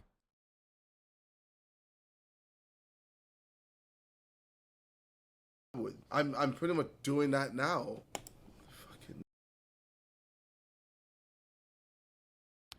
Dude, I can't believe they got Tico off, dude. RICEGum on Wild and Out. DJ D-Ray. Step up, TK. Yeah, clap, clap. We gonna do it like this. Yeah, yo, TK Kravitz. He wanna be a rock star. I can see you gotta have a hot boss. On this show, it's a no-go. I'ma change your name from TK to TKO. How I knock you out? What you talk about? You ain't got a rhyme. We ain't got the time. And matter of fact, get your... This is really bad, dude. Wait, RICEGum was on this, though? And you know, chicken. Yo, what up? See, no one likes bad weather more than Rice. When he hears it's raining cats and dogs, he grabs a fork and knife. Oh, damn. He hit him with the racist flow, dude. Who watched this fucking show? Like, this is so trash, dude. Damn, he hit him with the racist bars, dude. Talking about. White boy flow hits different? Yeah, he... I mean, chill, Sharon. Why would you let him get a head start? He's so Asian, his idea of a grocery store is PetSmart.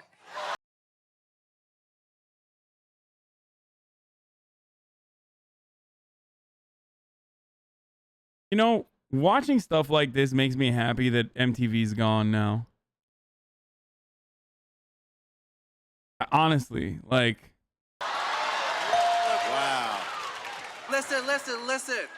Khan, look, I got a full foot on you, so you know I'm always winning. When you say slow it down, your growth spurt, listen. I'm telling you, Nick, why'd you put them instead of Tim? This ain't a fight. Did somebody not tell you that two wrongs don't make a right? What the fuck? They're just straight up being racist, dude. What the fuck is this, dude? Oh my god. Dude, this is like, what year was this made? What year did they make this? When did they make... Hold on. No way! 2019? Shut the fuck up. 2019? It's posted in 2019, but is it actually...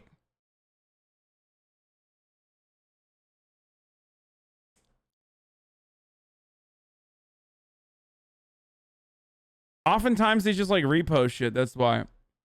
But bro, MTV fucking was posting this shit in 2018, and now they're like in like less than fucking what? In less than like 3 years, 4 years max, they went from posting this sort of stuff to being like, MTV abhors racist propaganda. Xenophobia has no place here. COVID-19 has taken a tough toll on all of us. And attacking the Asian community is completely unacceptable. Hashtag stop Asian hate. Like, this is like what? This is 3 years ago, dude. Oh, this is on season 13, which is 2019. Okay, that's crazy. That's crazy. 2 years passed.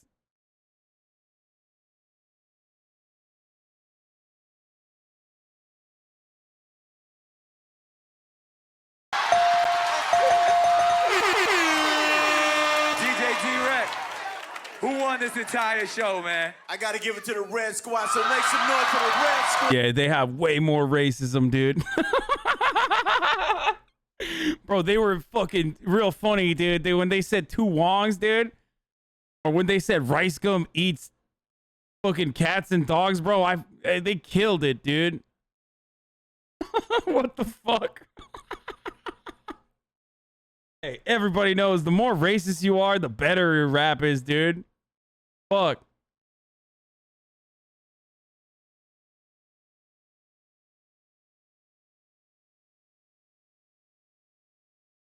That's crazy.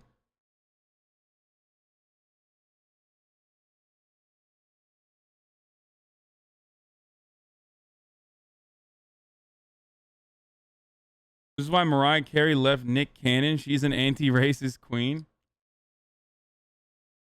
This is one of Nick Cannon's shows. I mean, isn't Nick Cannon a black Israelite now? Gonna be like, oh, Jesus Christ.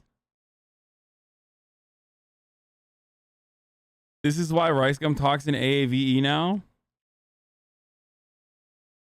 What makes this different from the roast battle? Rap always uses edgy shit like just like comedy roast. You know, that's a good question. And I do love, I used to listen to the roast battle all the time. I think the difference is that it's like more creative than just like you're Asian so you eat cats and dogs. Like if there was a roast battle, the Brian Moses show, which I think went on television, right? I used to listen to it on when they were on like, you know, Apple Podcasts. Brian Moses. I've even been to the roast battle at the Comedy Store before.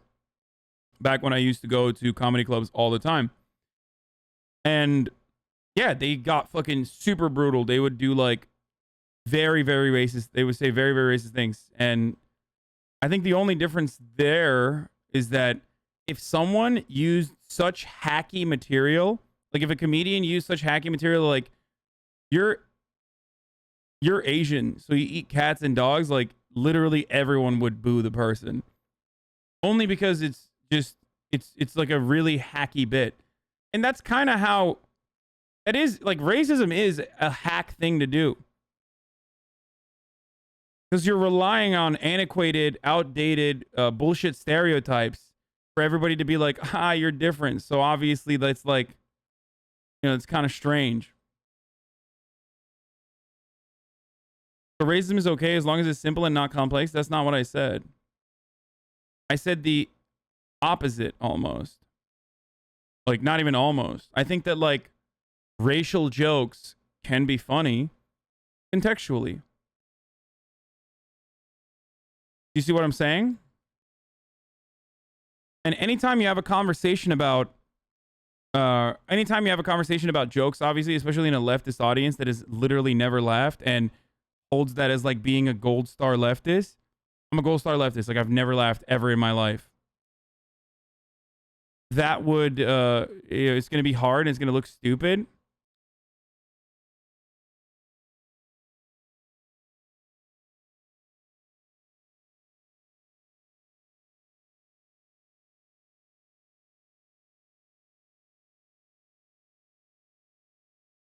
But that's, Question mark? Racial jokes can be funny? Yes. Yes, they absolutely can.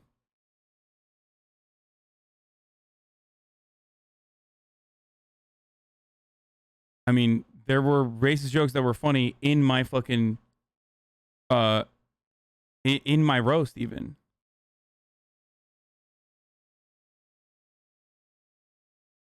I'm the ultimate leftist. I cry instead of laugh when I hear a joke.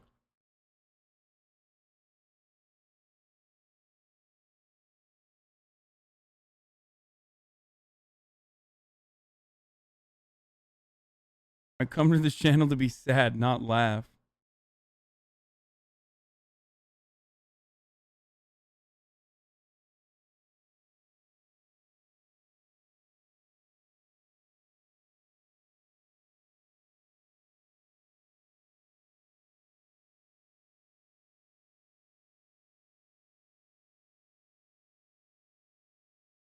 Leftists are cringe sometimes? No, leftists are cringe all the time. A big part of what I try to do, aside from de-radicalize right-wingers, is also, you know, try to get leftists to laugh every now and then.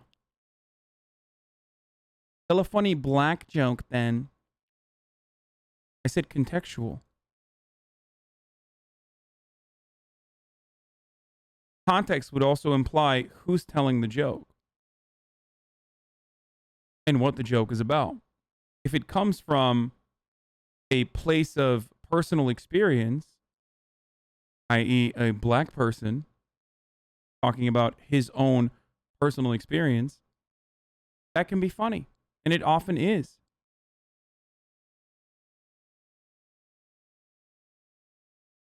It is pretty crazy how you have to explain humor to us at least once to stream. I don't know. I wonder if anyone's like actually hearing it.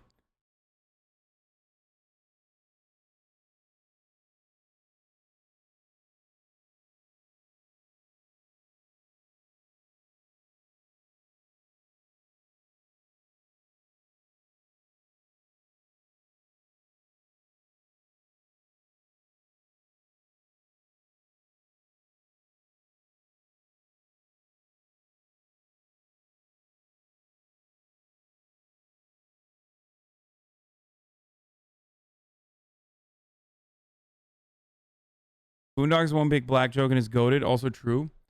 Chappelle Show, Boondocks. Keen Peele had racial jokes.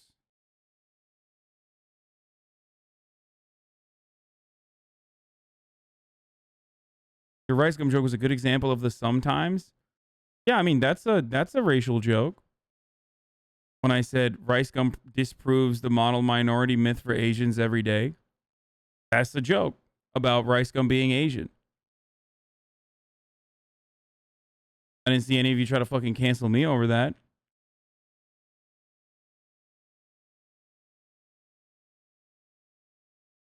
Michael Che, too. I think he does a great job.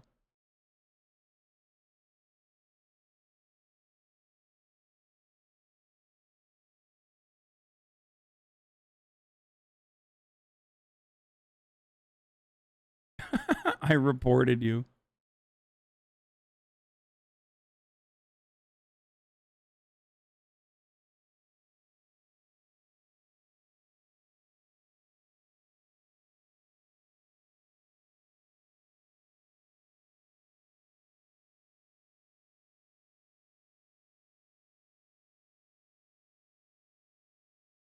You better have some Asian cash apps in mind. Sure, I'll cash app rice gum some money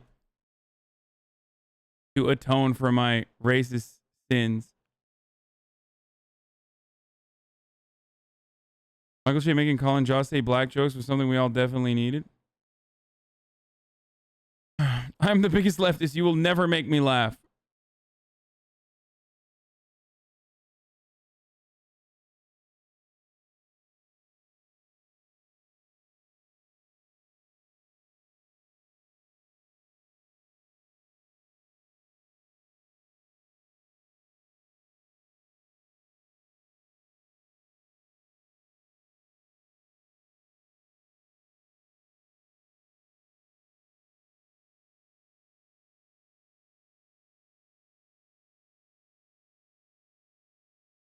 Anyway, I wish he had more lines than the one where he's like, "You're short."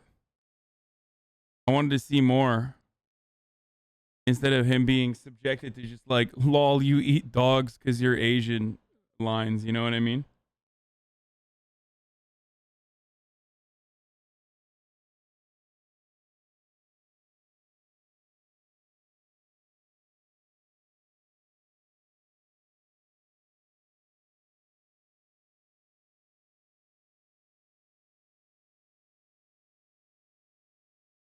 Your position is a cop-out. You want the jokes, but have to rationalize.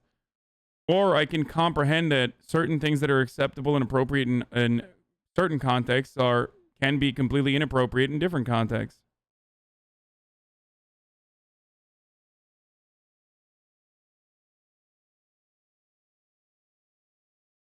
One common occurrence in the black community would be to call another the N-word with a hard R. Or even joke about shucking and jiving. It would be considered completely inappropriate if a white person was saying that to a black person. But a black person saying that to a black person contextually can be funny. I'm sorry that you do not have the comprehension. And you have never laughed. And it's very difficult for you to... I don't think this person has never laughed. I think this person just wants to be racist. And he's like upset.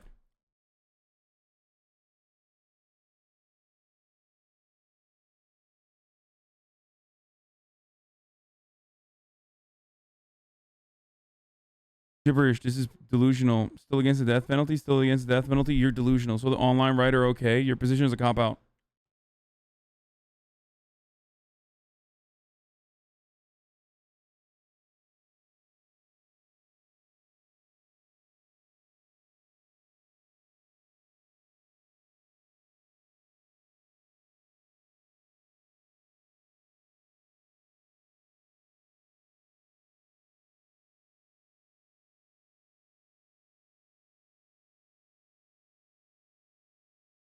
Okay, he has nothing else.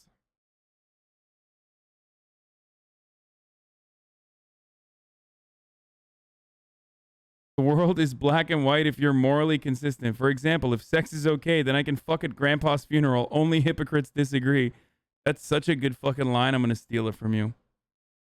Because theft is okay. Like, I can't believe you're saying theft is okay. Like, for example, when a billionaire steals from a poor person, you're saying that that's not okay. But then you say it's okay if a poor person is stealing bread to feed their family. That's crazy, dude.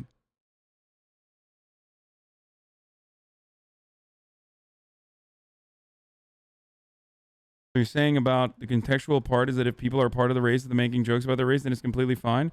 In a lot of instances, that is completely fine. That's just one element of context. I think jokes are funny if they're usually punching up. I think jokes are funny, again, if they are making the racist person the butt of the joke, rather than being the racist person itself.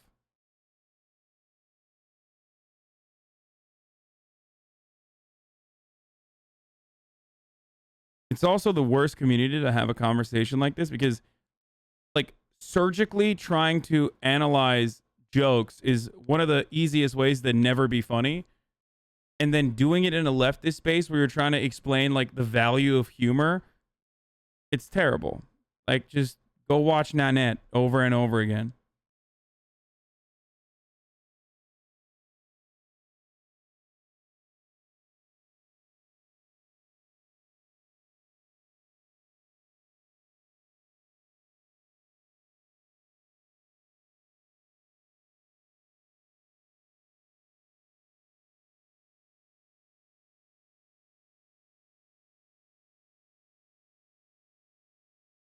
I came here to be a commie, not to learn about haha funny.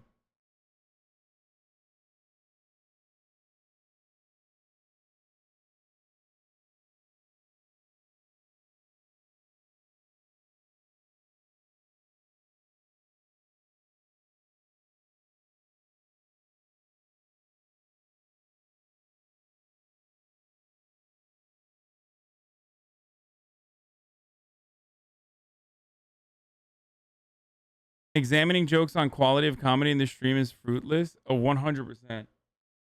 Always. It's always it's always terrible.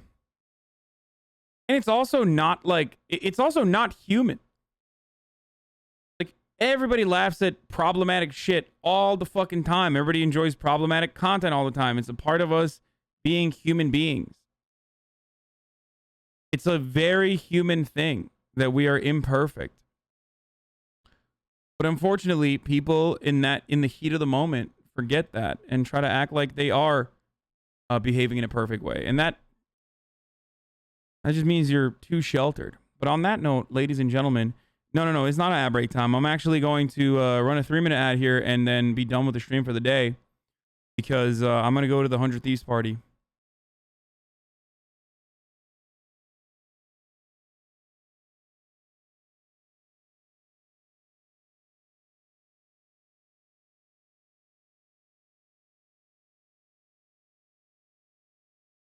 So yeah.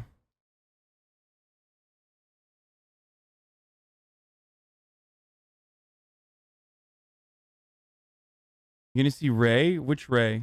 Who's Ray? Anyway, here's the last ad break of the day, boys. Party, you look sleepy and tired. I am sleepy and tired, but it'll be all right. Gonna wash up a little bit, put on some fucking nice drip that everyone will say I look like a 15-year-old in. I look like a 30-year-old dressing up like a 15-year-old in.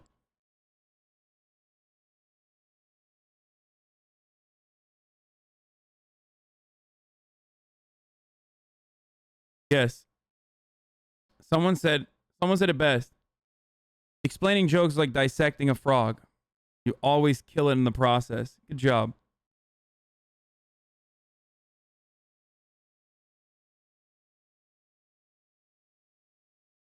Whoever said that was good. I'm going to my first warehouse rave tomorrow. Do I dress like a cool person?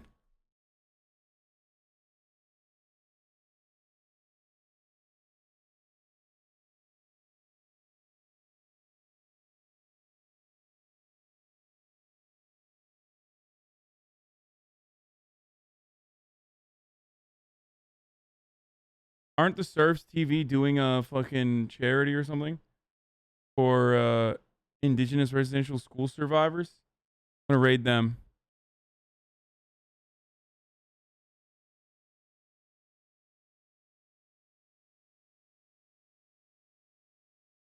Okay? For Canada Day. Wrap your willy before you get silly. Anyway, see you guys tomorrow. Have fun. Good luck. And that's it. I'll see you guys tomorrow. All right, bye-bye.